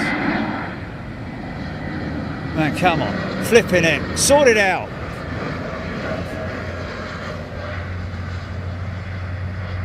Blimey.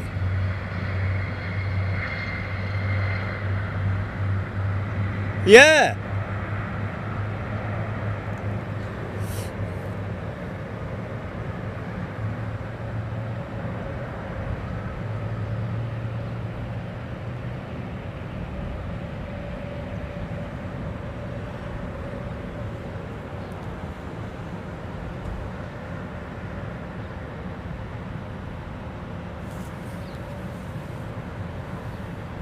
So they may have had some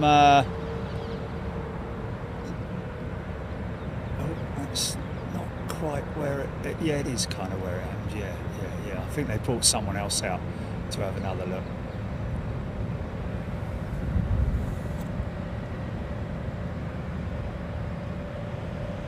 Photograph. Taking a photograph. Oh my. Julie, can I not get a running commentary of what you're trying to do? It's just getting on my nerves now. Because, yeah, I know. Because there's nothing I can do to help, is there? There's nothing I can do to help. Nice F&F check.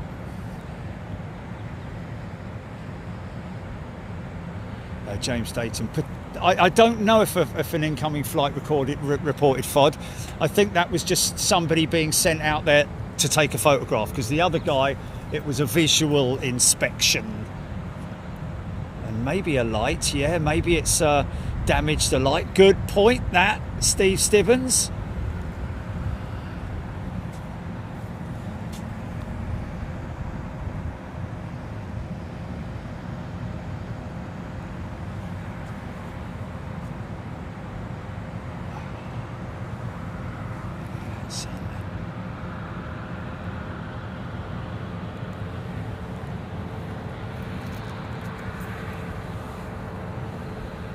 During the crew, yes. Jonas Arneson, 330 SAS, had a tail strike November last year. It took 4 months to repair. Well, 4 months before it was repaired, I mean, I'm guessing you're saying. It didn't take 4 months to actually repair it, but it was on the ground. AOG for 4 months, probably.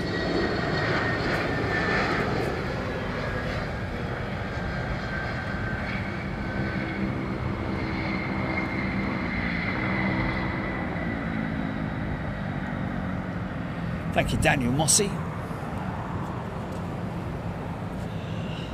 There she goes. Farewell to the sun for another day. Temperature has dropped considerably.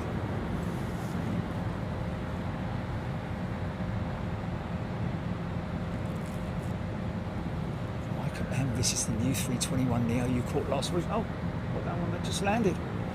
Thank you, Michael.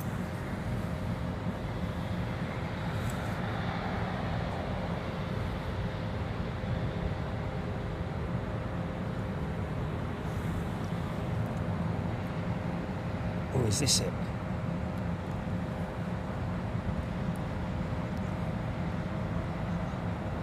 Scotty, yes, they will be 9s tomorrow.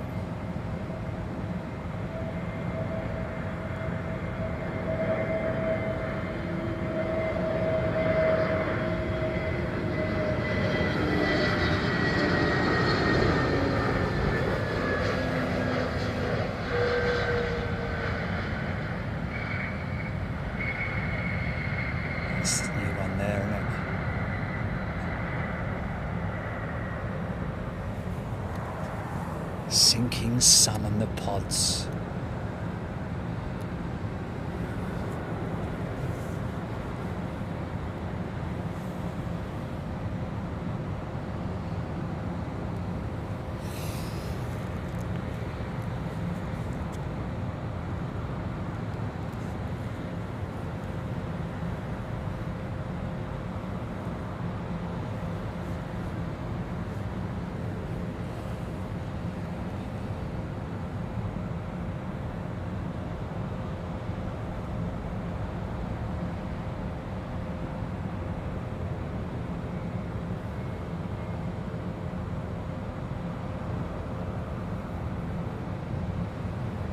Good night. SG Aviation 199 Super Chat. I was live at Manchester. I had to end. There we go.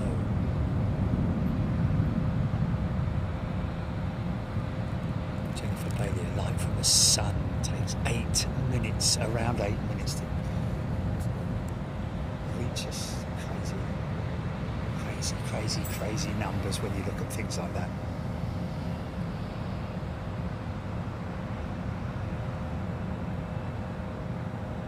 It's not dark yet, Aaron. Give us a chance.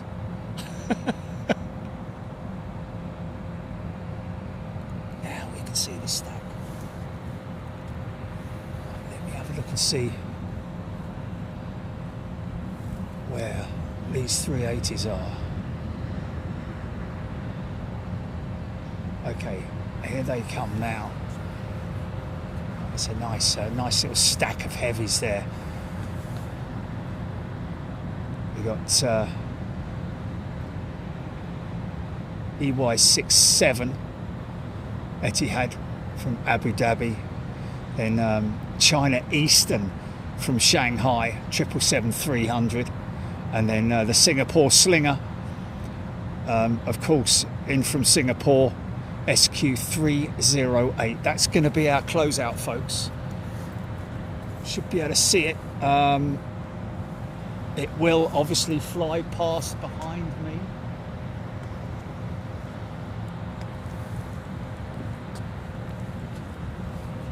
Sorry about that.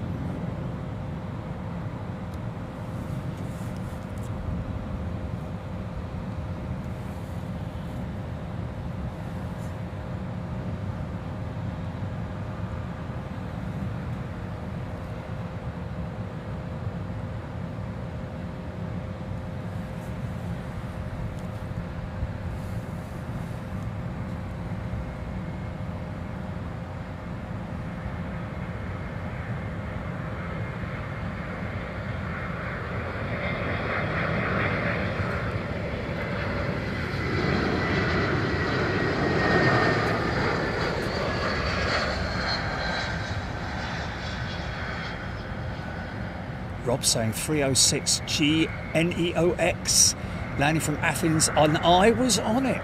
Nice one, Rob.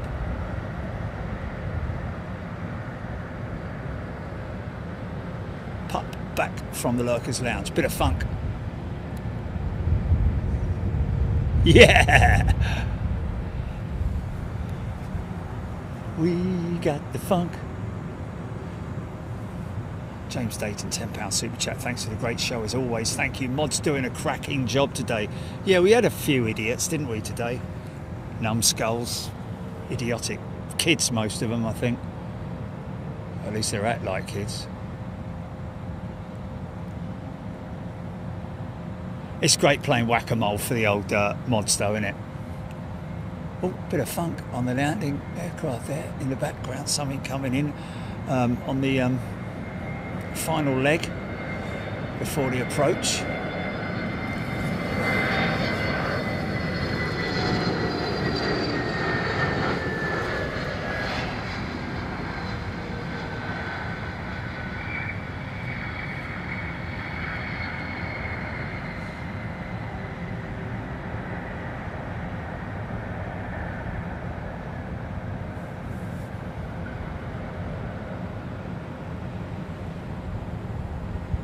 Stefberg, Penny Haskins. Don't go yet, folks. We've still got.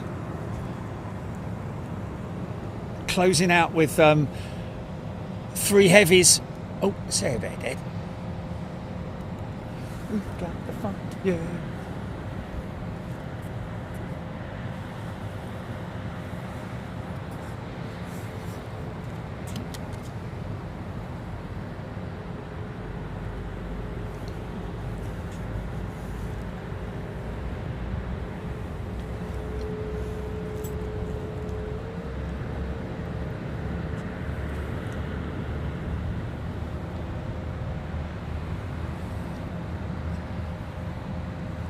Bob Chalvoy, 20 more minutes before the end of golden hour.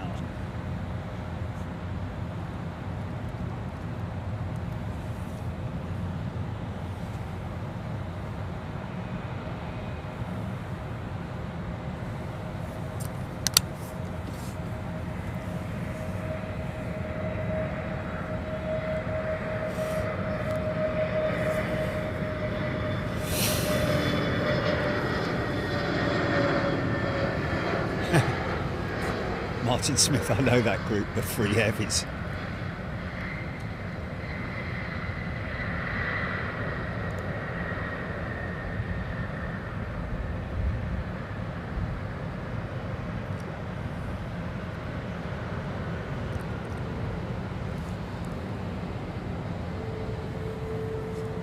See you, Joe Jet.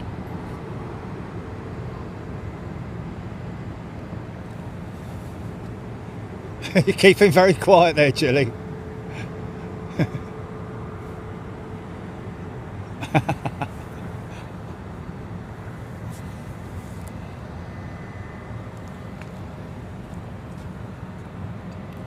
Pete Wright. Just got in to see the closing stages. Sounds I've missed a good show. We'll have to watch the playback. Pete Wright, yeah. Investigatable tail strike is what you missed. Most definitely the Air Accident Investigation Branch will probably have something to say about it, I'd imagine. Certainly the folks at DHL, the training captains and so on and so forth. Cockpit voice recorder will obviously be listened to. The flight data recorder as well. But you can see it visibly. I mean, we will send the evidence to, we will send the footage to DHL, but they'll be able to watch it anyway. So,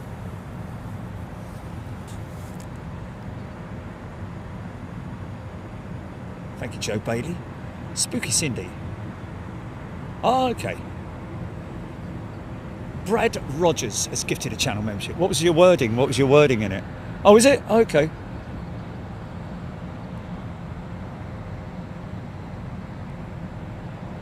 Well, it's a bit difficult when I'm doing this, isn't it?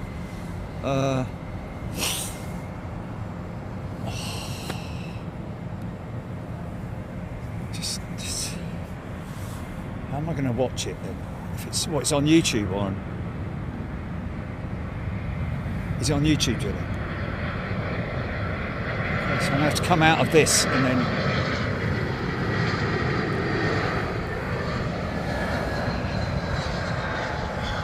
Brad Rogers has gifted a channel membership. Thanks, mate. I don't know if he's doubled up or if that's just my system.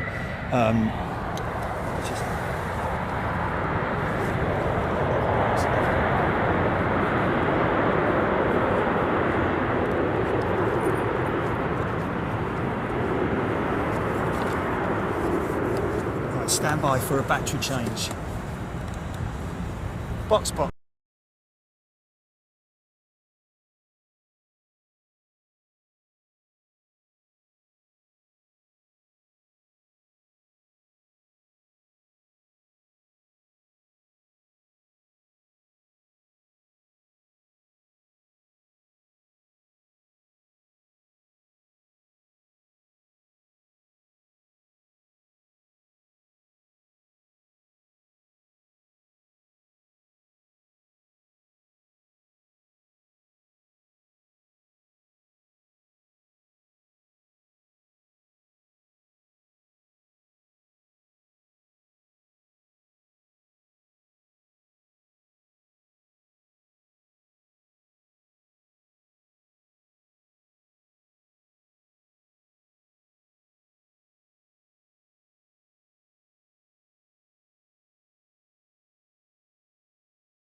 Yeah, Aidan Campbell, we're not going to get EK3. We're going to get the two A380s with the China Eastern between them.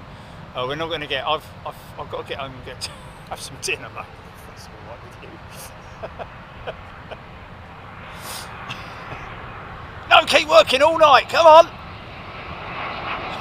We can throw sandwiches up at you.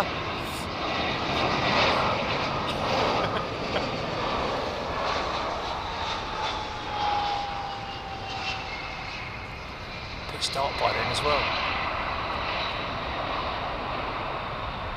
Bob Shalver is 6 minutes out for SQ 308. So we should see there, I think, is the first of the 380s making the turn onto the final leg.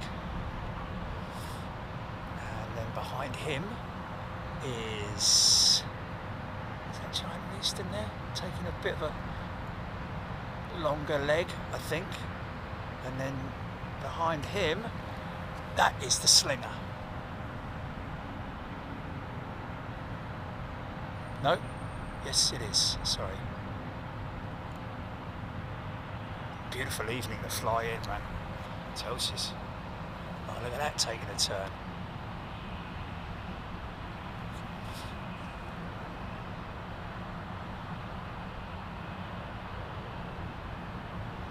Birds going to roost.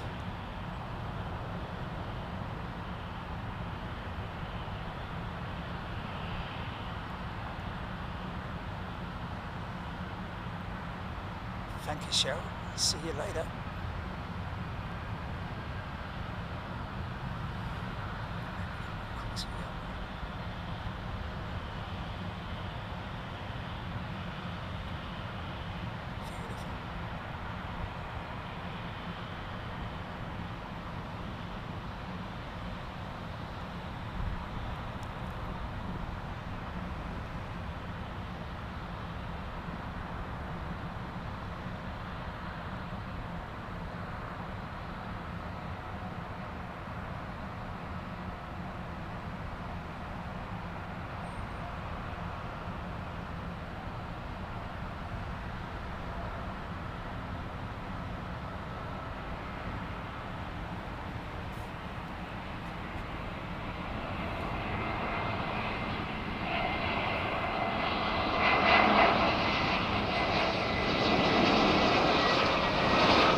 Start this time in a month, wouldn't it?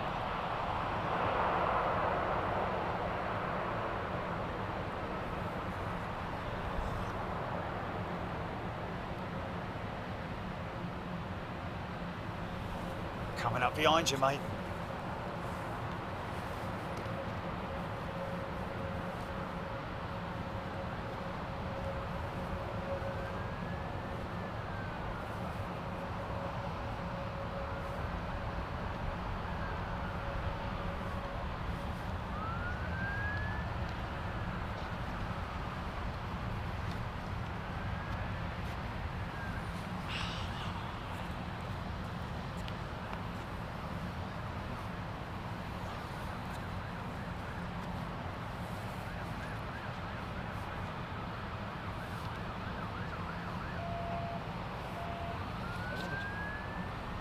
Very, very odd.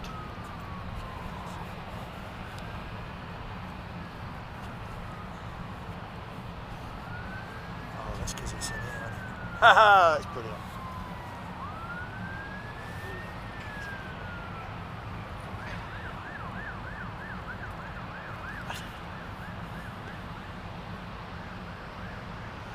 Casper, it is a Panasonic VX3 camera.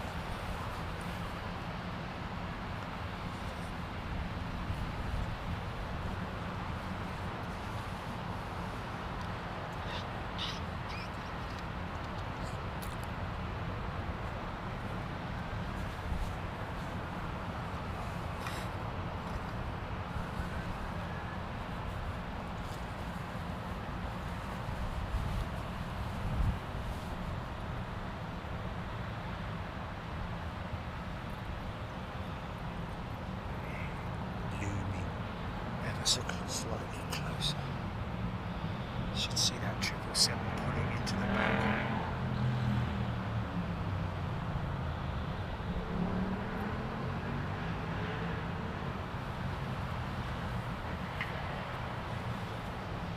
Yeah.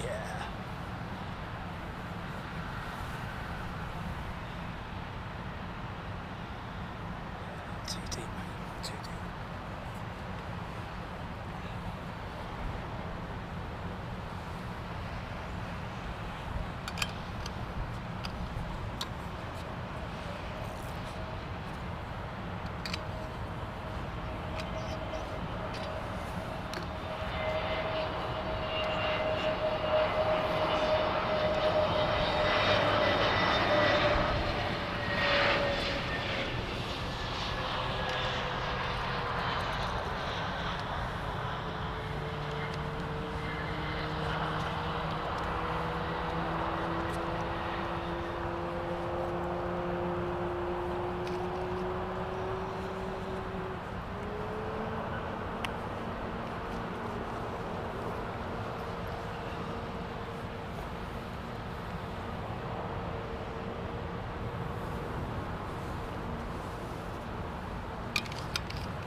nephew's mum is watching. Okay, we're going to get them all in one shot. Yeah, look at that.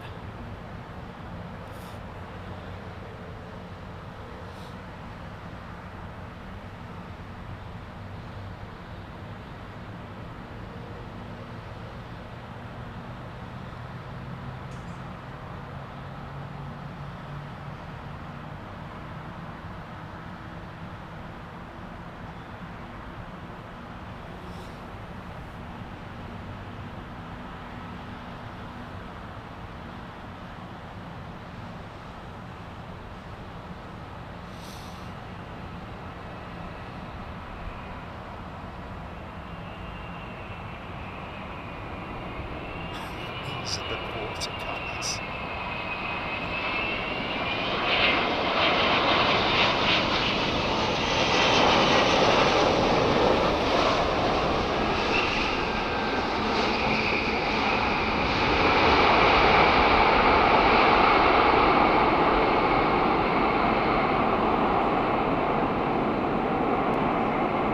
Oh, Rav from Ford. Hello, mate. Just seen the tail strike. Hope you're doing well, mate. I will get that email off to you.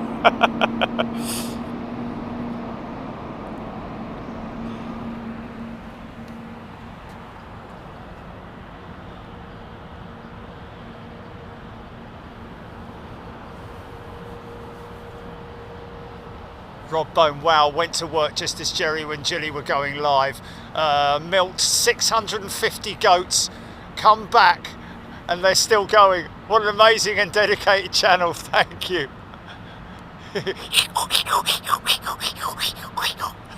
Oh, look at that, look at that the 380's left behind, mate. Look at that the 380's left behind. Oh. Look at that, look at that, look at that. Yeah, now you see why. Now you see why. That aircraft can get hit by a downwash behind it. Look at that, isn't that crazy, man? Quite easily get walloped by a downwash. There's another one creeping in behind us, it's a flock of birds. Blimey.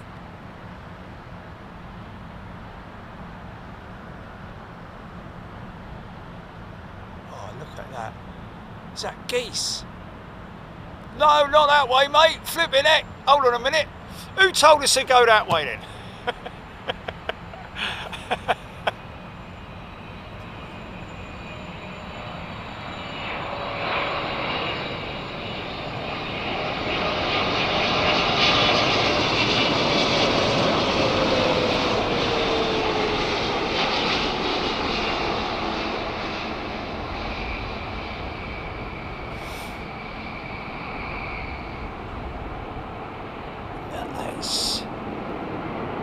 Oh, sorry about that.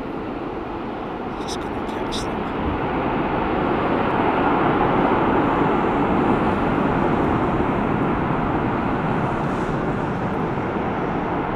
Mr. Berg, yes, we all saw it together. Crazy, crazy, crazy. And this is actually the first one live, isn't it, Jilly? That was the first one live. Brad's a brand new member. Welcome, Brad. We were just about to go live on the other one. Slogan 73, welcome back, first class member. Just going to quickly grab that one because that's beautiful, isn't it? Look at that.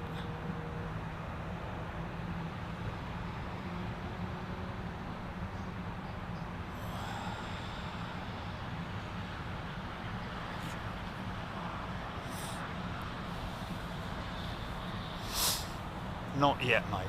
Not yet.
Wow, that was just insane, man.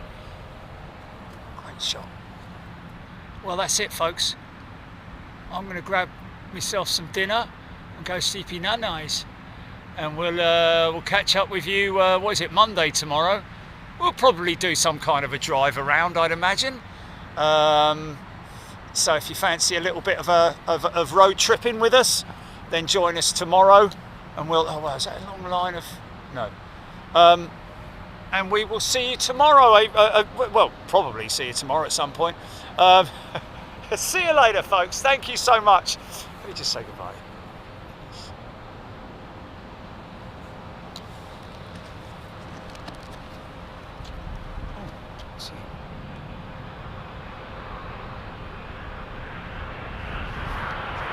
Okay, folks. Look after yourselves.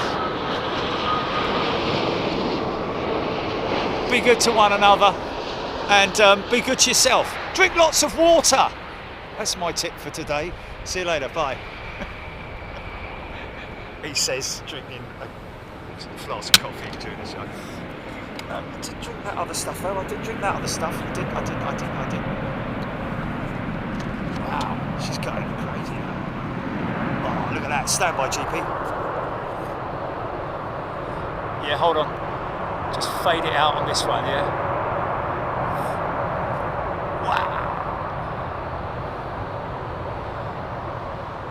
See you later, folks. Sleep well. See you soon. Cheers. Bye-bye.